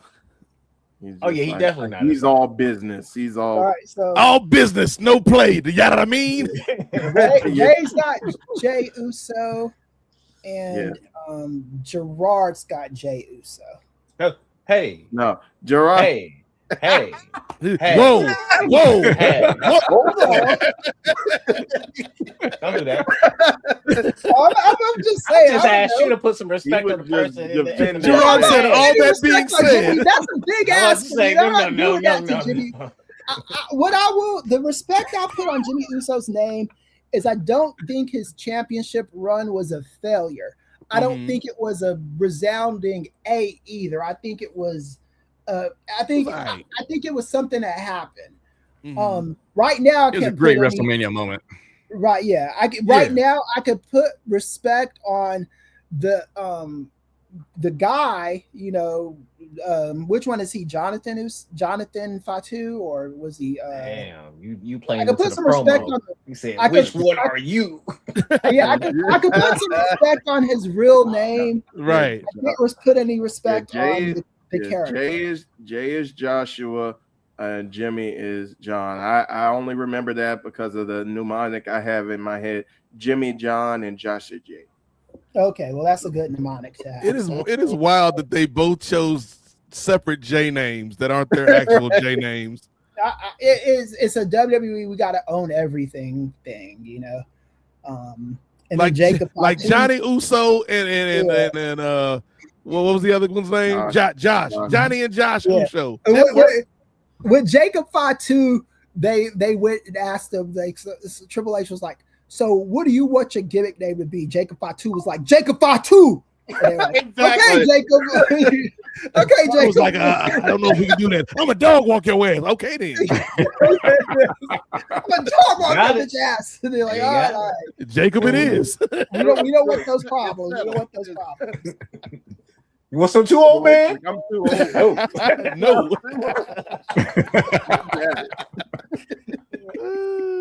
So who are you picking, Gerard? That's what the world wants to know. Oh. Exactly. No, hey, I was here to defend. Jay has to still go. We're not gonna hop over my man Jay. Jay, are you going with your namesake, brother? Not at all. Damn. Not at all. No. Here's the thing. So if they do, I mean, Obafemi would be the one to go with, because I mean, aside from Jey Uso and the crowd getting hype off him doing the yeet dance and everything like that, that's it. They're here to do the Oba's walk. They're here to see Oba pose. They're here to see Oba yeet, the yeet man, and then get the pin. That's what the crowd is there for. It don't make no sense. I mean, for me to see Jey Uso win the King of the Ring, and what does that do to Oba? That knocks his stock all the way down to Braun Breaker level. Damn. No. You know what I mean? So you're building with one hand, and then if Jay wins, you're tearing down with the other one. And that don't make any sense. So Oba's got to win. No, like I think there's a way you could do it to where you save face with both men. Yeah, I just think you guys are at a zero sum. You and Chris. This is the problem with you right now, Jay. Ray, you're over here with your. I think there's a way, and no. Ain't no way, Ray. This is what we're doing. No way, Ray. In 2026. No way, Ray. Yeah, the year of our Lord and Savior in 2026. We're over here. This there's a way you can with Oba fucking Femi. No way. Oh, Ray. No way. Oh, Ray. You've already been building, though. You've already been building. So what are you gonna do with the Brock thing if you have him win? You just have him fight. You answer. Tell me, Chris, what you gonna do with Brock if wouldn't Brock want Oba to win? Does he? Wouldn't Brock want Oba to win? Because if I beat this dude again, I retire with the championship. Cuz if he goes on to win the title, what's the guarantee that he's gonna get a title shot at SummerSlam in his hometown when he's got to face against the actual champion? Like Oba's still got to win the belt. Like I'll actually throw in on this one. Okay, throw in now, Gerard. Because both of your current champions, Brock last faced and lost to. He last lost to Roman in that last man standing and at WrestleMania 38. So that's 2 L's. He not just gonna walk up and get no World Heavyweight Championship match, and he not gonna just walk up to losing 2-1 to Cody.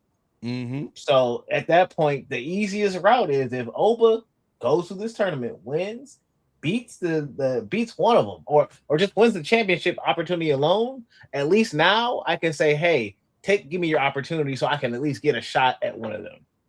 I don't now have to go through the whole tournament. I get to beat you, and I know if I jump you or get some buffoonery on you, I got you. Now, how do we set this up? Like, does he like jump him and then they just automatically add him and make it a triple threat match? Night 1, probably night 2, because this is the first ever 2-night SummerSlam, so they go probably night 1. Give Brock the whole space of night 1 so he can be retired into the sunset in that night. So then night 2 could be us all marching out in unison down to the ring to just end Roman, send him home for his vacation onto his yacht, so we can all move on to the future. I gotta borrow a phrase from Brother Jay. That sounds like basura. I don't like that.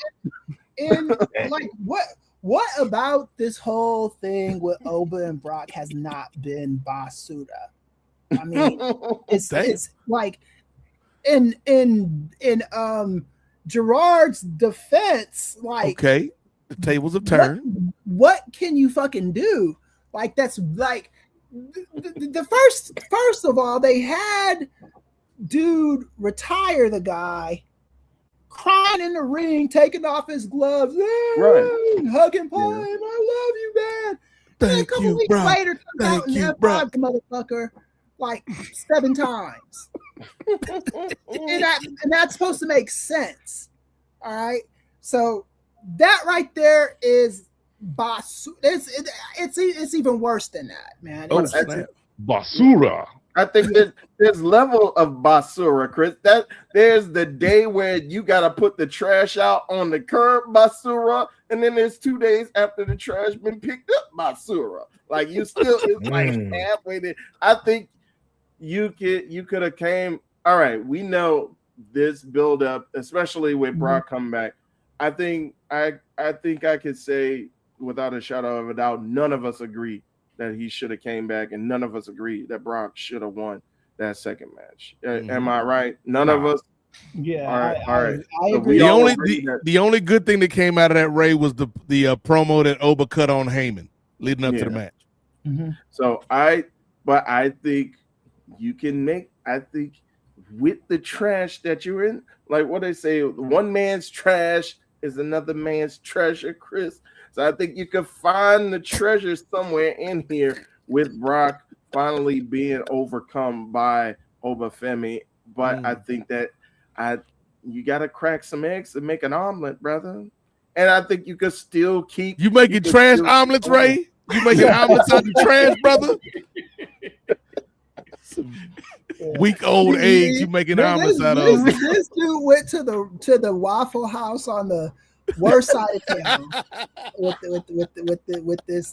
this omelet, man. You are not at the Waffle House in the good neighborhood. I didn't even know they made omelets at the Waffle House. Yeah. Well, they make garbage waffles. We at the Collie Park Waffle House in Atlanta. The Bubba Sparks, Collie Park. Yeah, it is 3 a.m. Damn. The chef don't want to be there. All the brothers out there making Yeah. This is all your fault, Jey Uso. This is all your fault, brother. You done put us on this tangent. Yeah, because I mean, and honestly, and also in your defense, Ray, I have no clue what the storyline doesn't make any sense. I don't know, and that was always kind of like when they were doing it with the bloodline the first time. It was cute. It was like, okay, these guys are bad guys, but they get cheers and it's fun to watch. And Roman is in what's his name, Sami Zayn, are talking about how oozy a nigga is. Yeah. So it was cool to watch. We are now in like Fonzie being like, yo, I gotta make we're now at Santa Monica. I think it's a good idea for me to use my jet skis and jump over this truck. That's where we're at right now. Well, the thing with the initial run of the bloodline, though, Chris, was it had all these different iterations and it evolved. And eventually we got to a place where you actually had a baby face that the fans wanted to see take the bloodline down. Whereas now they the biggest baby faces on the show, cuz. Right, yeah. There's like nobody and if they don't build Oba up, because I think Oba might be the dude. So it's like, what care are you taking in building Oba so eventually he can be the one that you like? If that is your plan, like he can be the one to bring the bloodline down. You got to kind of take care with him, and that's why, again, I'm not saying anything bad about this man, Jey Uso. We respect you, Unc. I'm saying nothing bad about the character, but the character is all over the place. But I think, in my opinion, Jay and Ray, when you're making these omelets, you want to put the omelets in the best position to cook, okay? You don't want to, like Ray right now, you got like a little flat iron grill that you plugged in your dorm room that you ain't supposed to have. It's against policy. Gerard know what I'm talking about. You ain't supposed to have that in your dorm room, Ray Williams. When you could just go down, like they got an actual kitchen, okay, on campus where you can go and use actual silverware and actual cutlery and cook up a delicious omelet. And that's what you need to do with Obafemi. Ray, you just can't be cracking eggs all willy-nilly with this brother. And do your dishes after. Do the dishes, Ray. Old backsliding vegan Ray Williams. Why is there ham in this omelet, Ray?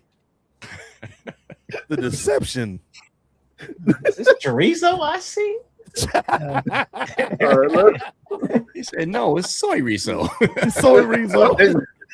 Soy riso. Tofu chorizo. Exactly. Impossible chorizo. It's impossible that Jey Uso gonna win this match. Gardine. All right, so I got Oba.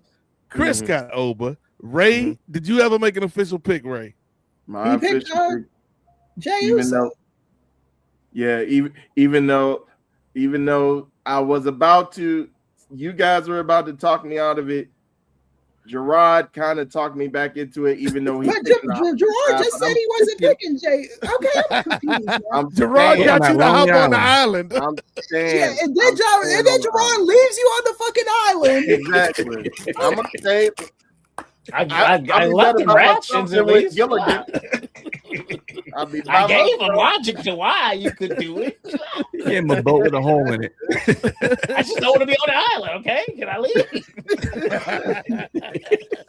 Ray, you are giving me an aneurysm, my dude. Clip it, Ray. Clip it. I'm sticking with Jay. Okay. All right. Jay? Oba. Gerard Brown, you leaving Ray on the island of irrelevancy? Yeah, I'm sorry. I'm Team Oba. We should have beat Brock 2-0 and just moved on to this and moved on with our lives. We should have to do this 2-night extravaganza type mess. But okay, at least because what comes next? Okay, we delay this until SummerSlam. That's his only match. What comes next for Oba? Are we going back to the open challenge? Right, yeah. No, what are we doing next? Because I see a better likelihood of Oba challenging Roman and Roman doing some fuck shit to win, and then Oba winning in Saudi Arabia. I can see that. I'm not saying that's gonna happen. I'm just saying that sounds more realistic than this Jey Uso stuff is. I don't know what to do with this anymore. But yeah. All right. So maybe we should move on past this match. Let me just Ray got one more egg to crack. Okay, cool. I'm listening to you, Ray. Oba finally beats Brock. Oba wins the Rumble. Oba beats Roman at Mania. And loses to Jey Uso in the process. You left out a detail. Here, not getting beat. Yeah, getting beat is getting beat. You're not getting beat. You not understanding. Remember the Etch a Sketch? He's shaking the Etch a Sketch right now and trying to redraw. You can't do that, bro. You got a perfect portrait right now. But you're going to shake it up only so he can win the Rumble and then go to Mania 12 months from now. Nah. It ain't even that, Jay. It ain't even that. Ray got the Etch-a-Sketch trying to use it like Chili Willy, the old magnetic joint back in the day. It's like, ain't no magnets on this Etch-a-Sketch, Ray. You can't take the hair from the top of his head and make a beard. It don't work like that. We got to put this story to bed. So he's going to get... We got to put this story to bed. He's going to lose to Jey Uso. But he's not going to get beat. I'm trying to understand the logic. You said he's not getting. He's going to lose, but he's not getting beat. He's not getting pinned. He's not getting submitted. He's going to get counted out. Okay. Saudi Arabia ain't going to like that, Ray. Yeah. Saudi Arabia. That reach another world. I'm not liking none of that, Ray. I'm gonna be like, But I'm gonna do a flyover on the island with this. I'm gonna grab one of your ideas because to me, he wins the world title if you ain't at SummerSlam. You can't take my idea.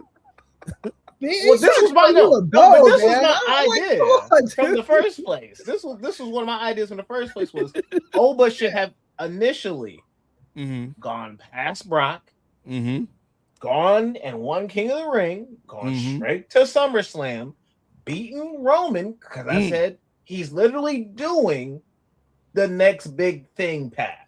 That's exactly. Brock was undefeated, went all the way through, beat a Samoan who had the world championship at SummerSlam, went on, lost at SummerSlam. I think Oba should have lost for the first time at SummerSlam. To who? I don't know, but somebody for the world title.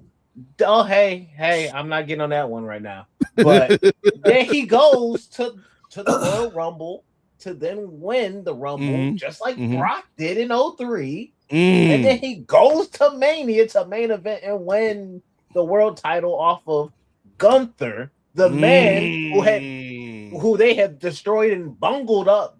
But hopefully, hey, we doing a night of resets over here since folks need resets. Braun is getting his reset. We gonna also reset Gunther because all this foolishness losing to Cody should have never happened. If you're gonna have the man, I mean, I'm jumping ahead, spoiler alert, but he needs to have that world championship. He needs to start it with it from this night moving forward to next year's Mania, who he loses it as the big bad threat to Oba. Because I want a Gunther match. I think that match is just going to be the bee's knees. I think that's going to be the shits. And so I need to get to that match. And I want Gunther as this threat that they were starting to build. You going to feed AJ? You going to feed all my... Feed them? Cool, feed them to the people. But then give me Oba to be the big bad, big bad bully to stop him. Oh, you think you bad? You ain't seen bad. I'm gonna show you who's bad. That should be the path still from this point forward. That's how you make an omelet, Ray Williams. That's how you make an omelet, brother. No Jey Uso lost. My recipe, no Jey Uso lost. We can still do that going forward. Don't be trying to steal my recipe. Okay, Ray, he's trying to make your idea salvageable and make sense. Edible. Give him some. Like he's on your side with this. Just because you both say the N-word, it don't make you Paula Dean, Ray. Right. Yeah. Here's a little Laurie's, a little Laura season. Little cumin, little thyme, rosemary up in there. A little chopped up garlic, you know. We spice it up. Well, a little Zatarain's. Jazz that thing up. My idea is going. I know we're going to move on. My idea is going to make more sense as we get to the main event. Just you watch. But okay. Let's go ahead and finally shift out of this. It took way longer than it needed. We spent more time on that discussion than they will in this match, Ray. Thanks. Yeah. All right. So we'll move on to the women's final. The queen of the ring has women's world champion Liv Morgan takes on Io Sky. So we'll start with me, and then we'll work from up. Ray, let me get this out the way. I don't need no more slander. I'm gonna go with Io. That's it. Chris, short and sweet.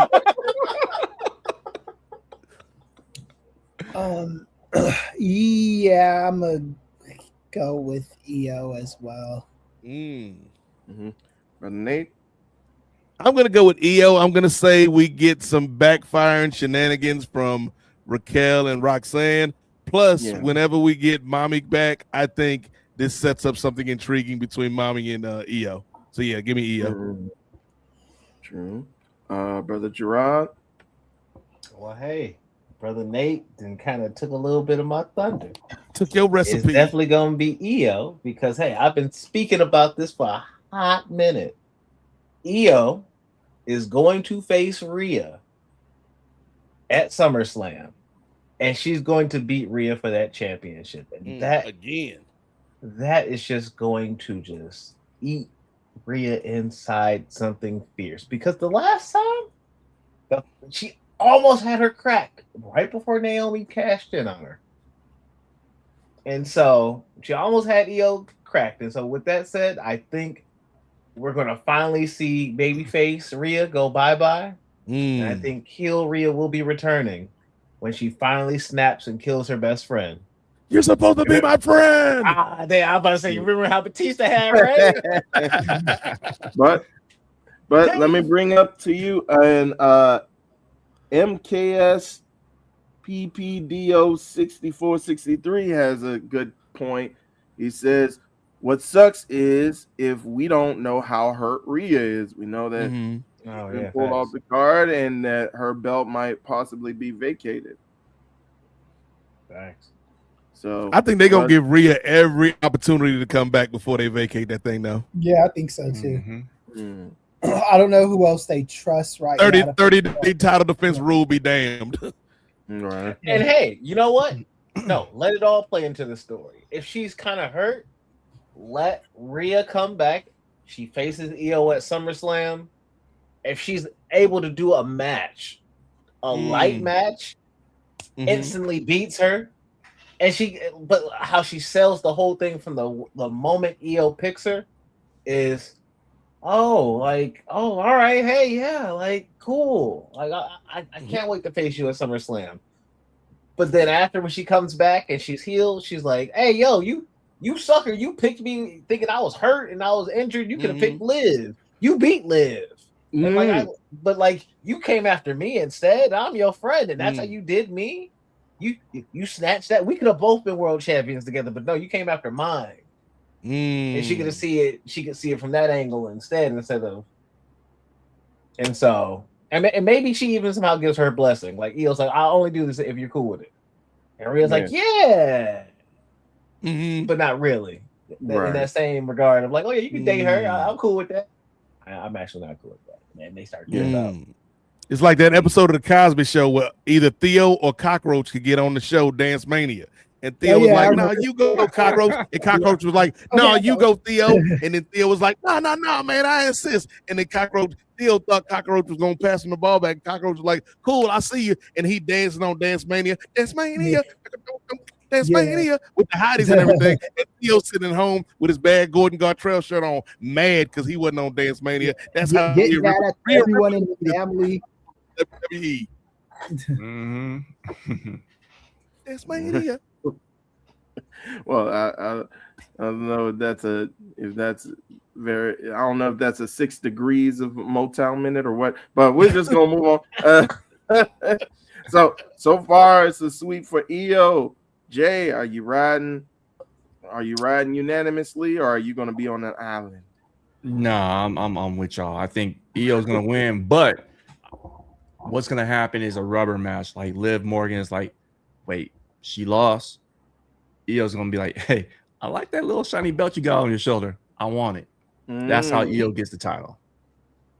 I don't think she's gonna go the Rhea route because again, I think Rhea is a little more hurt than what they're letting on because a lot of the news hasn't been, delivered yet. But I think we're gonna get the rubber match between Liv and EO. And so I think EO not only wins the Queen of the Ring, but also wins the women's title from Liv Morgan. Ooh, interesting. Triple fraud. Good luck. All right. Enjoy the show, kid. So we are unanimous for EO Sky. Well, who did Chris say EO too?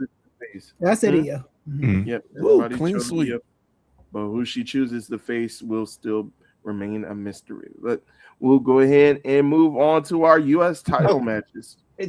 Give that one quick chat an acknowledgement. They were like, why wouldn't you want Liv to face Liv if EO just beat her?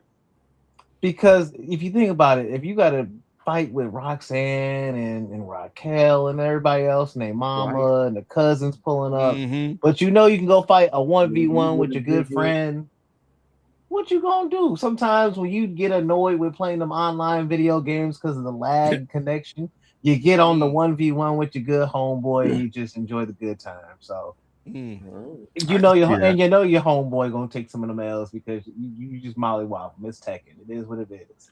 You got the better controller, whatever it may be. And that's how EO is with Rhea. She's just like, hey, you know what? I want to be world champion again, and I know I can whop her on Tekken. So pick up that controller, girl. Good analogy, brother Gerard. All right. Like I said, let's move on to the U.S. title matches. So we'll start with our women's U.S. title match. Champion Tiffy Stratton will defend against the Storm, Jade Cargill. All right. I guess we'll start with Brother Chris. Okay. Yeah, unfortunately, because I don't want to. I have to go with Tiffy time. Yeah. I love Jade, and I don't love Tiffy time, but it's just I don't know. I'm going with Tiffy time, and nobody's gonna get any kickback on me with whoever they pick for this one. So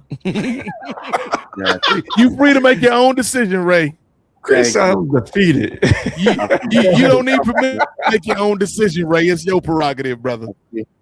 That Jay Uso argument took the fight out of Chris.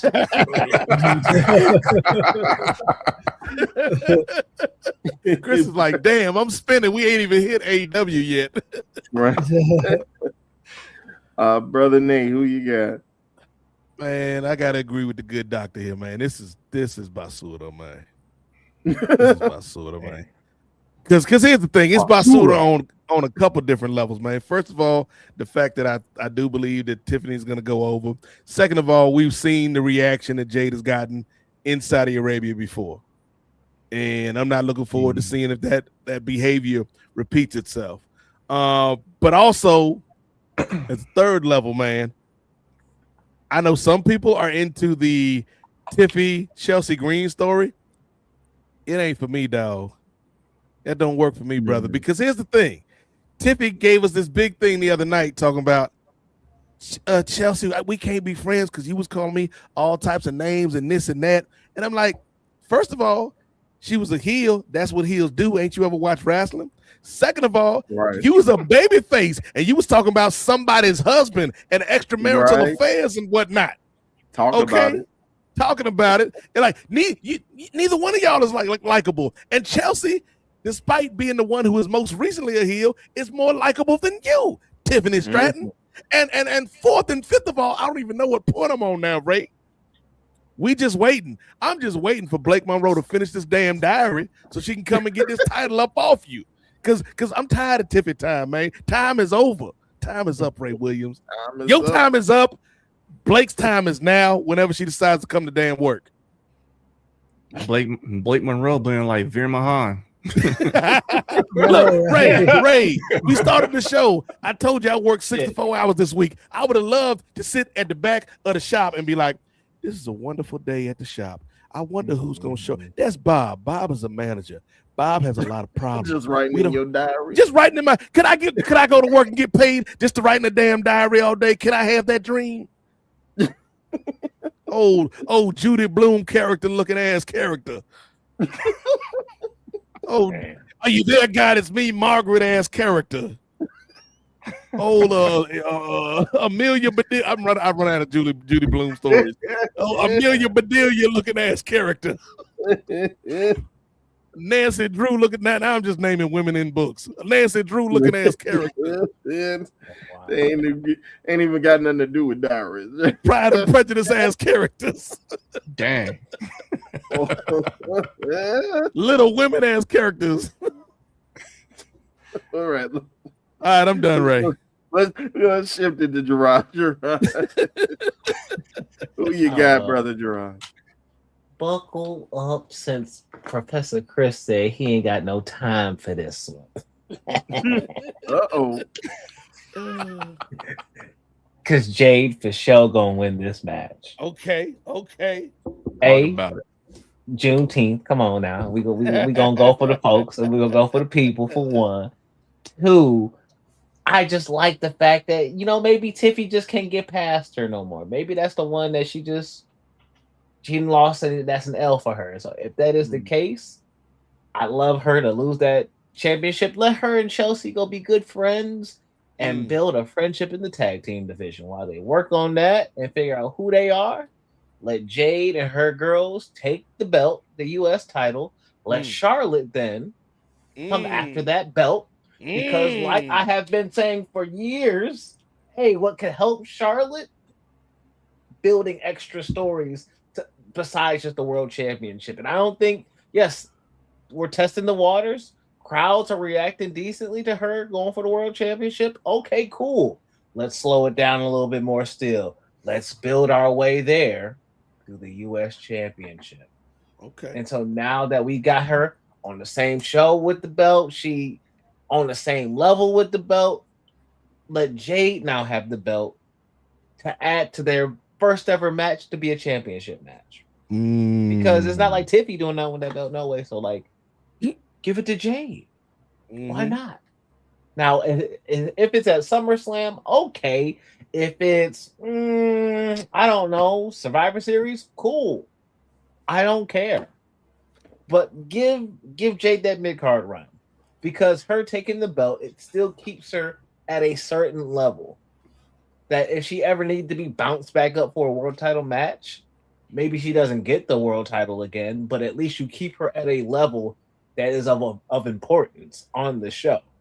If you have a faction, you need to have some level of importance and to keep yourself at a certain level before you basically get passed up by Toxic Attraction. So like we need to keep her at least a certain point, because once we get Bianca back, once we get Naomi back, there's a bigger and bigger story to build with her being at a level that they both reached, but she has to be doing this. This is her side arc while they're off doing their own things. Once they return to the main, once we get past the 2-year time skip, if you will, then we're going to be at where she needs to be with everybody else now. She'd have been a world champion, a mid-card champion. She'd have won a tournament and done all those other things while the other girls had did their things. And now we can build to that big 3 triple threat that still has not happened yet. Because I've not lost sight of that. To me, when they get WrestleMania back to America, that's going to be the big match right there. But you have to keep her at a level for at least over a year. So you got to keep her with at least, if you're not going to make her a world champion, give her a mid-card championship. All right, Brother Jay, who you got? 2-1 for Tiffany right now. Unfortunately, I got Tiffany Stratton retaining. But I do like the side quest that Jade Cargill is on with the U.S. Championship, because she gonna mess around and get triple crown with the WWE before it's all said and done. I just don't see her winning it in Saudi, getting the U.S. title. So I think Tiffany's winning. All right. Well, it's my turn. And unlike some people, if I agree with most of the points that people make, I'm not going to leave my friend on an island all by themselves. I'm going to come and assist and help my friend so that we can both make it out. So you just trying to beat the allegations, Ray. Yeah. Because someone left you on the Jey Uso Island and they're the bad guy.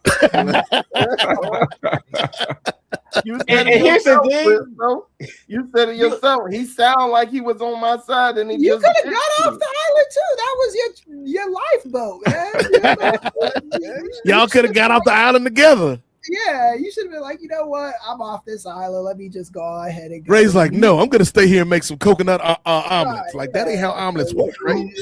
You and the castaways are gonna be there kicking it. You know.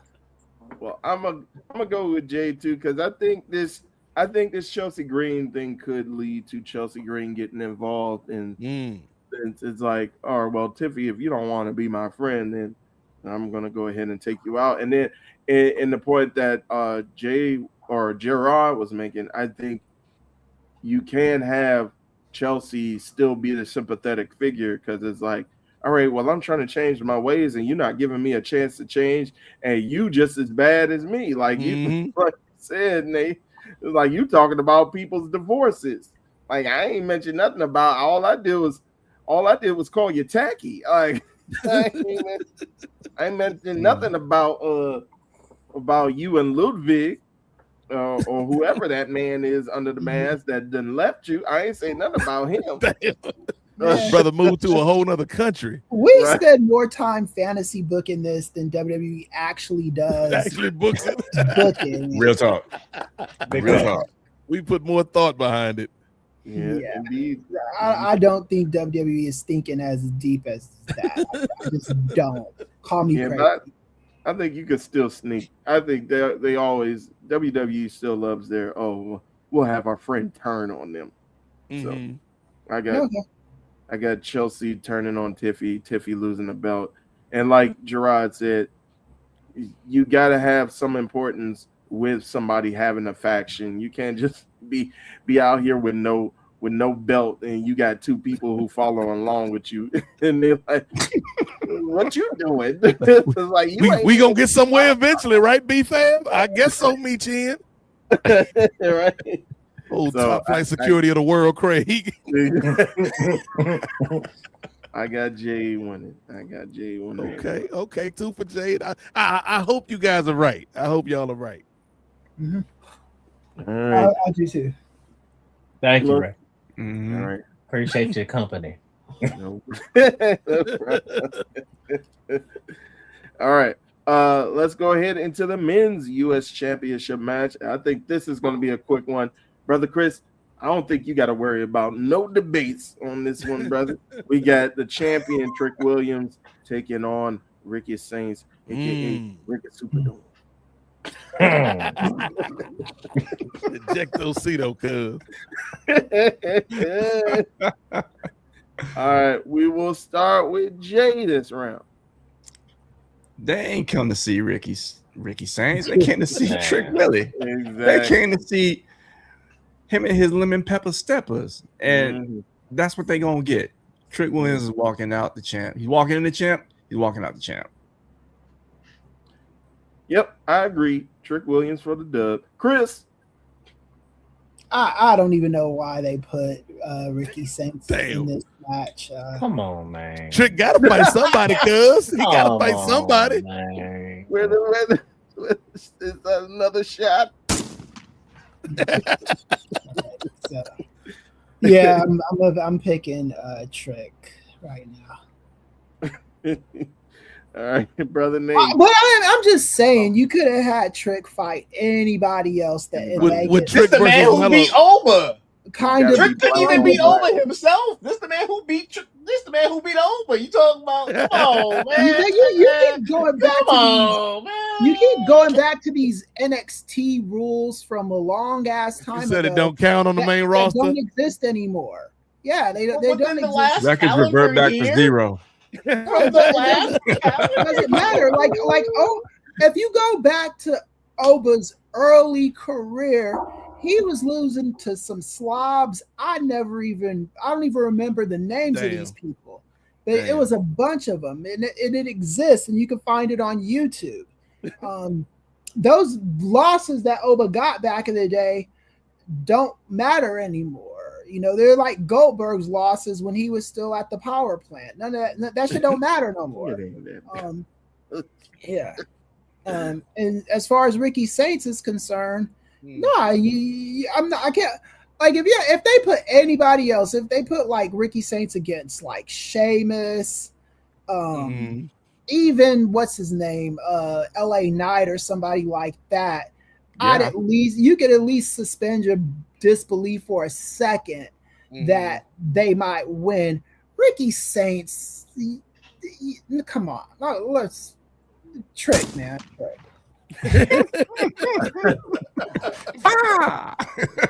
All right, brother Nate, who you got? Hey, first of all, man, shout out to this poster. This ain't Postonomics. It's just an observation. Looking like the 2026 reboot of Too Fast, Too Furious.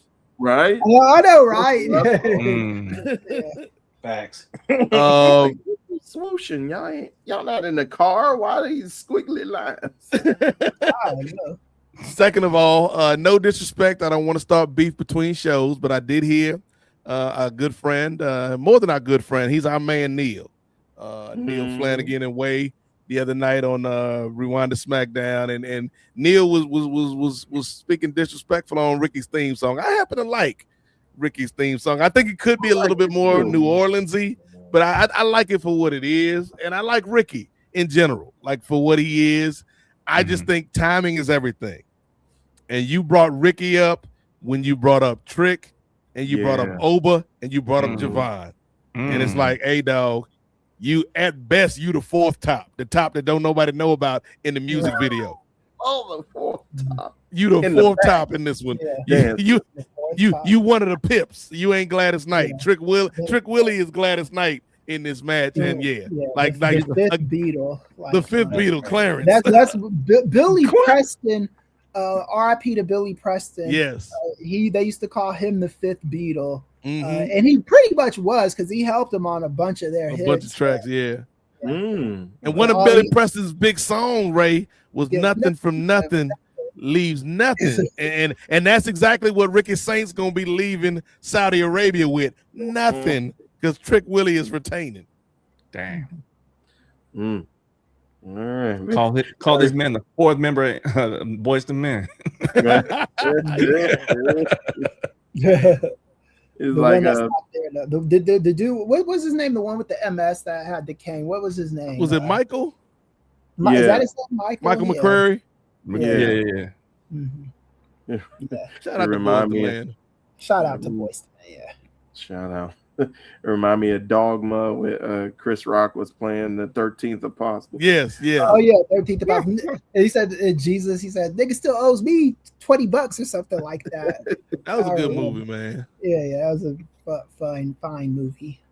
All right, brother Gerard, we're gonna end off on you so far. It's 4-0 for Trick.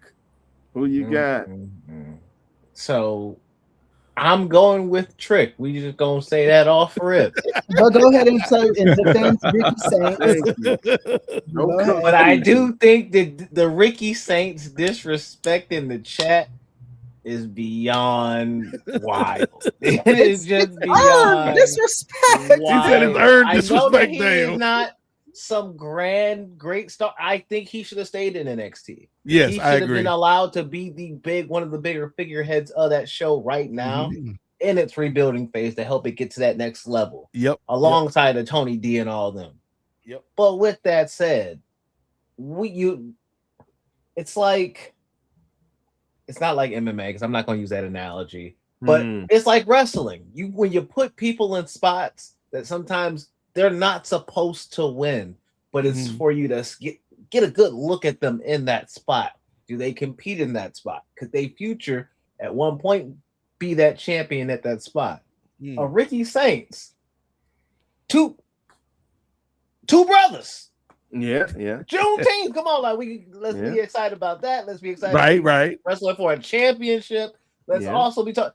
Ricky done won a whole tournament in the other company, the Owen Hart, the one we watching right now. the one we gonna be predicting in a little bit. He done won that tournament already. Like let's put some respect on the man's name. He would have maybe beat CM Punk for that X championship. His version of the Collision Championship. Who knows? Because he was doing the feud with him. That's the old company. That's a different company. No, but like he's somebody who then came over here, had his rise, got to the North American Championship pretty quickly. Right after that, then the only person they had Trick do everything in his power to try to beat Oba and couldn't. Javon would get smashed on and beat down by Oba. But Ricky got it. So, Buster Douglas knock somebody, put some respect on somebody's name a little bit. I don't put any respect on Buster Douglas's name. I put respect on Buster Douglas for that one lucky knockout he got on Mike Tyson. Buster Douglas was not a top tier heavyweight. He was a guy that got lucky against Mike Tyson, and Sega Genesis put out a video game for him. Congratulations. That video game wasn't half bad though. Shout out to Buster. It was a Douglas great video boxing. game. I loved it. It was probably my favorite boxing game on the Sega Genesis. But just give Ricky, just put a little respect on Ricky's name. That's all I'm saying. We ain't gotta throw dirt on the man's name. He did have a good match with Cody, man. I give him that. That Cody match. Yeah, the debut match was with Cody. Yeah. I put respect on Ricky Starks' name. Ricky Saints. You gotta earn your keep, my dude. Damn. Ricky Starks all day. He said 7 F5s. However many Rochambeaus it wasn't enough. He said, you gotta do some more for me, homie.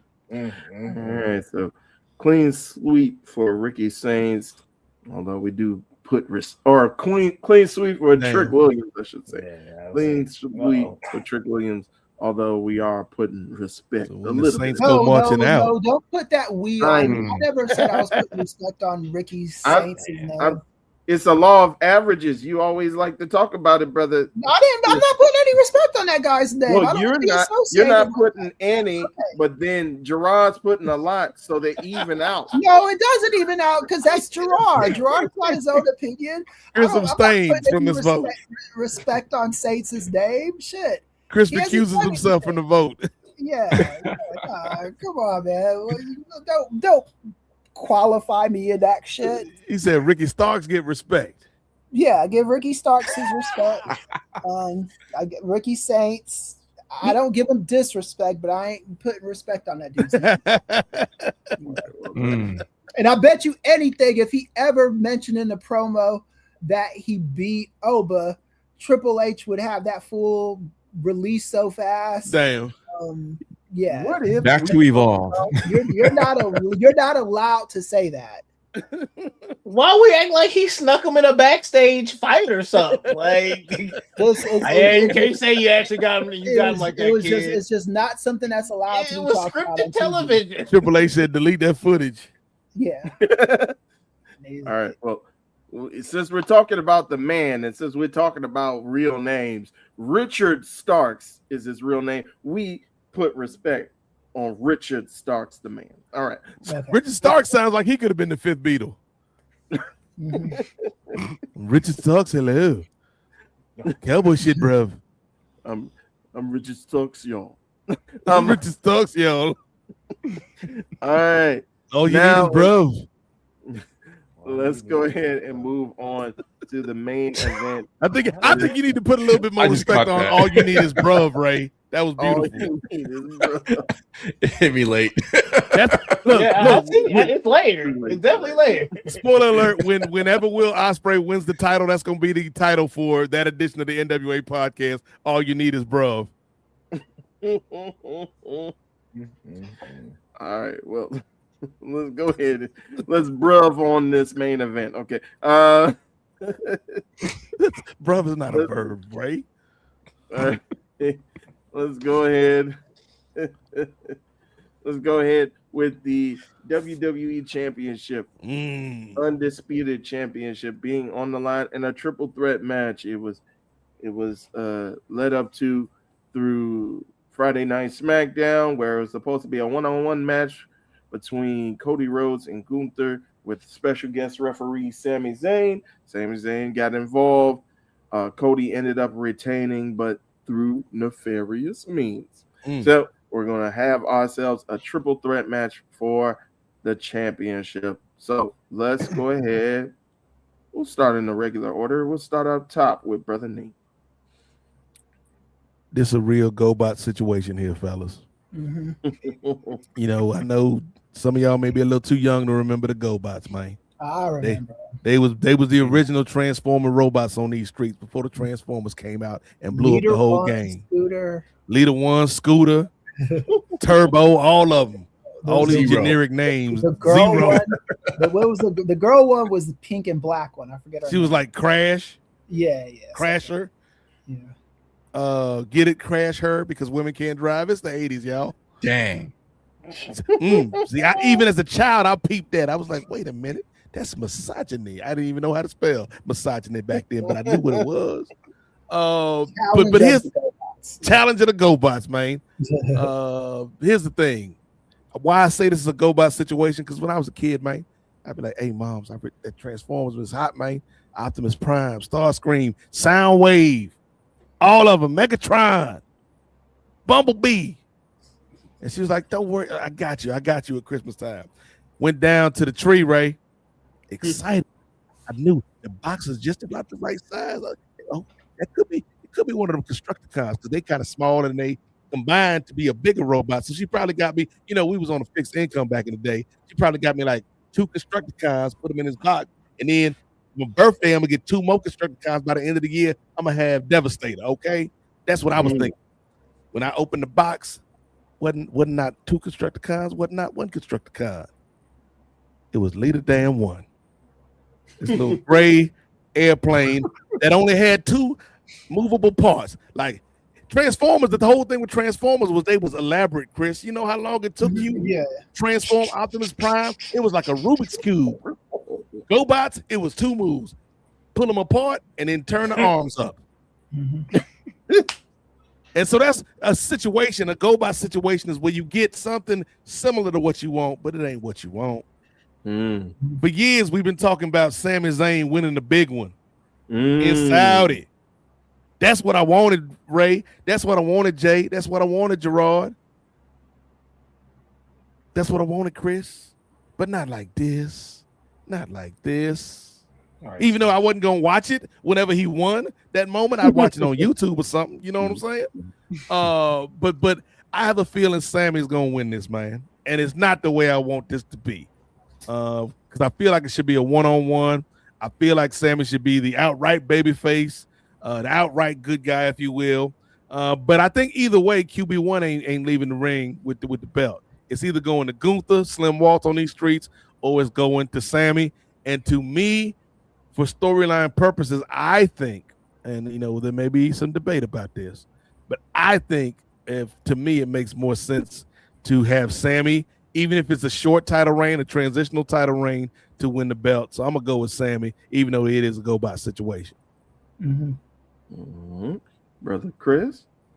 Yeah.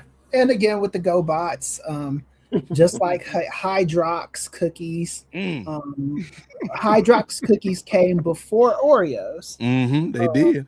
The GoBots came before Transformers. They did. They just weren't as good. I'm gonna go with Sami Zayn too. I don't think he pins Cody. I do think he pins Gunther. But I think he's gonna get what's his name? A run like my dude in AEW. Darby? Darby. He's gonna get a Darby Allin run. Okay. And but I think they'll give him the belt for now. The people in Saudi love him. He represents their religion, the largest religion in the world. Those people deserve representation, albeit, even if it's not for a long time. So. All right, I'll go ahead next. I'm in agreement. I'm gonna go ahead with Sami Zayn as well. I could see Gunther locking on the sleeper hold on Cody. Cody's about to pass out of nowhere. Haluva kick to Gunther. Cody just drops. Sammy pins Cody.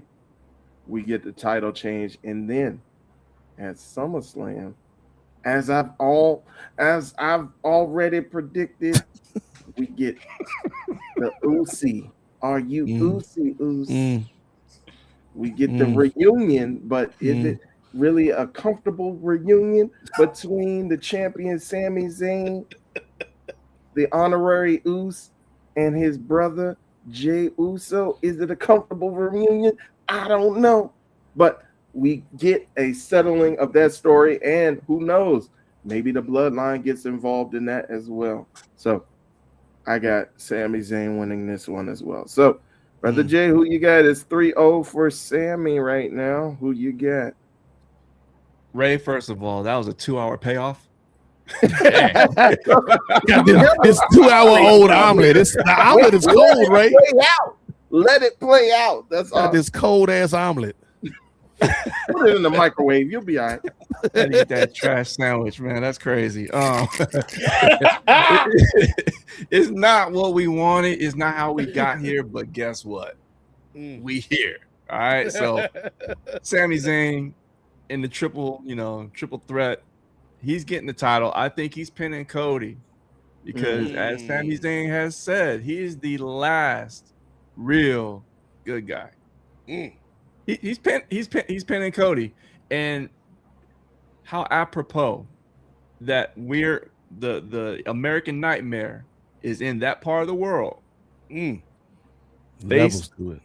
Faced up, looking at the lights. being pinned by Sami Zayn. How apropos.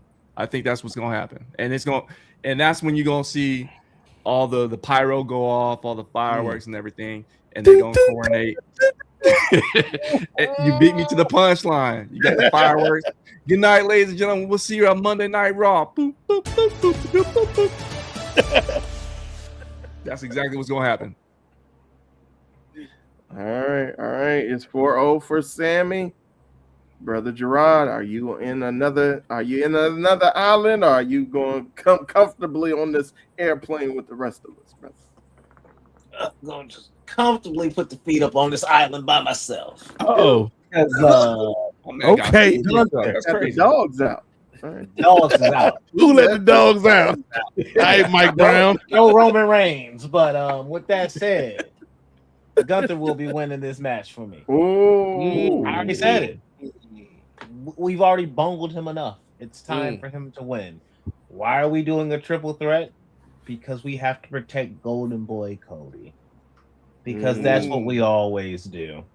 And yeah, I can hear you all, Saudi, Sammy, but guess what? WrestleMania is there next year.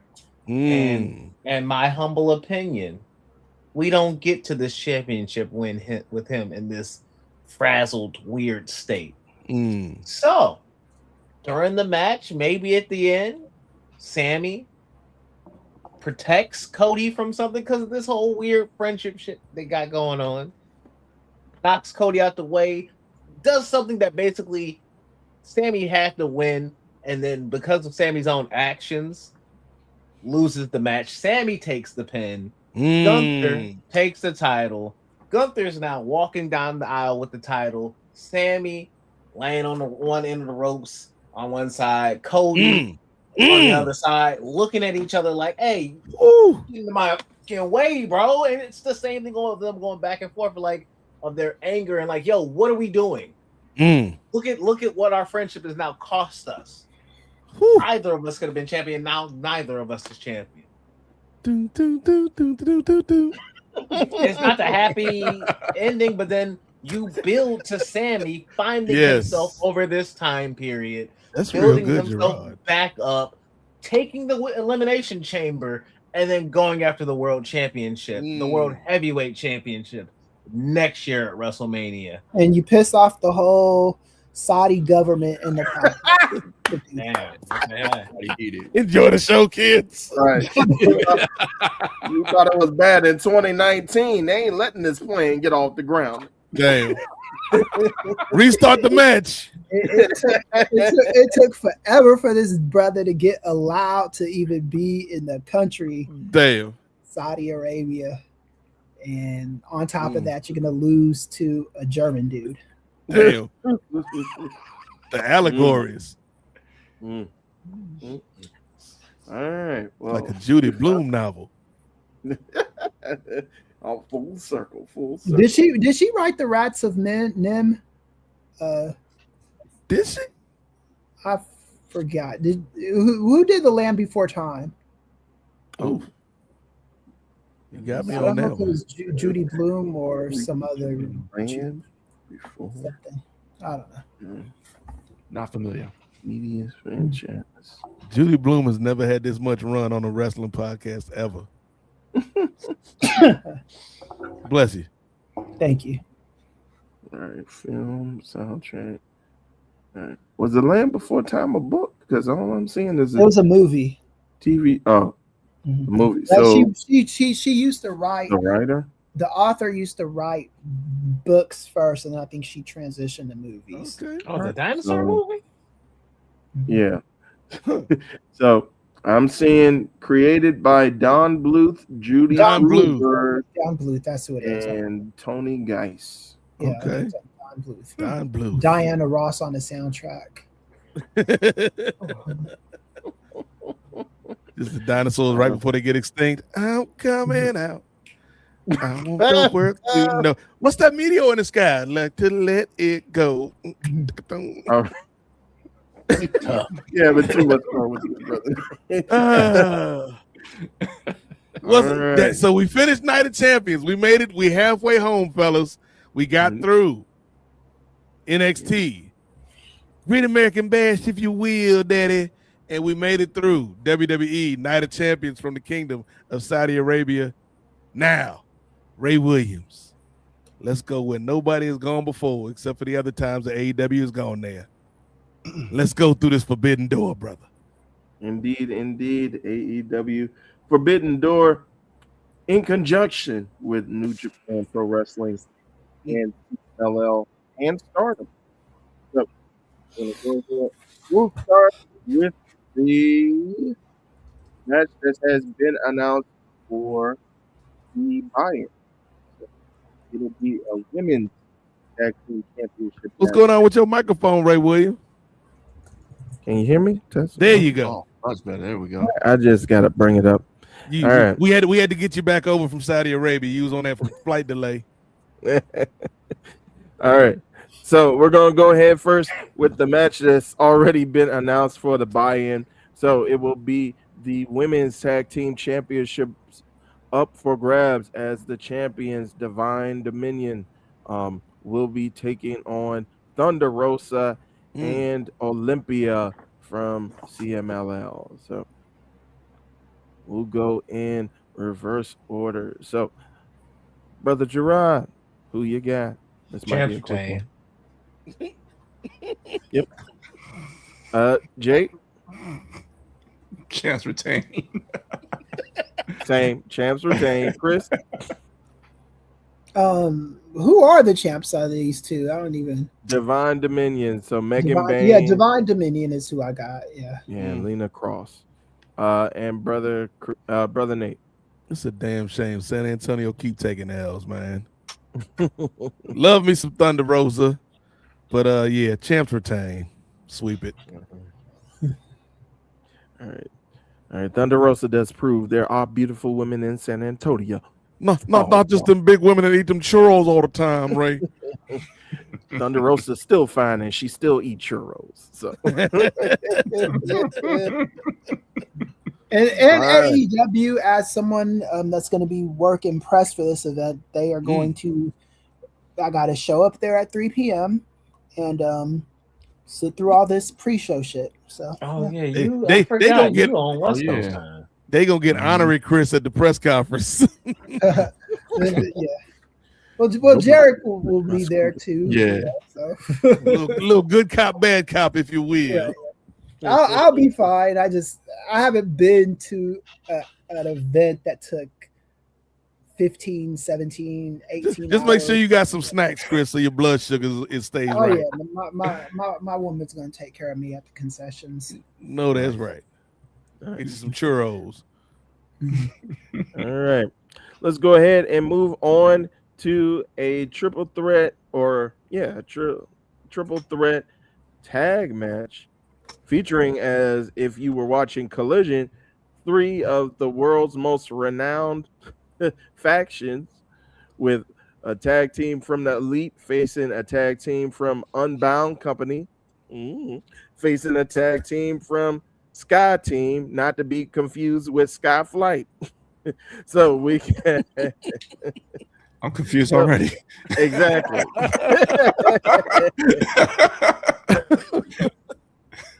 So we got the Young Bucks versus Shingo Takagi and Titan versus Mystico and Mascara Dorado. So we'll start with Brother Jay. You know what? It would be easy to say that the Young Bucks win, but I don't think they don't need to win. I mean, it's going to be a terrific match all the way around. I'm going to go with Sky Team. Sky Team. All right. We'll go up to me. I'm also going to go with Sky Team. And not only because somebody in this chat just said Sky Team win, and I'm like, all right, that sounds good. But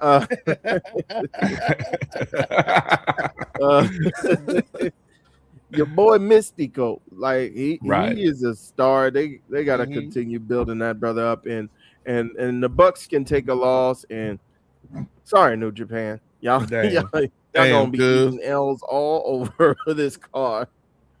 Damn.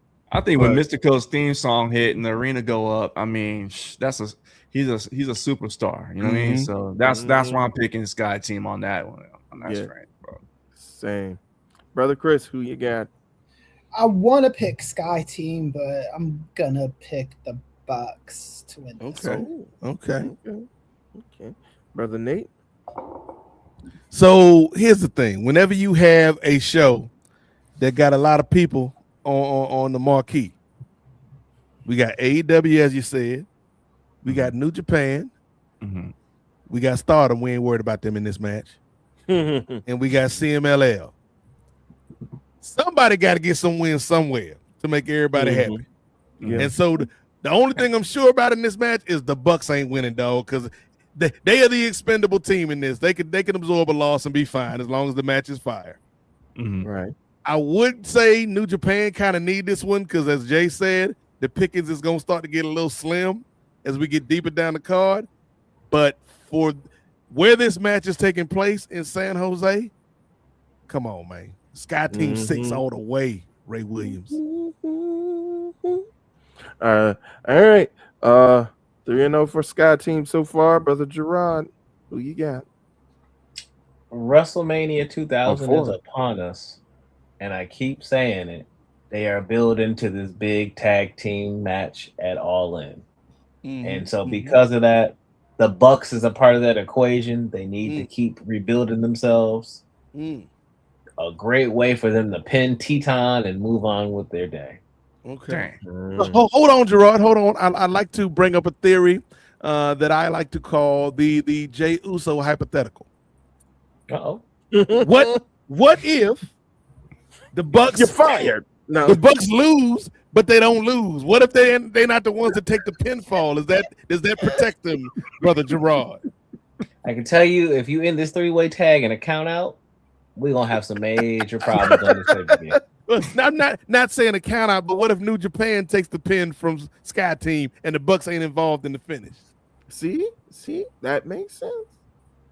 I mean, yeah, they can lose and not lose. You ain't beat them, but like, right, we ain't beating them. But at the end of the day, that's not the point of the story. So now CMLL said, "I'm leaving here with something." But that's the thing, though. I think unless it's like AEW going up against AEW, I think all of these matches are kind of like non-canon. I just think like you just mashing them together just to be like, oh, we got these matches. So what if? I think I think this doesn't have to necessarily be involved with the greater with the greater storyline. So, but that's just me. All right. So two folks for the Bucks and everyone else for Sky Team. That's you. All right, let's move on. Are we out of the pre-show? We are out of the pre-show. So this match, I believe, was set up over the course of the last couple days.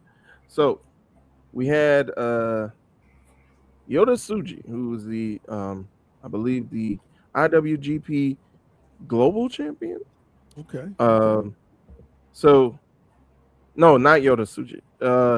Umino. Brother Umino, yes. So he was attacked by Gabe Kidd on a show in Japan for New Japan. And so you would think, okay, Gabe Kidd, he's healthy, he's coming back, he's gonna take on Shota Umino, right? Wrong. Gabe Kidd says, I'm attacking you on behalf of Pac from the Death Riders. Pac is gonna challenge you, Shota Umino.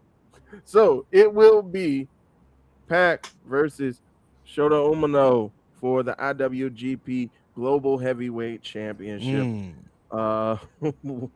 We'll start with Brother Gerard. I think it's Shota's rebuilding process of them trying to do something with him. So I think Shota gets the win. And you got to get him to Gabe anyway, which, hey, you got to beat Pac. Pac can handle it. Yep. Brother Nate? Yeah, this is like them Tom and Jerry cartoons where the little dog would start a fight and then the big dog would have to fight. It's one of them type of situations. And also, again, I know you said this is like What If, Ray. You said this was like Elseworlds. It's non-canon. But at the end of the day, these companies have egos, Ray. Yeah. And those egos are not What If. Those egos are very much in canon. And so, yeah, to Gerard's point, I think you do have to, get Umino on that path for Kid and Pac. Yeah, come on, man. Pac is a Teflon in this company. So, yeah, I'll go with Umino in this one. Brother Chris. See, this is the AEW is just not as like academic to figure out as WWE. I do want to go with Umino, but I kind of see them going with Pac, so I'm gonna pick him, unfortunately, or fortunately, depending on your vantage point. Yeah, I think my what if theory comes to a head when it comes to championship belts from other companies. Then I'm like, oh, they keeping those. So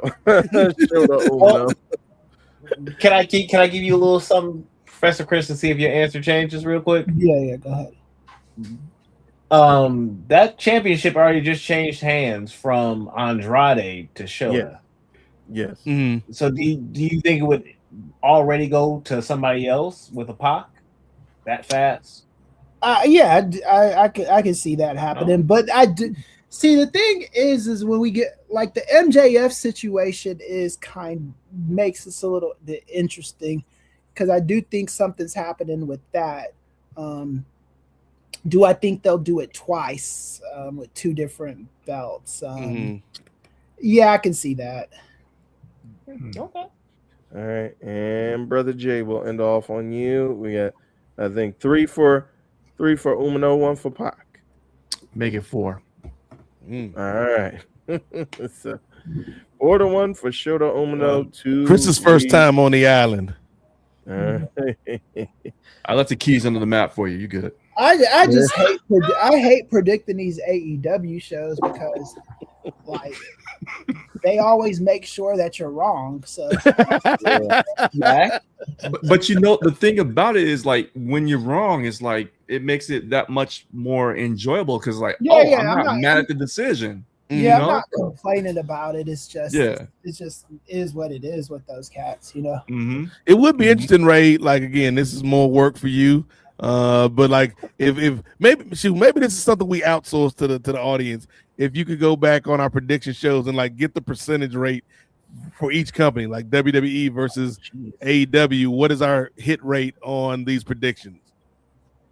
Oh Lord. The easiest way to do that I got time. The easiest way to do that is use YouTube and put it in Gemini AI. Okay. And they will tell you what all of us said. Oh, okay. Gotcha. Chris got all right, Skynet. Watch out. Even though I'm too scared to keep using. I use Gemini for work every now and then, but I'm like, I don't want you taking my thoughts so that you can steal my job, Gemini. Like Ray, this is the proper way to cook an omelet. A computer took your job. That's a good callback, Gerard. They give you a gold watch, kick you in the butt, and say a computer took your job, daddy. Hard times for Ray Williams. Hard times. They don't even give you the gold watch no more. That's right. You don't even get a gold watch. Maybe you already use AI, so I mean, hey, we already there. We're gonna give you a gift certificate so you can buy a gold watch. Because the AI wars are gonna be the people who's gonna win the AI wars are the people that know how to use AI. So the more you're scared of AI, the more you're gonna be in the slave camps with AI. The more wins. likely you're gonna lose it. You gotta have to lead the rebellion, Ray. Right. Like John Connor. It's like I'm you from the future, Ray. All right, well, let's move on. Now this is going to be an interesting one. This is going to be very interesting. I think it could go either way. I think it could go either a clean sweep or it could be straight down the middle. But we have Kenny Omega Jay's favorite wrestler. Taking on Zach Ospreay Jr., bruv. We calling back stuff from like a year ago. Hit him with the Zach driver. Zack Sabre Jr. versus Kenny Omega. This is going to be a good one. All right, we'll do reverse order. We'll start with Brother Jay. Who you got? Man, I think Nigel McGuinness is gonna beat Kenny Omega. Damn. Nah, I don't know how to call this one. I mean, I know Kenny's doing his redemption arc story. But you got Zack Sabre. Oh man. I just mentally flipped a coin. I'm going Zack Sabre Jr. for this one. Oh, okay. You flipped the coin on him. Oh. Mentally flipped it. Yeah. So all right. I'm gonna go back on my whole everything. This is not canon. I don't think that crumbled real quickly. Yeah. I don't think there's any way Kenny Omega losing this one. I mean, it's going to be a fantastic match, but 100%. I see Jay's favorite wrestler, Kenny Omega, taking this one. Shout out to John Boy. Hopefully, he got that flaming Omega sign out there again. John Boy, you need to work, brother. Hey, I took his job. Yeah. You wouldn't mind if you could take his job. All right, brother Chris, who you got? Kenny Omega or Zack Sabre Jr.? I got Kenny Omega because I'm still of the belief that he's gonna go to England with the world title. To lose to Ospreay. So and I think they're gonna want to heat him up beforehand. So yeah, I'm going with Omega. All right. Well, MKSP or MKASPPDO6463. You need a better name, brother.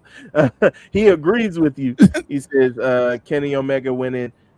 He gets redemption in a month, since redemption will be in Canada against MJF.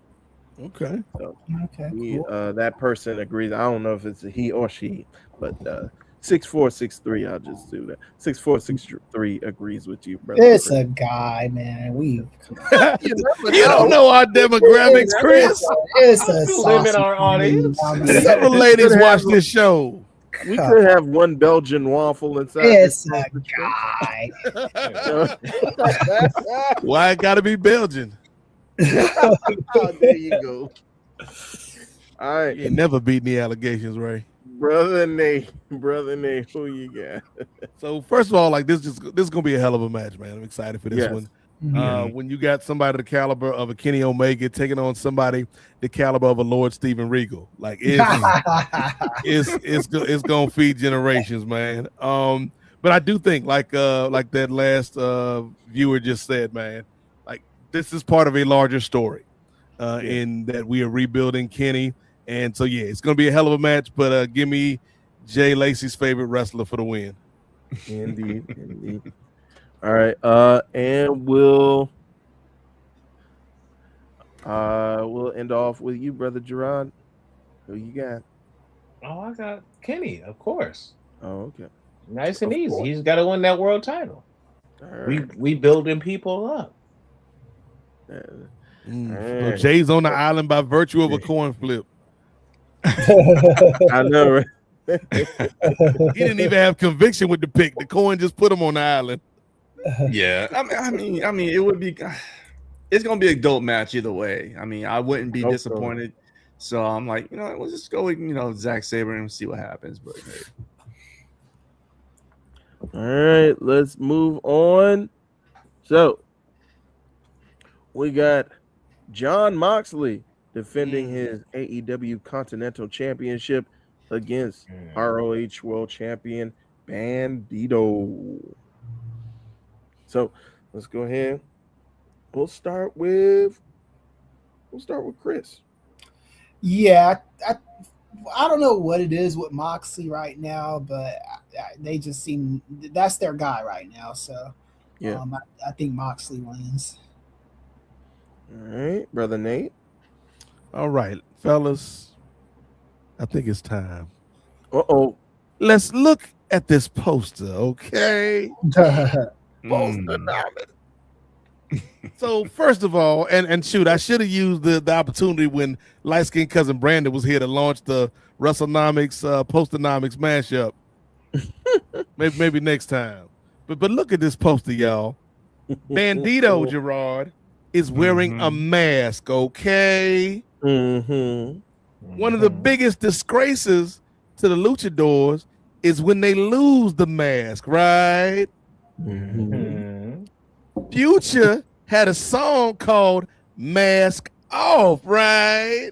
Some of the lyrics to that song, Chris, was Percocet, Molly Percocet, okay? Those are all forms of drugs, right? Another form of drugs is alcohol, Ray Williams. There's only one man on this poster, only one man that abstains from alcohol, to my knowledge. I don't know how Bandito live his life. But John Moxley abstains from the drug of alcohol, which means he will have the advantage in this match, and the Death Riders win because John Moxley is alcohol free, ladies and gentlemen. This has been Posternomics, presented by Post Wrestling. You just think Bandito in the locker room just taking back like Budweiser? I'm glad you said Budweiser. I was getting a little worried you was gonna say like Dos Equis or Corona. And I'm like, those are fine beers, but don't do it, Ray. I was so close to saying Coronas. I had don't to you say Tecate? Don't let Tecate or Modelo come out your mouth, Ray Williams. But he has the fighting spirit. Yeah, I did a mental coin flip like brother JD. But no, mental coin flip's gonna come on a shirt too. yes, put it on a shirt, Dickie Bird. Shout out to the Bird, man. But yeah, I think to Chris's point, man, like it's weird because I still don't like the Death Riders. Like that should be a t-shirt too. I still don't like the Death Riders, but at least now I'm intrigued by what they're doing with the Death Riders and Moxley. I don't like it, but I'm intrigued. And so, yeah, let's keep it going. Let's keep the belt on Mox. All right. Brother Gerard, who you got? All these sighs and deep Go breaths. ahead and pick Moxley. Yeah. Okay. That guy I love so much. Yeah. All right. With that, we'll go to your tag team partner, Brother Jay. Who you got? Mox ain't losing. Yeah. Mox is not sadly. It's this is the ace of AEW, like it or not. He ain't losing. Hey, you're right. You know what I'm saying? So it's gonna be a fire match. Bandito gonna do something ridiculous that we all gonna be like, yo. But Mox ain't losing. Yeah. That's true. And it's funny how you can fail upwards. Like he just lost the what was it, the quarterfinal match at Double or Nothing, and then it was like, oh, I get a title match in another division. All right. All right. I guess it's my go. Yeah. We going 5-0. We going 5-0 with Mox. I got Mox winning as well. I do want to see where they go with this storyline with him and I'm about to do it again. Him and Zack Sabre. They don't all look alike, Ray. I know. I'm so sorry. Him and Will Ospreay. I'm about to call him Will Ospreay Jr. Will Ospreay. But yeah, I'm intrigued to see where they go with that particular storyline and to see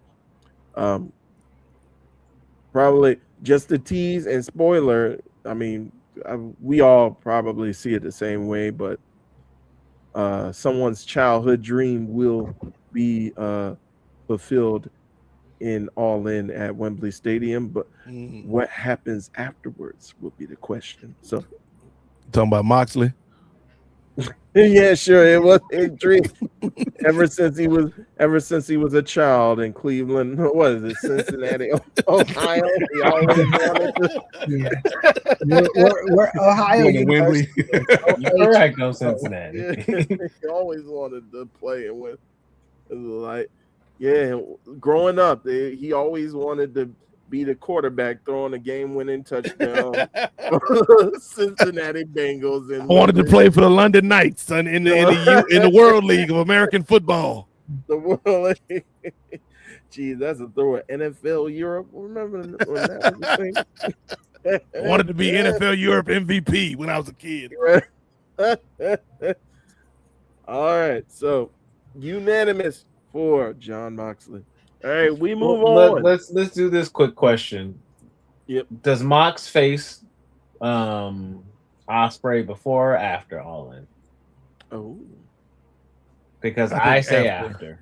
Yep. Yeah, you fatten up the hen fully, and to let the hen get unless he does the same thing he did to Darby. That's the only reason why I would say before is he pulls the Darby stunt. Hey, thanks, kids. See, I helped you get here. Give me your title shot. Give me your title shot. If you can beat me, then you man enough you can get to it. But if you can't, give me your title shot. So don't even worry about it. So give me your title shot. And I can see that literally leading to a match at Redemption for them both to like get that over. But I think to me, if I'm Mox, look, I know I be preaching this workout and this neck breaking and shit, but like I'm taking the path of least resistance. I'm looking at Brock over there. I'm like, hey, he trying to let Oba just get the title shot on the other show, so he can literally just pick Oba after. You know, I'm gonna do the same thing. Yeah, I'm gonna let him get the championship, and then I'm gonna pick him now. Like instead of like Brock, because like Brock want to do in his home state. So I know I'm kind of mixing storylines up and points, but fatten your hen up.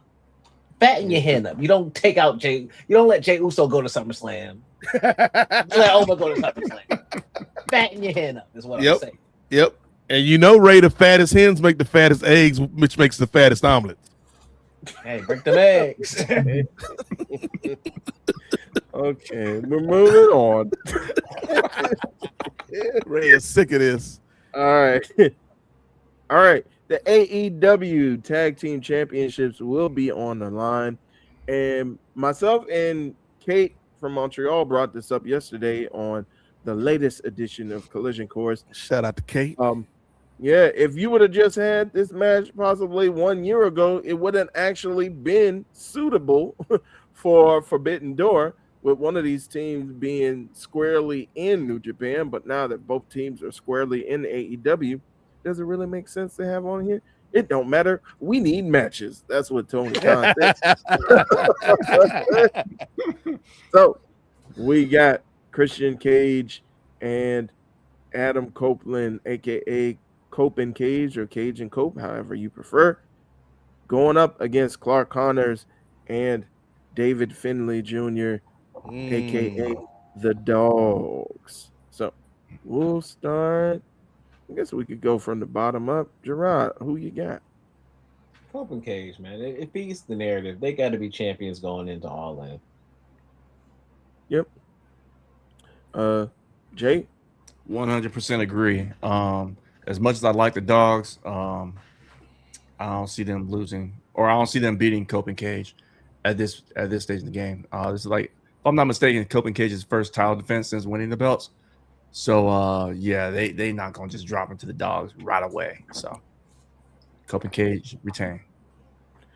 I agree. And me and Kate talked about this yesterday. It seems like they have two different programs going at the same time for the Dogs, and I think the one that they want to stick with is the one for Collision between the Dogs and the Bang Bang Gang, who had a terrific like faux commercial for a spading and neutering clinic as they go after the Dogs. So I think the Dogs are going to be more preoccupied with the Bang Bang Gang once they lose to Cope and Cage.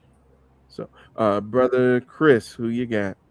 Yeah, I got Cope and Cage as well. All right, Nate. I mean, first of all, it's been said tonight already, but who let the dogs out, Ray? Who? The Baja man is like, we didn't know we was gonna get this damn revival in 2026. We living again, fellas. Somebody call up Desmond. We getting the tour back together. Get the band back together. I'm sure there was a Desmond in the Baja man at some point. Yes. But here's the thing, Ray. As much as I do like the dogs, to Jay's point, ain't no way the CNC Wrestling Factory losing to these boys at this point in time. Like, no, clean sweep, man. Clean sweep for Cope and Cage. All right. Indeed. So that's our second straight sweep. So let's go ahead and move on to the next match. So we're getting into our finals for the Owen Cup Invitational Tournament.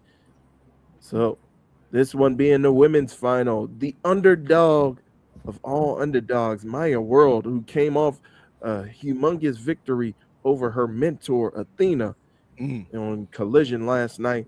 Now she takes on her hero, her idol, Mercedes Moné. So we'll go reverse order, Brother Nate. Who you got? Love to see it, man. Love to see these sisters out here doing their thing, man. I'm appreciative of it, man. Mm-hmm. Anytime Alcorn State and Grambling get to link up, man, it's gonna be a barn burner. But no, in all seriousness, Ray, like I'm very happy that Maya's getting this opportunity on this stage, man. And I hope she shows up and shows out. But come on, Ray. Ain't no way, Ray. We go on Mercedes all day, man. She got the Kevin Undergaro remix of the theme song now too. Oh yeah. Ain't no way the CEO losing this joint right now, cuz Mercedes all day. All right. Brother Chris, who you got? Yeah, I got Mercedes. They called this woman from her sabbatical to come back to work. You know, she ain't coming. She ain't came back to lose to.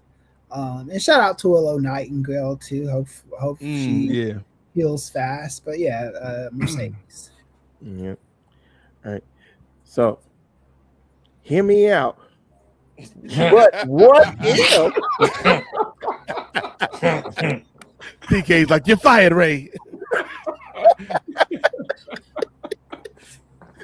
No, what I'm saying, so me and Kay were kind of talking about this yesterday, and she kind of swayed me on this one because at first I thought Athena should have beat Maya World, or I thought Athena before Maya World was even announced in the tournament because of the surprise. Because of the injury to Willow Nightingale, I thought definitely Athena should be going on, taking on Monet.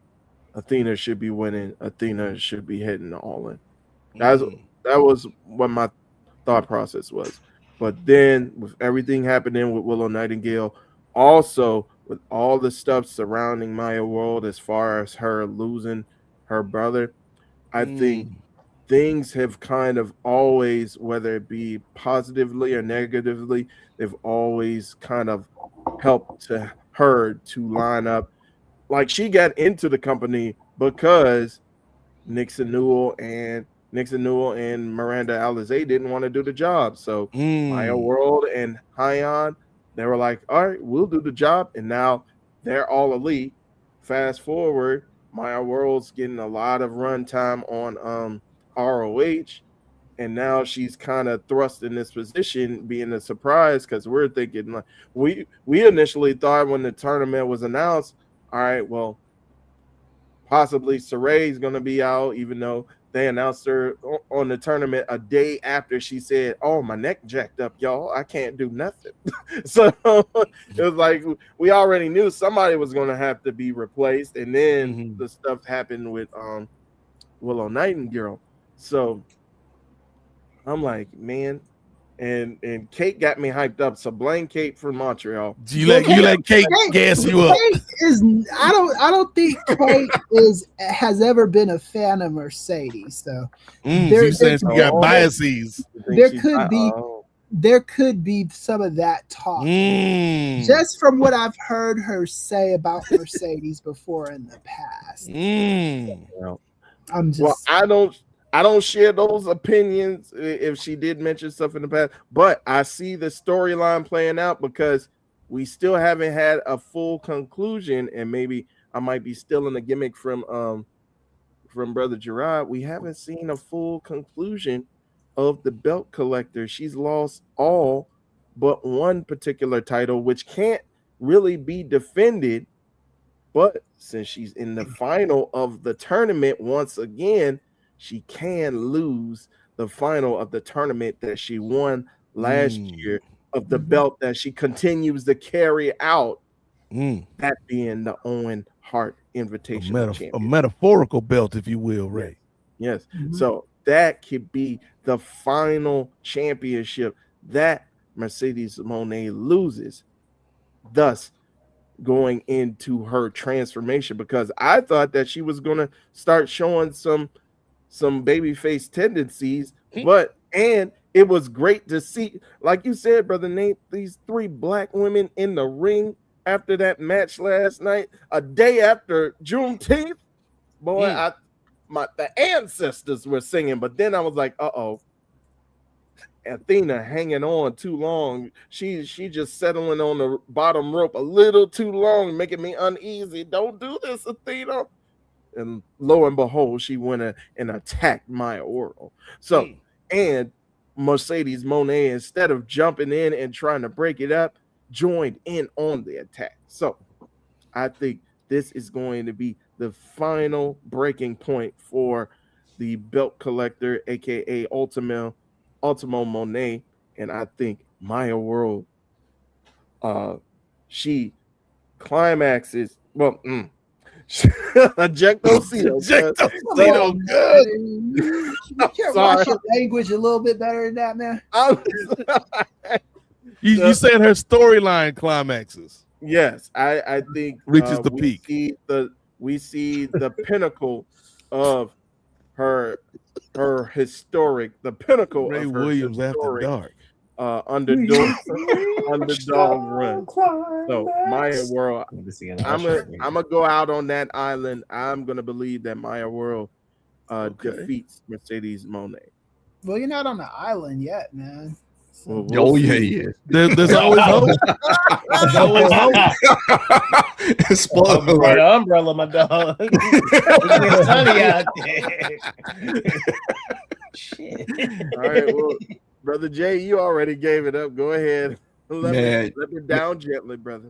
Well, Ray, I mean, you out here booking like Vince Russo, man. I mean, I just don't see. Listen, bro.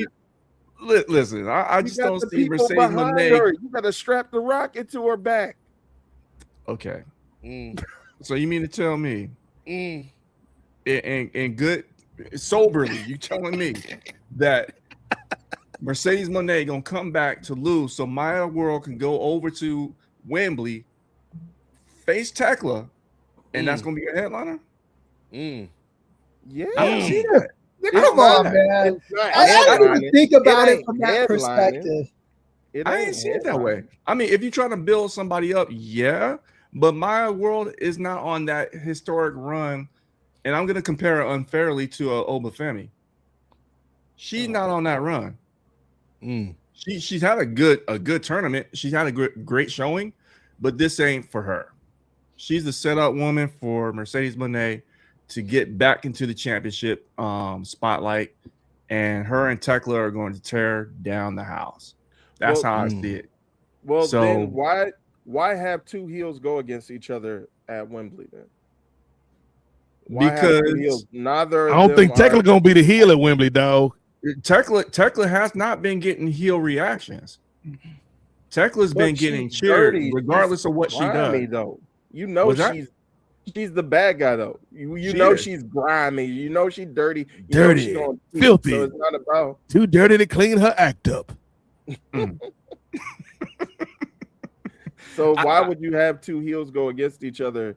Like you need that like, and you could like Maya World ain't got to win. You can have Athena get involved, and then that sets them So she don't get beat. Yeah. Why wouldn't you have as the top contest at Wembley? I didn't even think of this until Jarek brought it up. Why would you have Maya World, a person that nobody really knows as much, play? Why would you have Mercedes play second fiddle to that? What other match are they going to give her that's going to be bigger than the world title match at Wembley? But Mercedes already had a world title match at All In last year, and she came up short. Yeah, she'll get another one this year. So you can still build, but you're not telling any real story about her character and the change in her character. I know you don't care about changing characters, especially with your thoughts on Roman Reigns. She kind of did. She apologized. She kind of did. She went away. She had to regroup. She came back, and now she on her quest to get that world title. But she's back to being the same old. I want the hot tag. Give me the hot tag. My guy. Boom. Tag you in. Got it. Yay. So here's the deal. She is what we need is a Toni Storm to come back. That's it. That's all. Not to wrestle, to cut a promo, because she cut a promo before last year's All In, talking about Mercedes' desire to have all these belts and to be a belt collector. But the weight of the AEW Women's World Championship is not one to be collecting all these other belts with. This is your primary focus. And so if coming back, Toni Storm puts her on game just through a promo segment alone for the women, which, hey, how cool would it be to have a promo segment where the women are like having like one of those MJF style promo segments? How many do you remember like that? I sadly think I'm only thinking back to the one I'm talking about right now.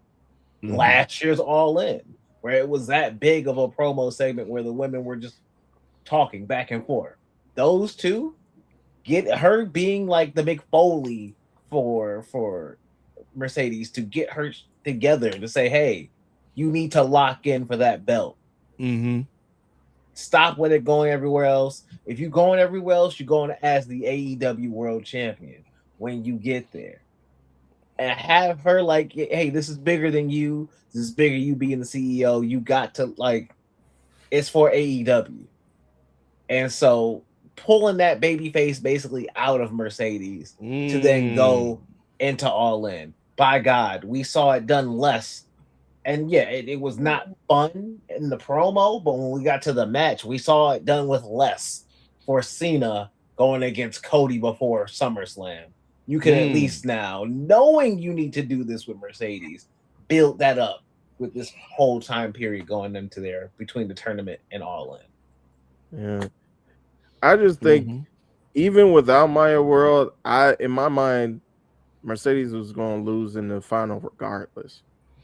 So it's like she was going to lose. If it was Athena, she was going to lose to Athena. If it was Saray who was healthy, she was going to lose to Saray. I think she was going to lose regardless.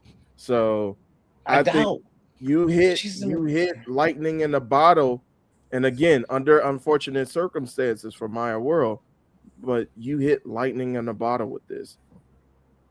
I think Maya is a different case, but I think Mercedes literally took, from the beginning, I said Willow was winning that tournament. If you already have her in that winning block, and that person, whoever's in that spot, is going to win all those matches to win the tournament, you just put Willow out of it and you put her in there. Because to me, Willow was going to be made a star at Wembley to take down Tekla. But now it's Mercedes. And there's a better, stronger story behind it. And you know why? Because they can now have her retain the Owen. But she was never in the tournament to retain the belt in the first time in the first place without those injuries. We can say she was going to be written in, but the spot she was written in was an unexpected spot, a truly unexpected spot, and the only one that never showed up to the tournament besides Shuri. But we had so much time with that one that who knows. But to me, yeah, Mercedes is in the winning spot for whoever was going to win this tournament to begin with. I think come next year, she goes into the Owen again, opening round, loses to Maya World. Because there's a story there. Because in the company. Then. Okay, because I don't want to see Mercedes have a year-long title reign. What? You gonna have her lose the belt after she won it at All In? You're not gonna have her retain through? My head hurts. Think about it. The Owen starts in May. You're gonna have her hold that belt from August. She could, but like I don't know. Like I don't fully her holding it close to Double or Nothing, and then her jumping into the tournament next year to try to get the belt back immediately. There's story there. Her immediately then losing first round in a tournament that she won back to back is a story to be told. Her not being able to just get right back to the world championship immediately. Stories to be told. So, like, yeah, I don't think she should a 7 to 8 month reign with the women's world championship, especially after all the belt collecting she's done. I think it's a little bit time for because think about it. One of her first major matches was for the TBS title. Let's also let the woman be without a belt for once in this company for a little while. But like we know the world title's coming. So give her that, give her 7 to 8 months, and now tell her a beltless story. The goldless, the bankrupt CEO. The truly bankrupt CEO. Yeah. And the thing with Maya Ray is Maya, even in a loss, can gain a lot just by being in there with Mercedes. Well, that's what I was thinking too. But but I just feel I won't relitigate Kate from Montreal corrupt your mind. He did. He let Kate gas him up. She was like, "Do you know what, two-way Ray? When you go on the show tomorrow night, you tell those fellas that Maya World is going to Wembley. She's gonna beat Tekla. She's gonna have a year-long title reign." He's like, "You know what, Kate? You right. Let's go Tangent Town all day." I ain't say all that. But yeah, I'll stick with my pick though. So I'll stick. Enjoy your time on the island, brother. Yes, indeed. It's not the first time. All right. All right. Let's move on to the men's final of the Owen Hart Invitational Tournament. I think this one is going to be a bit more unanimous with Swerve Strickland taking on Will Ospreay. All right. So we'll start with me, I guess. Cowboy-ish, bruv. I'm going with Ospreay all the way. That's it. Jay. What's the lyrics of the song? Ospreay, Ospreay. Yeah, that's what I'm going with too. Yeah. 64-63 will tell you. Ospreay. All right, brother Jay, who you got? Ospreay. You mean Gerard? All right. We all look alike, Ray. Which one are you? This like when you know with the twins or like the two mass tag teams, it's like y'all slipped under the rope and then you jumped in for your tag team part. Gerard. Twin magic. You think this twin magic? Yeah, the twin magic. Crazy. It's wild. I'm going Ospreay. I'm sad to go against Swerve because I would love to see Swerve win, but it's Ospreay's time, so that's the name of the game, man. All right, brother Nate. Yeah, Swerve gonna get his time, man. It's gonna be a hell of a match. But again, I said it before, I say it again, Ray. All you need is bruv. All you need is bruv. All right. And brother Chris will end off on you. Yeah, they just played it up way too much on Wednesday. So yeah, Ospreay, they were just he went in on how many times he beat dude's ass and all that shit. So yeah. Swerve is losing. And some idiot on not an idiot, I don't want to call him that, but some dude on Blue Sky came at me with some scenario about dude losing at the pay-per-view, then winning it back on. It's Osprey's winning is straight up on Sunday. That's it. I agree. All right, let's go on into our World Championship match. I was about to say matches, but then I realized that the main event isn't a title match per se, but it does have the men's world champion involved. But we have the women's world champion, Tekla, defending her title against Starlight Kid from Stardom. Based on what we were talking about with the women's Owen, I guess we're pretty much all in agreement here. But we'll start with you, brother Chris. Who you got? I got Tekla. It would be funny if the Starlight Kid won, and then you'd have to explain to her main event with the Starlight Kid in Maya World and the main event in Wembley.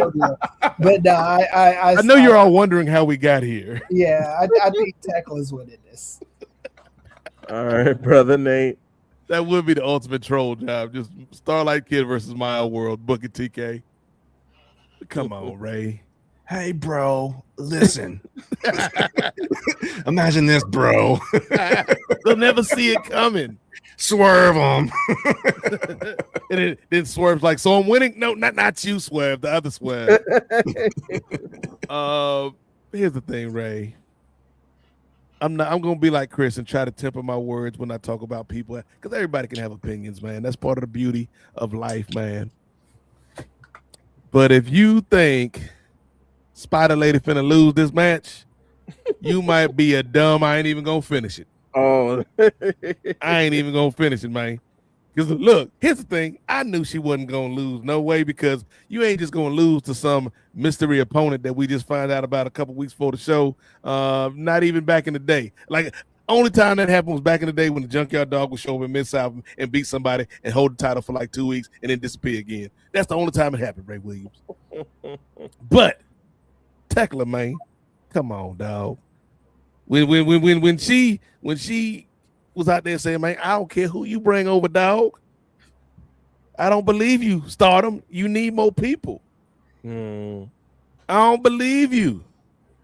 Chancellor Okada, or whatever your title is. The title you ain't gonna have is this AEW women's title. And I'm gonna spit on it, which makes it doubly mine. So Tekla, come on, man. Tekla Mercedes, Ray. That's gonna feed the nation. That's what we need. I don't give a damn who face, who heel. Everybody gonna be fighting. Everybody gonna love that fight. Tekla all day. Shout out to the Spider Lady. All right. All right, Gerard, you're nodding. I presume you agree. Tekla. Nice and simple. Gotcha. Not more needs to be said. Brother Jay, who you got? Tekla wins. Fatality. Fatality. God. Well, seeing as though she's been rampaging against everybody in Stardom, I wouldn't be surprised if it was a fatality. She just run over somebody with What if the whole Stardom women's locker room came out and jumped Tekla? That'd be wild. Really so? Heard you been talking shit, cuz. That might happen at Wembley. I'm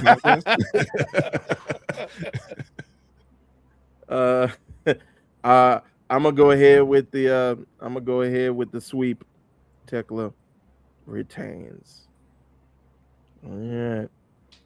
And now we're getting to our main event.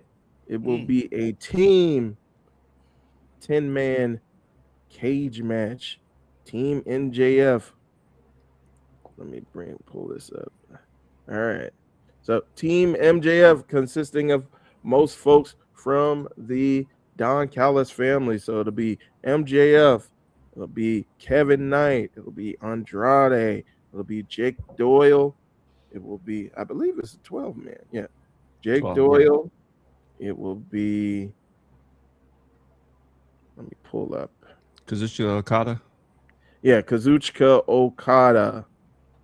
So yeah, it's a 10-man. So no, it's 12 because you got 12? Kyle Fletcher too. Yeah, and Kyle Fletcher. Yep, you're correct. So Fletcher, Okada, MJF, Doyle,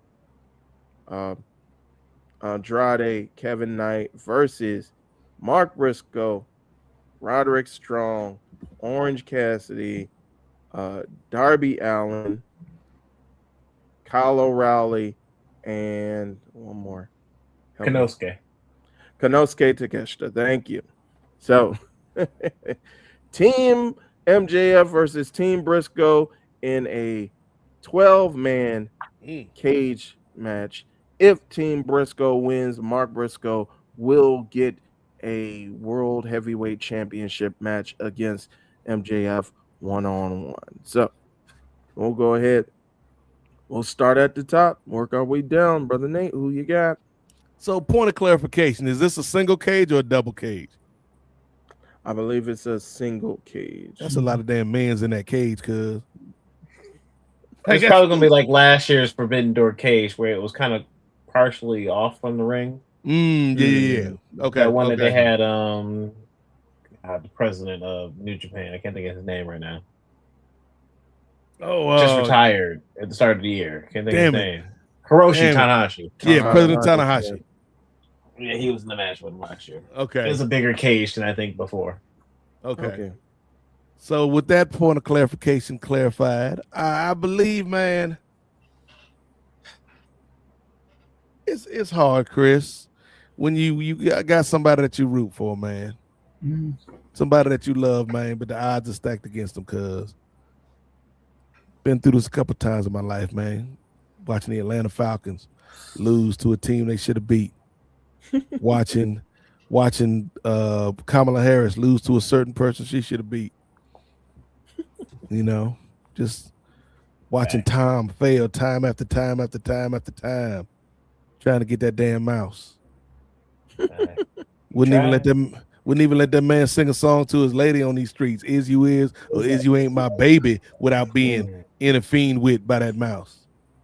Brother, here's how petty Jerry was, right? He baked a whole pie, put an iron in the pie, threw the pie at Tom's face. Tom thought it was just a regular pie, so he's like, I'm gonna let the pie hit me in the face. I ain't gonna let that stop my serenading. And then the iron hit him and messed up the whole flow.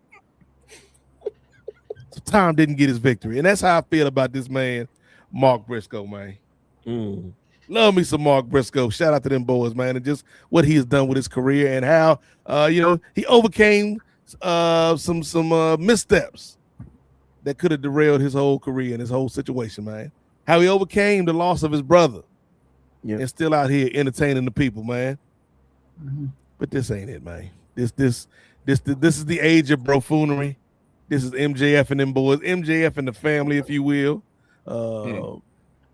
Sound like an old group from Stax Records. MJF and the family with their latest hit, Brofoonery, running wild over the country. But it's gonna be crazy. It's gonna be chaotic. It's gonna be a hell of a match. Like I'm almost envious of Jay and Chris for getting to see this live in the arena. But I'm gonna give it to MJF and them boys, not them boys, but the other boys. Gotcha, brother Chris. Who you got? Yeah, I'm going with Mark Briscoe and because I think the belt is coming off of MJF. I can see him main event in Wembley. It's not that I don't see him main event in Wembley. I think though, for my taste, and this is just my taste, I'm not putting this on anyone else, so leave me the fuck alone.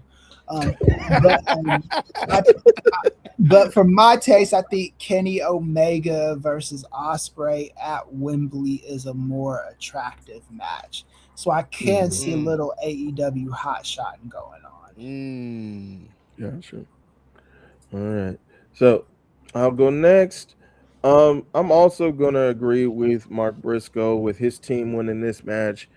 I think the shenanigans, Brother Nate, are gonna come in during that title match later on. I think that's when MJF is going to get the last laugh over Briscoe. But I think to send the crowd home happy, Team Briscoe is going to get the W. On Sunday. Shout out to Briscoe County Jr. Used to love that show back in the day. Brother Jay, who you got?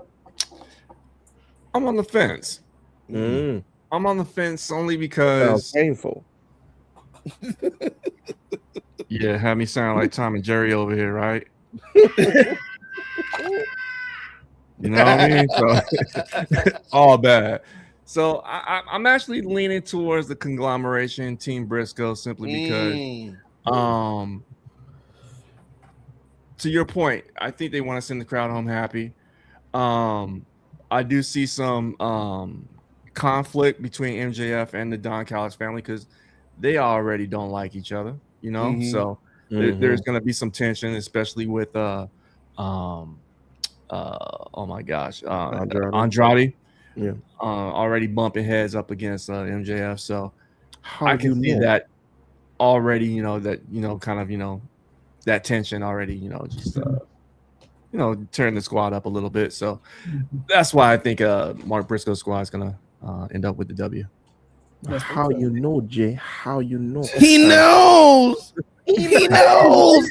It's fine. It's fine. Yeah, and shout out to Andrade because I did not see him main event in the AEW pay-per-view when they hired him back. I thought he was going to have to work his way up to that. So shout out to that. Shout out to How you know? He turned out and flipped it back. All right. All right. And we're going to end off Forbidden Door with Brother Gerard. Go ahead. Who you got, brother? I got Mark Briscoe and his team. For sure, because they need to get that title shot. He needs to get that title shot. That helps build some time between now and Redemption. He'll beat Mark Briscoe. I think even Kevin Knight, though he loses this match, will still somehow wiggle one more title shot maybe out of MJF. Because I think that sticks into the craw of one Andrade.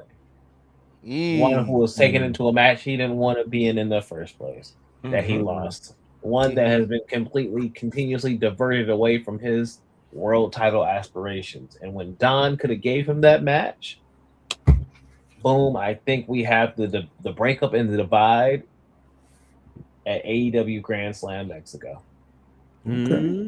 Post MJF already losing the world title, I think MJF's match at All In Wembley is going to be Andrade. So with that said, how you know? So did I end up on the island? What Yes, happened? you did indeed. Oh my goodness! At least Nia Jax is here on the island with me. Don't worry, I'm gonna make us some coconut omelets, Nia. You'll love it. There's a tree on the left side of the island. Don't miss it. Well, you know what, Ray? We just talked about the main event, but I think in my mind and in the people's mind, we done enough talking. Now it's time for the real main event. Look, you can talk about United Champions. That's cool. You can talk about your Great American Bash if you will, Daddy. That's all right, Daddy. AI made that up. A computer took your pay-per-view, Daddy. You can talk about AEW Forbidden Door all you want. It's going to be a fine show. Yes. But the time for talking is over. It's time for the main event, the people's main event, what everybody wants to talk about. TNA. Oh, hold on. I got to put on my voice, man. Shout out to my mans. Dang, who's my man? What was his name? Barry? Fake James Earl Jones. It was what was his last? Somebody in the chat got to know. The old TNA announcer, Barry. Come on, somebody in the chat got to know. What was he for? What did he do? He did the old TNA voiceover guy. Yeah. Oh, okay. He sounded like James Earl Jones, but it wasn't really James Earl Jones. But he was TNA crossed the line. Like my boy used to kill it. Barry Scott, R.I.P. to that brother. Look, even if the pay-per-view was finna be basura, that intro got you hyped, Jay, because they would show all these satellites turning around, satellites that Dixie Carter couldn't afford, even with her family being rich. Like, where TNA get all these damn satellites from, but your program still looks like that. And then, time to cross the line. TNA presents Against All Odds. I'm like, let's go, Barry. Let's watch this Aces and Eights extravaganza. His omelets. Bully Ray and Jeff Hardy cross the line in a 6 sides of steel match. Like, whoa, talk to him, Barry. Oh, we had lockdown out here. A 6-sided steel cage. I don't know where they got all that metal from, but it's happening tonight. And then the main event, Lethal Lockdown. Mr. Anderson versus AJ Styles. Only one of these people you paid to see. And it's not Mr. Anderson.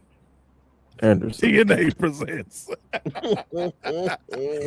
R.I.P. to Barry Scott, man. That dude was the truth. But Ray, we are here to talk about the great granddaddy of them all, Ray.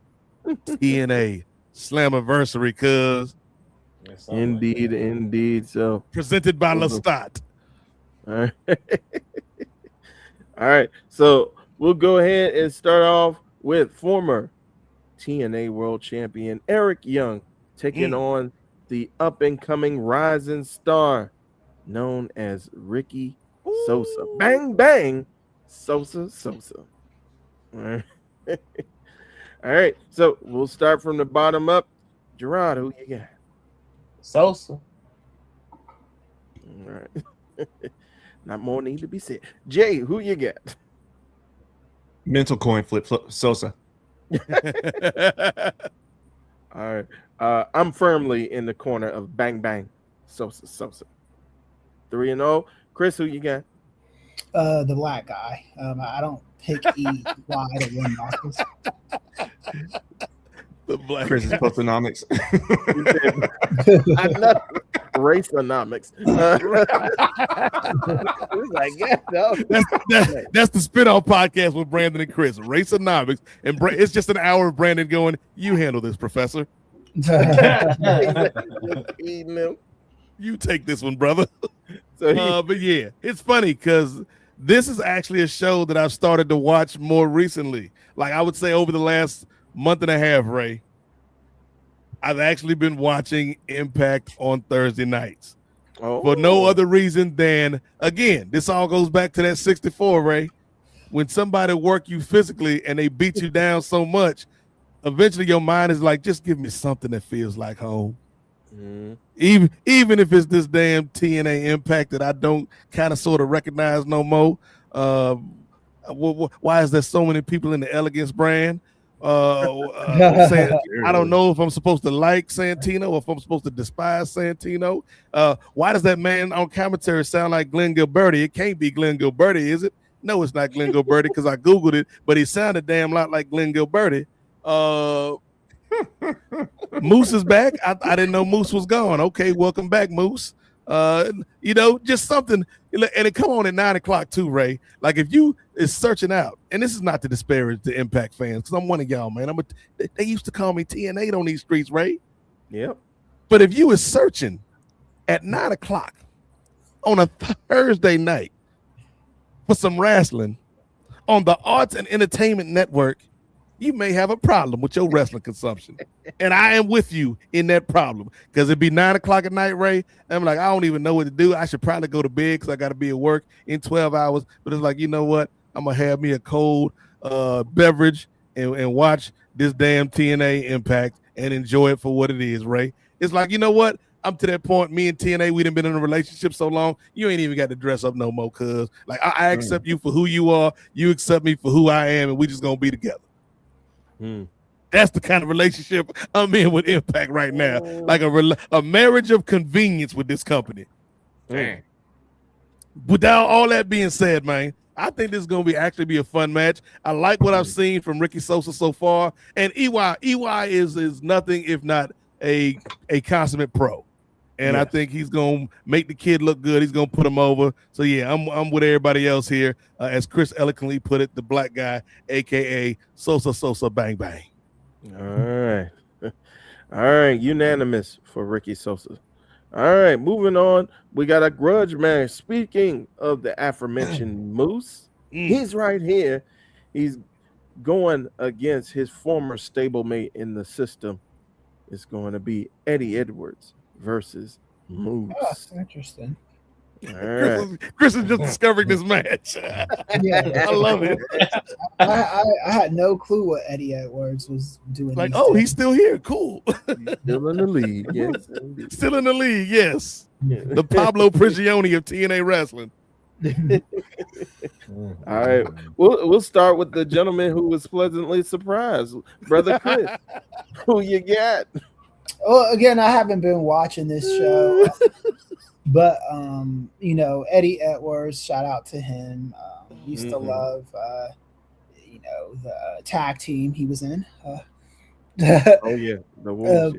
The Wolves. They was nice, man. They was nice. Yeah, and then Moose is my you know, and I don't know Moose, like we don't hang out with each other, but I'm Facebook friends with him. I've met him, so I'll pick him because of that. AKA the black guy. All right. Stop. Well, I have to be a black guy. Can't I just be a guy, Ray? I know. That's what he would say. Yeah, definitely. It's like the old adage, I root for everybody black. All right, Moose, you're making me question that adage, brother. But I have been, again, tangentially, if that's a word, or tangentially, yeah, there it is, keeping an eye on this particular feud from the clips from YouTube, from TNA Wrestling's YouTube. So Moose got stabbed in the back by Alicia Edwards, who is Eddie Edwards' wife, and so he's been trying to take out the system ever since.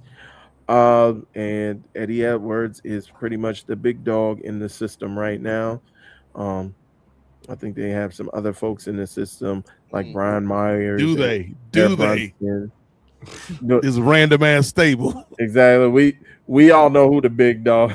Cedric Alexander, what is you doing here, Playboy? Yeah.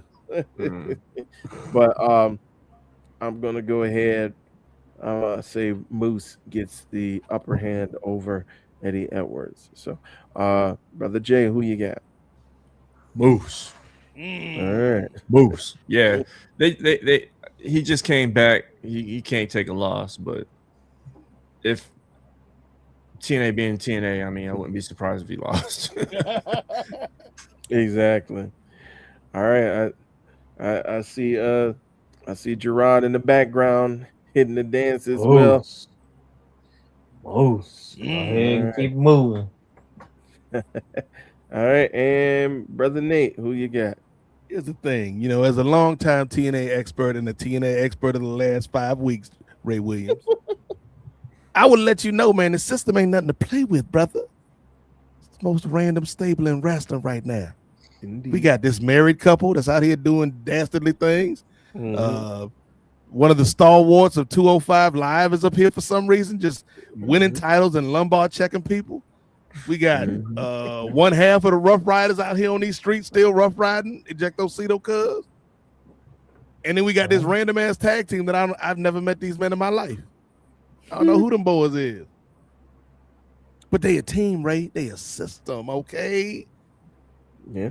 And I've watched too much events in the history of the world to know a brother can't win against the system.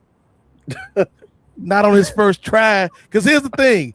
Moose should win this because they took him out, and this is his first match back at Slammiversary. He's trying to get his revenge, and he's going up against the leader of the system. Right. I got a feeling TNA finna TNA, though, and make this man lose to Eddie Edwards and then have to fight his way back up through the system just to get to Eddie again to beat him at Turning Point or one of these other shows. So I think gonna be on this island. I'm gonna be on Eddie Edwards Island and say Eddie Edwards in the system win. Gotcha. Similar to how I feel about Sugar's going up against Dion Lennox. So yeah, I can totally get that, brother Nate. All right, let's go ahead and move on to the next match. So, all right, we have our aforementioned lumbar check-in X Division champion Cedric Alexander defending his title in an Ultimate X match. Taking on the challengers of Fabian Eichner, the aforementioned random member of the Elegance brand, Mr. Elegance, the legend himself, Amazing Red, former champion Leon Slater, KC Navarro, and TNA icon Frankie Kazarian. All right, brother Nate, we'll start with you, and then we'll work our way from the bottom up. Brother Nate, who you got? This, I'm gonna throw some shade here, but I hope you don't take it as true shade. It's just judging by the counterparts you in here with. Mr. Elegance aside, this match gonna go crazy. This match Mr. Elegance can't climb no ladder, can't climb no structure to get to. You ain't winning this, Mr. You don't even be wearing shoes all the time, Mr. Elegance. This ain't your type of party, cuz. But this match gonna be crazy because again, as you said, you got Cedric Alexander, and look at the progression, Chris. This man went from being on a show where he was bound by a weight limit, 205 live. Okay, he couldn't eat all them good omelets Ray be cooking. Now he's in a division where it's about no limits. It ain't about weight limits, Chris. Okay, he can eat all the French toast and omelets he want. We got Frankie Kazarian, legend in the game. We got KC Navarro, who been going back and forth with our guy Ali on these streets. You got Leon Slater, who doing it big. You got Amazing Red, and here's the thing: I would say Amazing Red would win, but we can't give that to New York. Y'all can't have the Knicks and Amazing Red win in such a short span of time. Y'all gonna be more insufferable than you already are. Bing bong. So I'm going with it's gonna be one of two options: either Cedric retains or Leon Slater gets the dub. Because I think they see a lot in Leon, and I'm gonna do the Jay Lacey patented mental corn flip.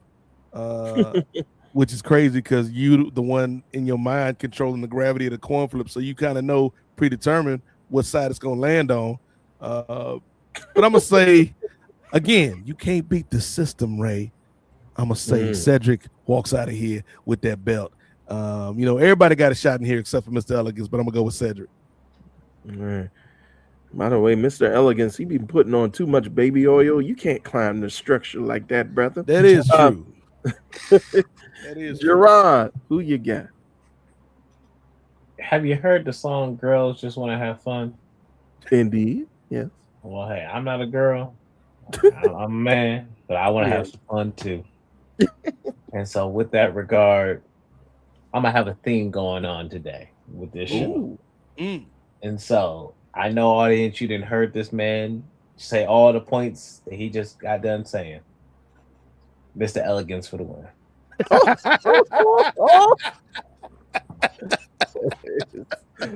Sound like the theme is spite. All right. All right. He ain't even got to climb. He ain't even got to climb across the structure. He just get on one end and then scoot himself, and then the baby will carry him to the X. Well, he's just gonna zip line his way there, put it on his hands, and just right on down there. Ejecto, see toe, but he gonna make it. The Diddy juice is wild. That's crazy. Damn.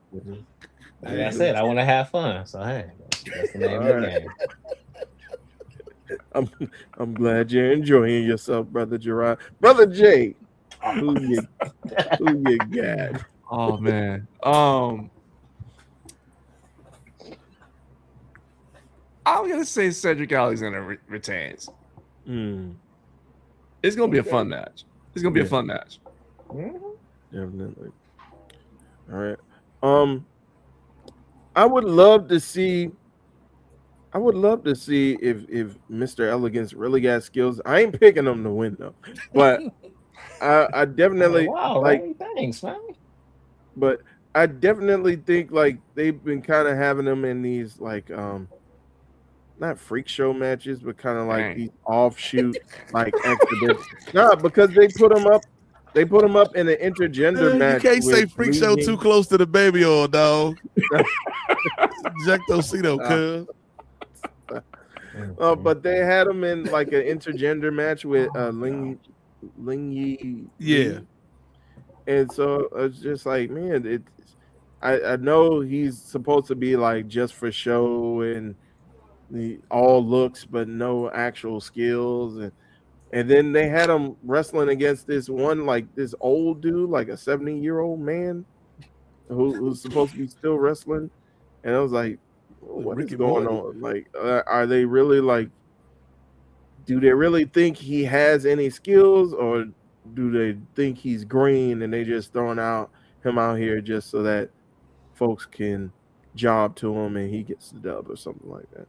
So I'm very interested to see what he brings to the table in this particular match. I'm surprised he's in it, but I would definitely like to see what he brings to the table. Everyone else is pretty much known commodities. Even Fabian Eichner, who while we didn't get to see much of him recently, like we know through his track record with NXT and with him tagging as a part of Imperium, we know that he has the goods. So but I'm gonna go ahead with Cedric Alexander as well. I would love for Slater to win it. Only thing is, we don't know if Slater's even gonna be coming back to TNA recently or anytime soon. Like there have been rumblings about his contract being coming up soon, as well as Mike Santana's coming up due as well. So we don't even know if Leon Slater is going to be with the company much longer. So I think you've already signed. You've already got Cedric Alexander signed to the company. Don't know if it's long term or not, but we know it's long enough to where we know he's going to be around for a while. So I got Cedric Alexander. All right, brother Chris, you look Cedric. like you. All right. Yep. It looked like he was so interested with his hand on his head. All right. 4 for Cedric, 1 for Mr. Elegance, just for you. All right. My own private island. Wild takes. All right. So let's continue on the theme of the Elegance brand being made up of random people and possibly continuing on with the downtown just want to have fun theme as well. We got the Elegance brand defending the TNA Knockouts Tag Team Championship against Rosemary and the returning Allie, returning from the dead. So we'll start with me. Yeah, Elegance brand, I guess. Okay. That's all I get. That's all the analysis I get. Brother Jay, who you got? I'm gonna go with Demon Bunny. Talk to him, Jay. Nice. Talk to him. I have nothing else to put, but yeah, I'm just gonna say that. Shout out to Rosemary. She's been doing it for a long time. All right, Gerard, is your downtown just want to have fun phase continuing? Come on now, there's a whole point. I mean, Nate was over there talking about the system. Well, nah. It's the elegance. That's what we own tonight. And just like TNA does, they not gonna lose the belts here. Now, yes, Rosemary and Allie will be the next women's tag team champions. It just ain't gonna be on the pay-per-view. We need that for the AMC network, baby. So now, and of course, you need the shot of everybody looking so elegant with their titles. Oh, so let's keep it moving. All right. So 2 for the Elegance brand, 1 for Demon Bunny. Brother Nate, who you got? Here's the thing. All of y'all, I'm calling all of y'all out for being hypocrites because y'all was like, Moose got to win. You know what I'm saying? This is comeback match from being injured. Allie that came back from the dead, y'all. That is true. From the undead realm, cuz. She down there hanging out with Father James Mitchell and them. That's not a play. No disrespect to Father James Mitchell, the sinister minister, but you ain't trying to hang out with that man for 3 years in the undead realm. It does something to you, Jay. And I think Rosemary may be the answer to the trivia question we were talking about before the show. Like, what TNA wrestler actually got dubs on NXT? Because I think there was a tag team match with Rosemary and what was her NXT name? Wendy Chu. Sleepy Wendy Chu. Wendy. Like, they actually beat somebody. They beat your girl that played with the dolls. Doll baby, whatever her name is. That's who I was trying to remember. Doll baby, that's what I call it. She played with the baby doll. They beat Doll Baby and Bird Lady, I think, in a tag match one time, and then lost every other tag match that they was in, and then turned on each other, because that's how it goes in the wrestling business, y'all. But now, man, give me Demon Bunny all day Sunday. Demon Bunny gonna win and put a stop to Gerard's dreams of an elegant night. Damn. All right. And by the way, 2 shout-outs. Shout out to Wendy Chu, who became the Evolve Women's Champion recently. Shout out to her. Love me some Wendy Chu. And shout out to Tatum Paxley. That's who I think is going to be taking the belt off of Lola Vice coming up soon. I just couldn't think of her name, but Doll Baby. Once you rejig my my memory. Doll Baby, old Doll Baby. She be wrestling, man. Doll Baby on NXT. Doll Baby and Bird Lady, man, they had a good little team going. All right, Chris, who you got? I would pick Ash by all the Elegance lady. Oh, the Elegance. Yeah, you see so confident with the pick with the flipped hand. Oh, that's the other thing. I don't watch TNA like that, so I can't. This is. It even in my post wrestling contract to be reviewing TNA stuff. So Chris said he give you this for free, Ray. What more do you want from him? Here's the other thing that Chris didn't know about this. It may change his idea about this match because Ash by Elegance probably will be ringside also with the concierge. That's his name, the concierge, and they try to interfere and stuff. But Rosemary got a little voodoo doll of Ash that be controlling Ash, so they got a secret weapon to counteract the Elegance brand shenanigans. I told you I'm back. Look, I'm like a gambler that stopped gambling for like 10 years and then took a trip to Vegas. I'm back on the horse, Ray. I'm back in these TNA streets, cuz. Back in the game, Daddy. In 6 more months is going to overtake your beloved WoW women of wrestling. Hey, real talk. Hey, I hope David McClain ain't listening, man, because I do appreciate what you've done for the game. WoW been on a little streak of disappointing shows lately, man. Looking rough on these WoW streets right now. Y'all can't lose Nate. WoW, y'all can't lose him. He the only one be on that too. You lose me and Cino, it's a wrap. Oh yeah. Shout out to John Cino. Shout out to John Cino. All right. So now we go into a triple threat ladder match for the TNA World Tag Team Championships with the Hardys. How long these brothers had the belt? The Hardys taking on the System of Brian Myers and Bear Brunson and the Righteous. So we'll go ahead, reverse order. Chris, who you got? The Hardys. Understood. Brother Nate, who you got? Okay, so what Chris don't understand is the Righteous actually poisoned Jeff Hardy, right? With some psychotropic drugs, right? And Jeff Hardy was like, I don't know what's going on. I thought they was going to take it back to when he had his inner monologues. Like, I don't like drugs no more. It's a shame the Righteous put these drugs in my system. But here's the thing. One thing I do know, I said you can't beat the system. There is a exception to every rule. The system ain't winning this damn match because don't nobody want to see that, man. Don't nobody want to see them boys with the belts. So it comes down to the Hardys and the Righteous. And I don't know. I don't know if I like the Righteous or not, but I don't hate them, Ray. I don't hate them.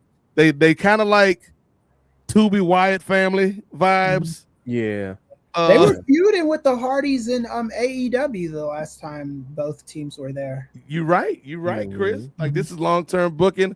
I want to say the Hardys, but you know what? I will say the Hardys. You know what? We need a feel-good moment in Boston for Slammiversary. The Hardys win. Brother Nero, Broken Matt, take it to the bank, Ray. Bet it on DraftKings. Right. Don't bet on wrestling. Yeah, don't bet on wrestling. Please don't. All right. 2-0 for the Hardys. Brother Gerard, who you got? For the listeners who are audio only folks, I'm doing the Jeff Hardy dance. Like Jeff, your brother getting jumped. What are you still doing dancing? I gotta do my dance first. I gotta get my steps in, cuz. I gotta feel the groove first. I can't got a spot to hit before I got to get down there, man. Look, the people came to see me throw these hands and throw these hands, and so hey, we gonna do what we got to do. They gonna get these hands either way, and maybe not in the same order, but you gonna get one of them for sure. Maybe at the same time, dancing while he beating people down. That's what we need in this match, in this ladder match. Hardy to come down to the ring, dancing and fighting at the same time, like Michael Jackson's Moonwalker. I ain't mad at it. All right, 3-0 for the Hardys. Brother Jay, who you got? I got another hand gesture.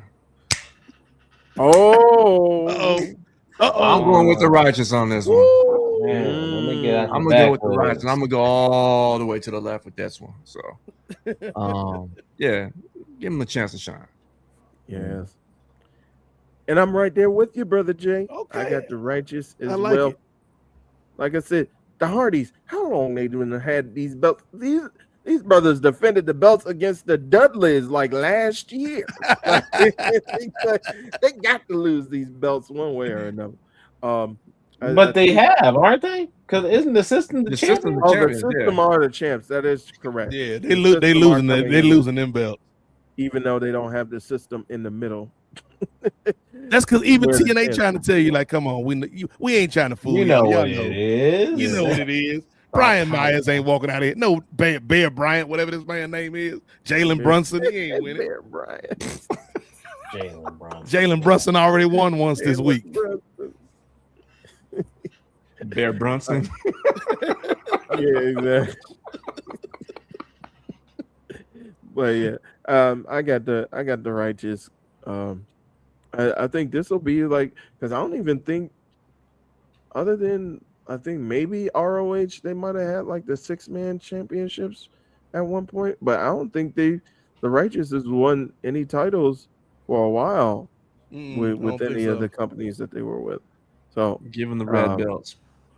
Yeah, I got the Righteous along with Jay. I got the Righteous becoming the new tag champs.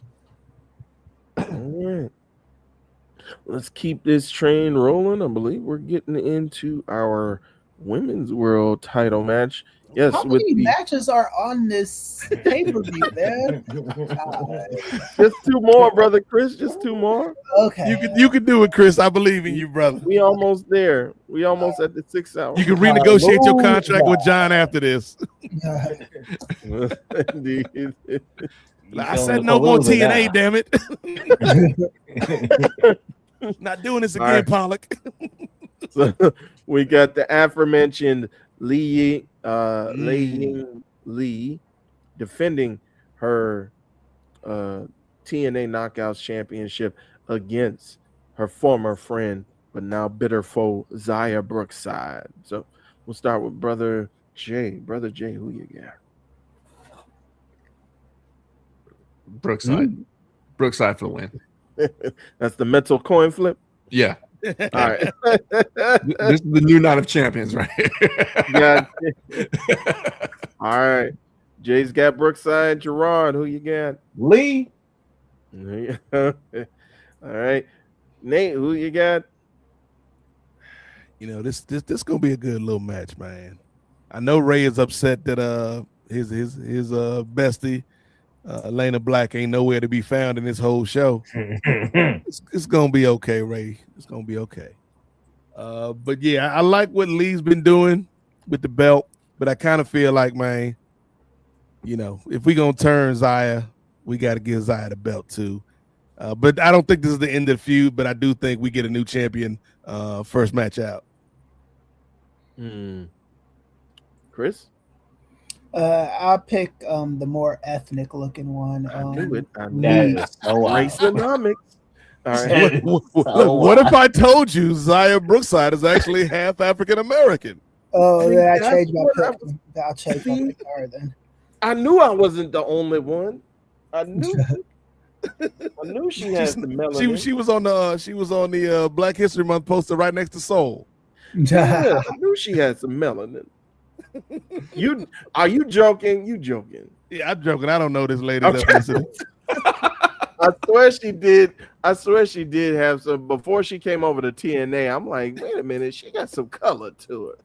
I don't know. All right. She's just from Florida. She's been out in the sun. With that, I've been loving Lee since she was in NXT. I want all good things for Lee. So they fumbled her on the main roster. Yeah. He was like the protector, but then the protector became a bully, and it's like, I don't know.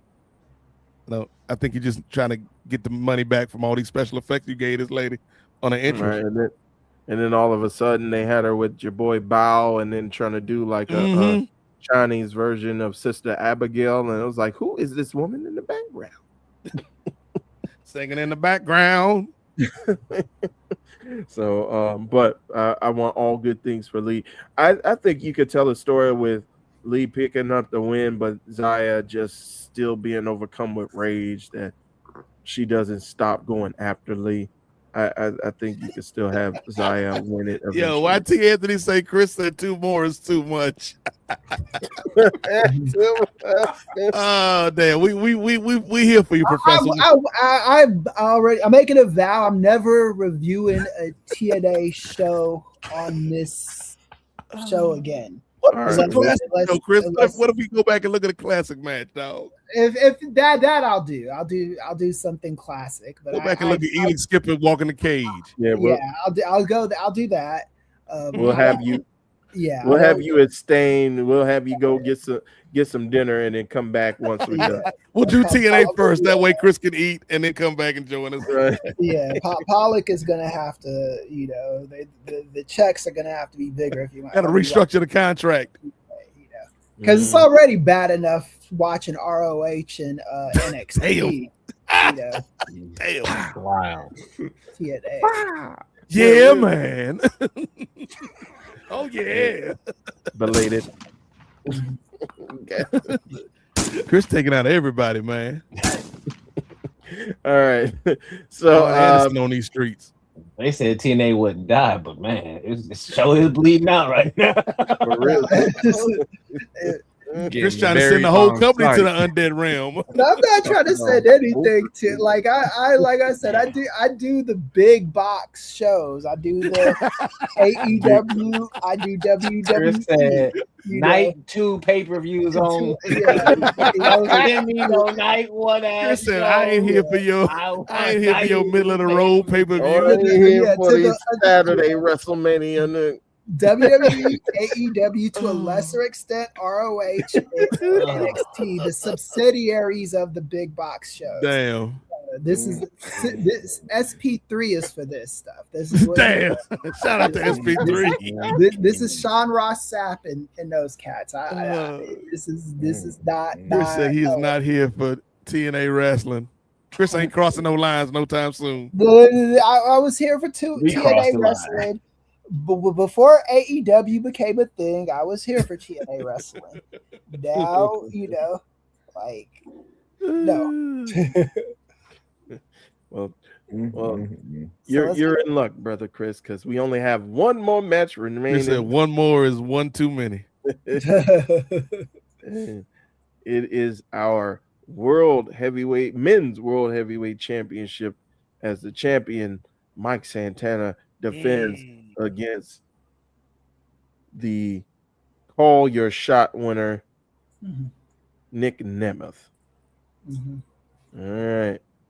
We'll start with Brother Gerard. I don't know. You know, Mm-hmm. I don't feel like Mike should lose it, but also, as a former Dolph Ziggler fan, I think they really did beat me down in WWE. Because even his post TNA, like post WWE run, it's been cool. I ain't never been like too mad at it, but it's also never been like, oh, I got to see this. I got to check this out. So do I really foresee him taking this belt off of Mike? No. But who does? I don't really know. And so I don't know who it's not Eddie Edwards to me. I'm so sorry. The system needs to go down. My God. Drown the system. So I'm gonna go with Mike. Mr. Elegance. I'm going with Mike. Hey, he ain't a part of it. He ain't with him, but he might as well be. We going for an elegant night. Nah, because then that'd be Nemeth, because he blind like the rest of them. Nah, chill out. We go Mike. Now, don't get me on a tangent, because I was about to try to make that fit. No. Mike Santana for the win, man. All right. One for Santana. Brother Nate, who you got? All respect to Santana, man. I thought they kind of derailed a bit of his momentum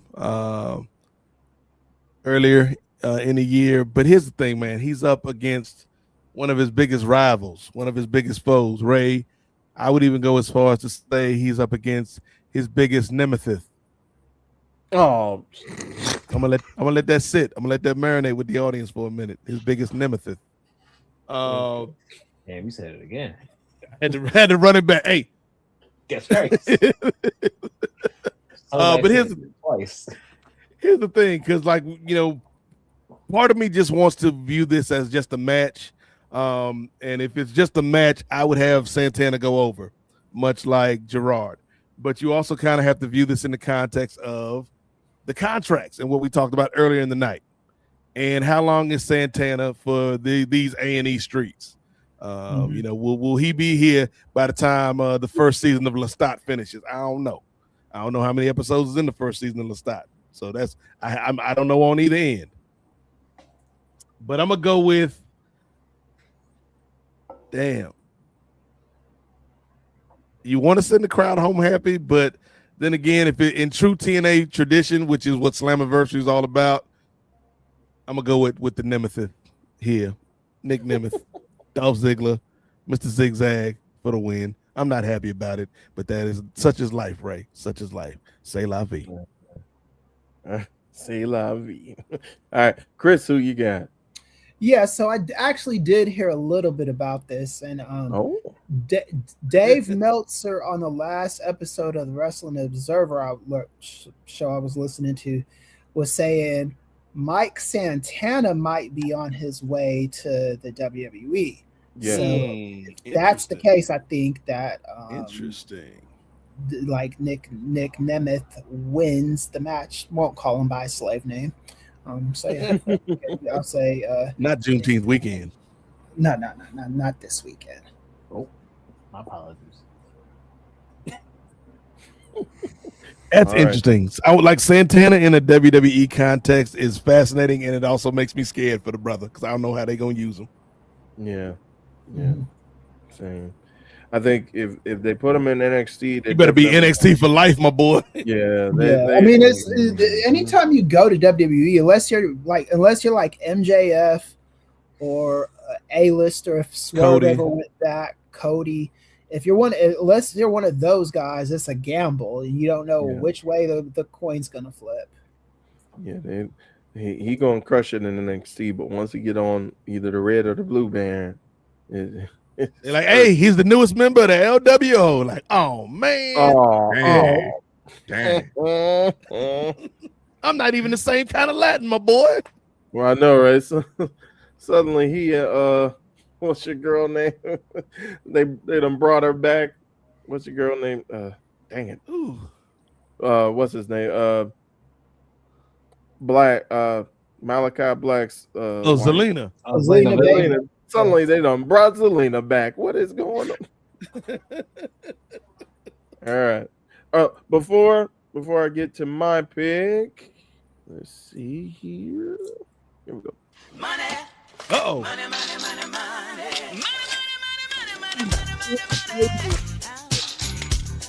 All right.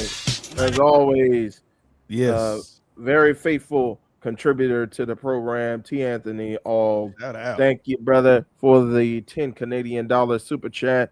Look at TNA bringing out the super chats, Ray. If, only if, Leon Slater wins back the X Division title after having him losing the title before he could break the longest X Division title reign record is so baffling. It's classic TNA. It makes no sense, but it makes perfect sense in the world of TNA. All right. So with that, for all the Anthony, I got a weird feeling you sent that super chat to troll me. Money, but come on, my bro. So you said no more TNA super chats? Well, I mean, just the what he had to say was like, you know, it wasn't of any real substance, you know. That's what. But I mean, he spent $10 on it. Yeah, so hey, yes, we appreciate it, man. I appreciate it, but yeah. Your dollar, your voice, sir. We take your money out of the way. Thank you. Thank you, T. Anthony. Appreciate you, T. Anthony. No refunds. Now you're learning, Ray. Now you're learning. Exactly, Jay. So for all the statements that you brothers gave, I'm also going with Mike Santana due to the possible expiring contract.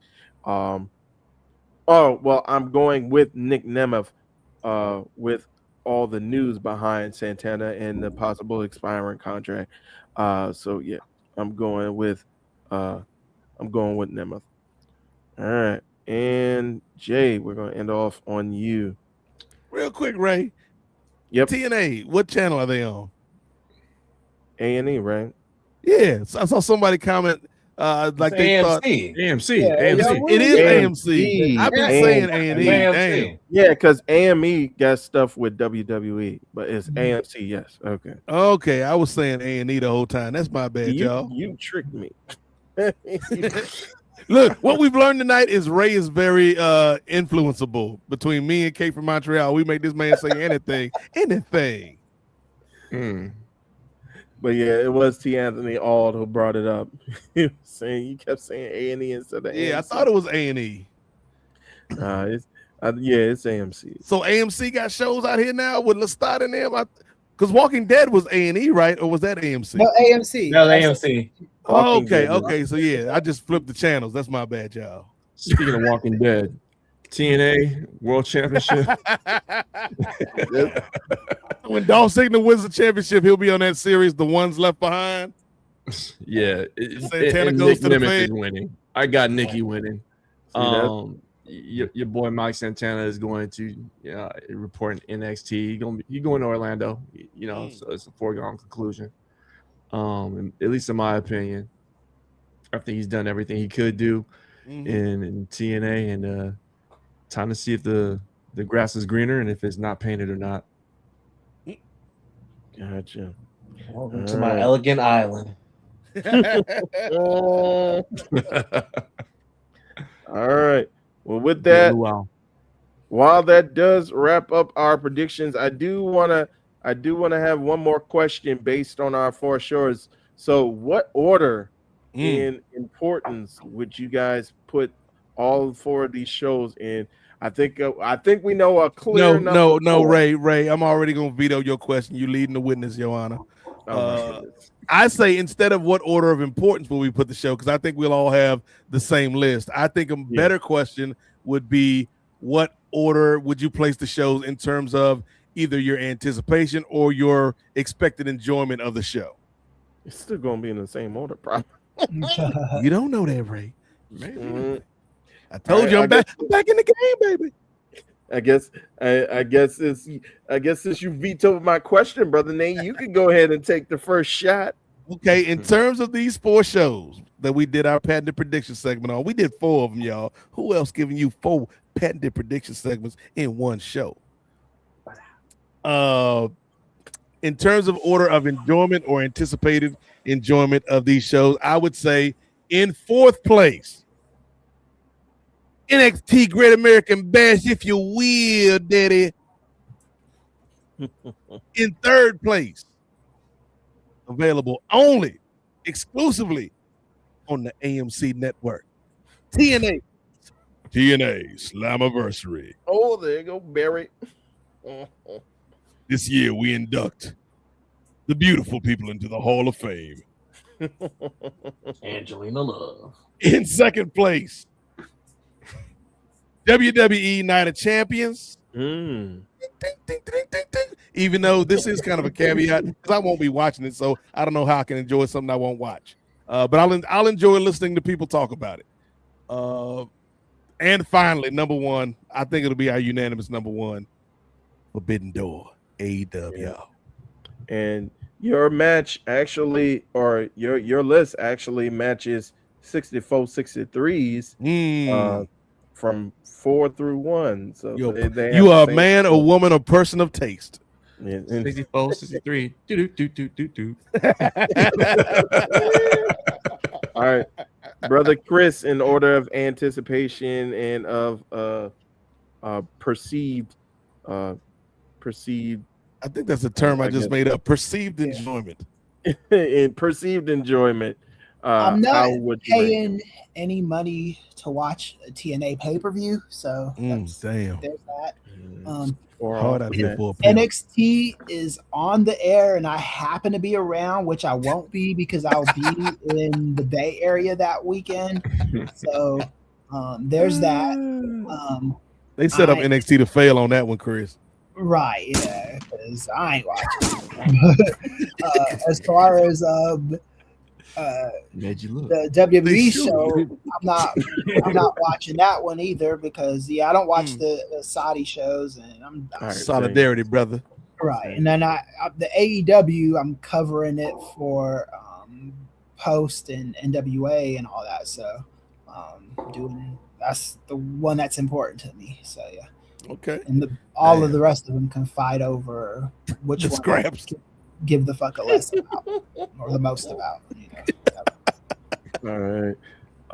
We'll go with our Ring Theory tag team brothers. Brother Gerard, what's your ranking as far as perceived enjoyment and anticipation? Take Nate and take 64-63's ranking because that's exactly mine. Same thing. Same ranking. Same thing. All right. Brother Jay? I will be watching probably in this order. Forbidden Door. And then I'm going to watch probably Night of Champions, and then go watch House of the Dragon, then watch Spider Noir, then finish off the Boys series. Ooh, and then, it's good. Some Sanford. Maybe I might check out Wonder Man. Yeah, I didn't even start that one. I wonder. Yeah, you're right, man. Yeah, you're right. Yeah, you're right. I'm gonna do that. Yeah, forget that. I'll tune into post wrestling to figure out whatever else happens. I got other things to do on my to-do list. You asked the damn question, Ray Williams. Technically, you asked it, then I made it better. Like so 3 of them up in this joint. But yeah, I would go definitely anticipating for Forbidden Door the most. I'm gonna flip it a little bit. Okay. Because I ain't into the Saudi stuff, I think I'm gonna push down the Night of Champions. I think I'm gonna bring NXT up to that number 2. Okay. And then Night of Champions. Damn, and then, even with the Saudis. Sorry, Carlos Silva. Sorry, not sorry. Because you've been tripping over the last month. Self-inflicted. Yeah. Why you call that man Carlos Sosa though? That's a Javon Williams situation. Silva. See, I didn't see. There you go. I thought you was talking about Ricky Sosa. Carlos Sosa. They don't all look alike, right? I said Silva. You Sammy Sosa. You're projecting. I said Silva. I know I said so. All right.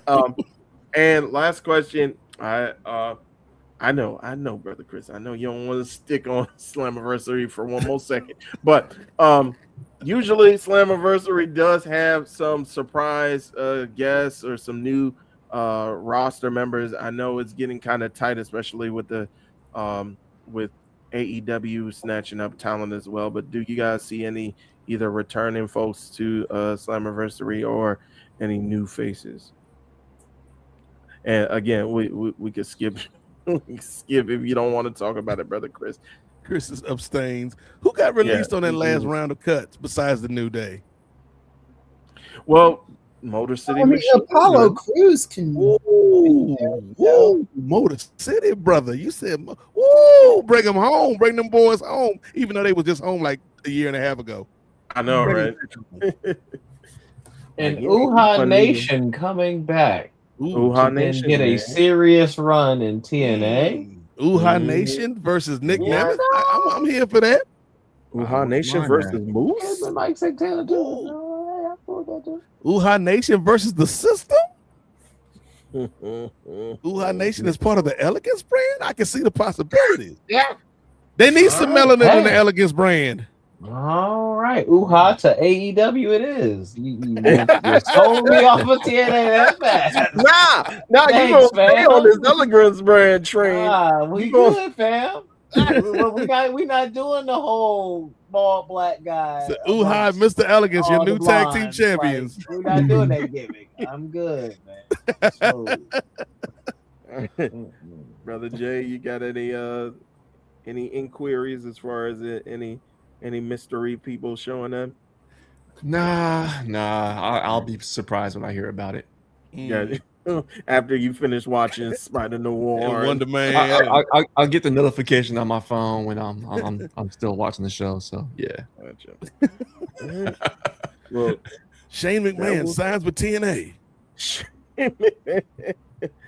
All right. Well, that'll do it for our prediction. Did you say who you wanted to see, Ray? Yeah, I wouldn't mind seeing Motor City. I'm sorry. That was not a Freudian slip. I'm sorry. Yo, you know what? You know what? I love you, Alex Shelley. I love you. You know what? All jokes aside, man, somebody need to pick Alba Fire back up off these streets, cuz. Yeah. Alba was good, man. And then it's like Ala Dawn too. It's like I know she's been doing stuff with AEW, but has she really though? Has she really? I think you bring those two back in TNA, that would be pretty cool. But yeah, Motor City pushing guns. I could definitely see them in. I wouldn't mind seeing Uha Nation back. Or but you see in TNA. Uha Elegance. You see Motor City before AEW? That's a good question. Nah. But I'm saying maybe for a cup of coffee, maybe have like a 3-month contract, like a little rehab, and then get them hot again on to AEW afterwards. Have them put on some bangers. It's gonna be crowded. We already talked about Kofi and Austin possibly going there. That's it's true. Gonna be crowded. AEW or TNA? AEW. AEW. Okay. Then Chris was about to get indignant. Austin ain't going back to TNA no time soon. Stupid Consequences reunion. But yeah, I figured, MCMG, just go ahead. You already is a spot you're already known in, and everybody's gonna go crazy for you for returning. Both of them been former world champions and tag champions. Yeah, stick around there for a little bit, then probably either late in the winter or early 2027, come on over to AEW. Okay. But those are the only like big surprises that I could see. I don't see anybody like huge coming over for Slammiversary. Did Piper Niven get released, or is she just hurt right now? She's hurt. Piper Niven. Okay. Hurt. Oh, dude, come on now, Ray. Ray. No, not Zoe Stark. We missed the boat. The biggest star TNA could sign, the white chocolate cheesecake at Sports Entertainment, cuz Nikki Cross, come on home. Oh, Nikki Cross, yeah. Oh. And I know she's been busy though. She got progress now. And That is true. That is true. Big Damo. Yeah, what wasn't Big Damo? Didn't he do like a cup of coffee in TNA? I don't know. I'm not sure. After he left NXT, because I know he was in NXT for a little bit. I low key feel like he did for some reason now. Yeah. Now you starting to jog a little bit in my memory for some reason. But they wouldn't Chris get looking up for us. They wouldn't get Avengers call. Chris, #1 TNA fan. All right. All right. Chris is done with this.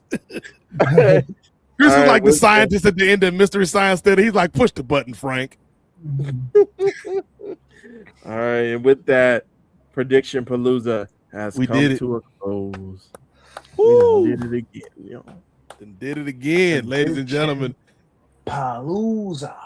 Thank you for watching Prediction Palooza. Not only was it Prediction Palooza, but we had our light-skinned cousin Brandon Thurston from WrestleNomics come through and drop some knowledge and chop it up with us, man. So again, shout out to Brandon. You can check out his work not only at WrestleNomics, sign up for his Patreon, but also Pollock and Thurston, which you can catch here at Post Wrestling. Him and John doing some real good work in the wrestling journalism space. So with that being said, fellas, let's go around the horn one last time. We done did it again. Another brisk walk through the world of pro wrestling. Let's start walking downtown on the island of elegance with our man Gerard Downtown Brown. That's why he be wearing them sunglasses all the time, because he on the island of elegance.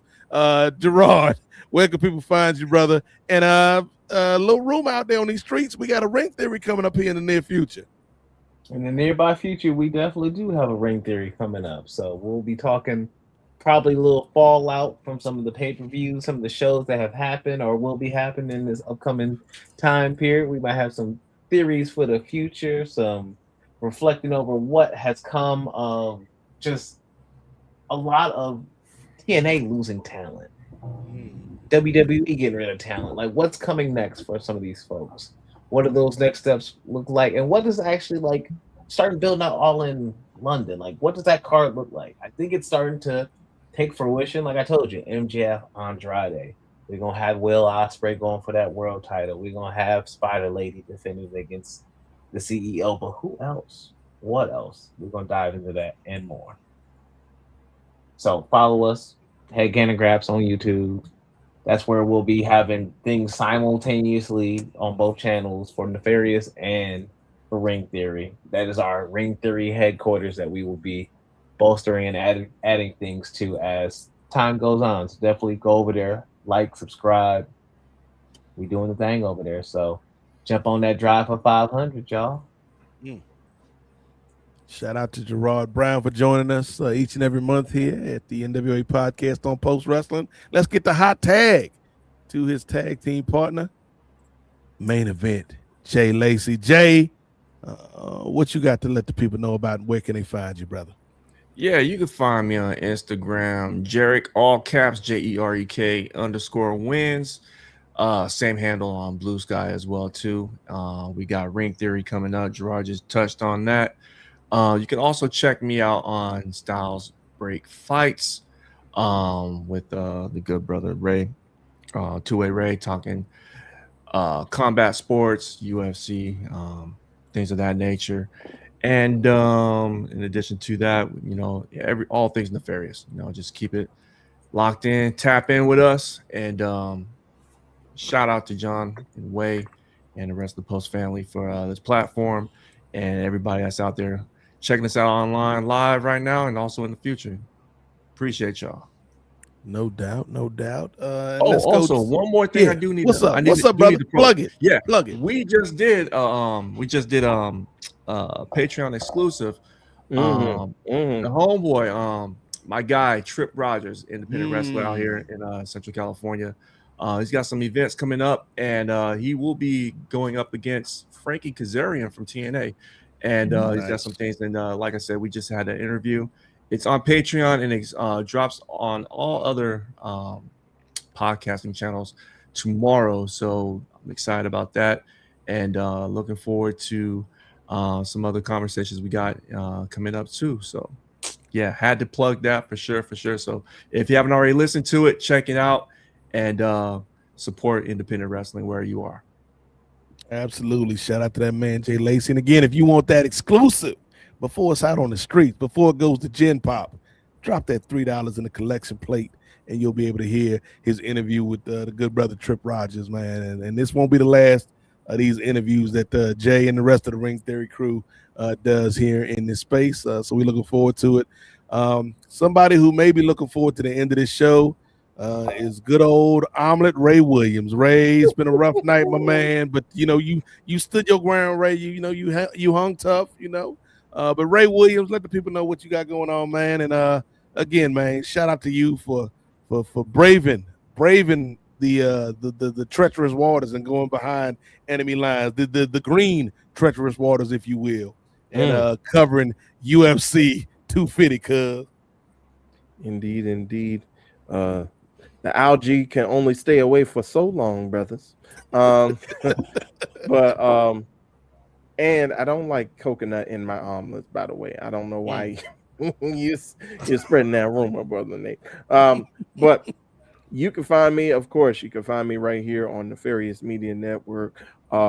As Brother Jay mentioned, we did have a recent episode of Styles Break Fights where he and I reviewed this past UFC Freedom 250 card, and we had special guest, the good doctor himself, Brother Chris Ely, on to discuss the political implications of said card and also what he thinks about sports washing. Spoiler alert, he is vehemently against the concept on its face. You can hear why later on today, not tomorrow, because it is Monday. But yes, you can hear about that later on today. Also, if you go ahead right here on Post Wrestling, whether you're listening to it on podcast form or if you're a part of the Patreon, not only for Nefarious Media but also for the Post Wrestling Cafe, you could tune in to the latest Collision Course episode with myself and Kate from Montreal. And next week it'll be another rotating co-host with Brother Jay, as he tends to do for the go home shows for Collision Course. So you'll get a double dose. And was it Brother Jay last week? Yes, it was. Oh, so see, I thought he was going to break the tradition, but he was like, nah, brother, I'm just going to have an extra credit on my plate in addition to me doing the go home show. So that's Brother Jay for you. Always hard working. I could be here, I could be there, I could be anywhere. Just lock in with your boy. Speaking of lock in, Chris has probably felt like he's been locked down for the last 40 minutes of this episode talking about TNA Slammiversary. Never again. Never again. Once in a lifetime, folks. This is it. I won't be reviewing any C or D list shows again. So TNA Knockdown presents for one night only. Okay. The professor steps into the cage. Right. But anyway, so once in a lifetime. Yeah. Won't be happening again. But anyway, just catch me on all the socials. And today was a fun episode up until the TNA portion. It was good to chop it up with Brandon and all my boys, and hopefully you guys, I will be in San Jose on Sunday. So you know the way, brother. Yeah, if you see me around, just holler at me. And hopefully we represent well. And I don't think we'll be doing any TNA shows any AEW shows for the rest of the year, unless someone tries to go plan. Well, they are going to be in Maryland, so I mean, maybe. But that's only for Dynamite. So Dynamite in Baltimore. So I might look into going. Yeah. So, but yeah, and then I don't know if anyone's going to want to go to England or. I'm not going to Mexico, so Ray might hop on that plane, cuz. If it's on the Post Wrestling expense card. Well, I don't know about the Lexus ain't gonna make it down. Post Wrestling could get you the press pass to go to the show. I don't know about the plane ticket and the hotel room and stuff. And aqua mode on that Lexus. Yeah, and I don't live close enough to. We need a transformer or a GoBot to get there. Yeah. Ray gonna be like Ray gonna be like that old song. Give me your ticket for an aeroplane. Ain't got time to take a fast train.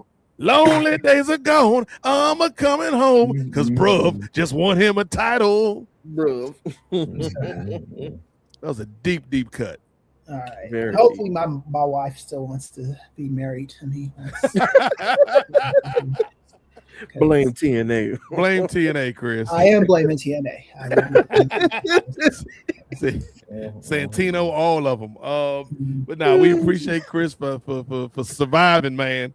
Yes. Chris is like, damn, I thought the Jey Uso conversation was the nadir of this episode, but no, it got worse. But you know what got better, ladies and gentlemen? Mm-hmm. Your evening for spending it with the Advocates. You know what I'm saying? Not to be Scott Steiner, Ray, but 64 hours last week at the job, plus 10 hours today at the job, plus 6 hours. That's 80 hours. You ain't got to come from a highly educated university to know that your man's to put in 80 hours of work this week.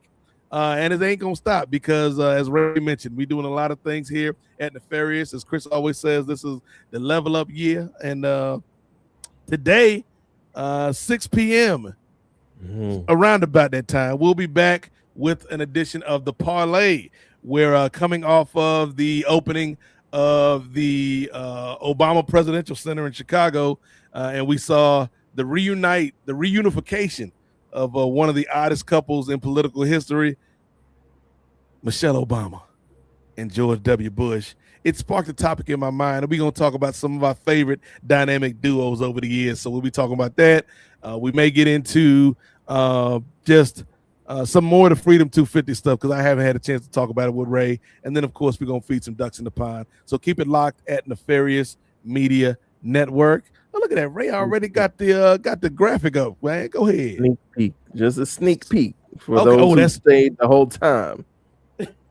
That's the behind the scenes footage. Exclusive. Yes. Exclusivo. But yeah, check us out today at 6 for an all new edition of the Parlay. Subscribe to all the socials, man. I ain't got to tell you all that. Actually, I do got to tell you all that because we want you to do it, and then we want you to let your friends know about us as well because we are trying to make some moves here in this space. And again, man, like I said off the top, I'm tired at the job, man, but I get reinvigorated with the fellas here when we do these shows, man. I'm like Tony Montana. It's like, it's okay.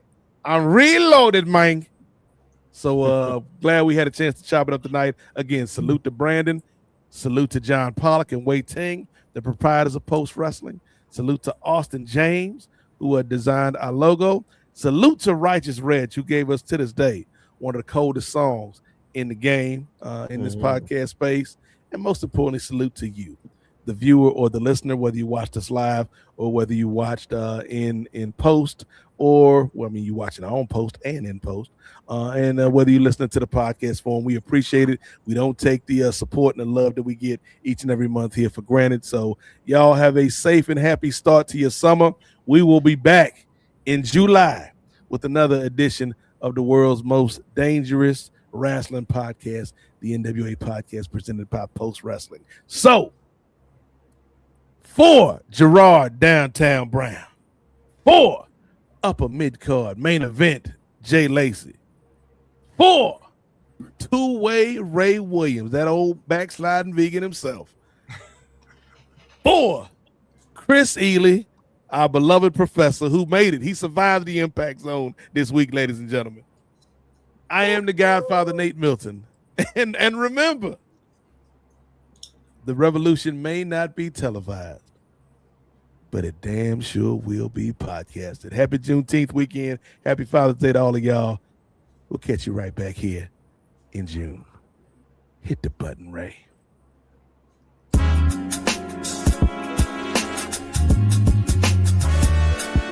Yo, it's Righteous Reg. It's a case for the safe, keep a space for the Nubians. Unfiltered, off kilter, the professor, the godfather. Post wrestling, the NWA, not keep guessing, The views and expressions, you know the rest. It's pod excellence, get the message. Advocates for Nubian wrestling, you're listening to the best again. Black wrestling in the ring, we invested in. Nubian kings and queens, we invested in. It's for the culture and we reppin' it. It's for the culture and we reppin' it.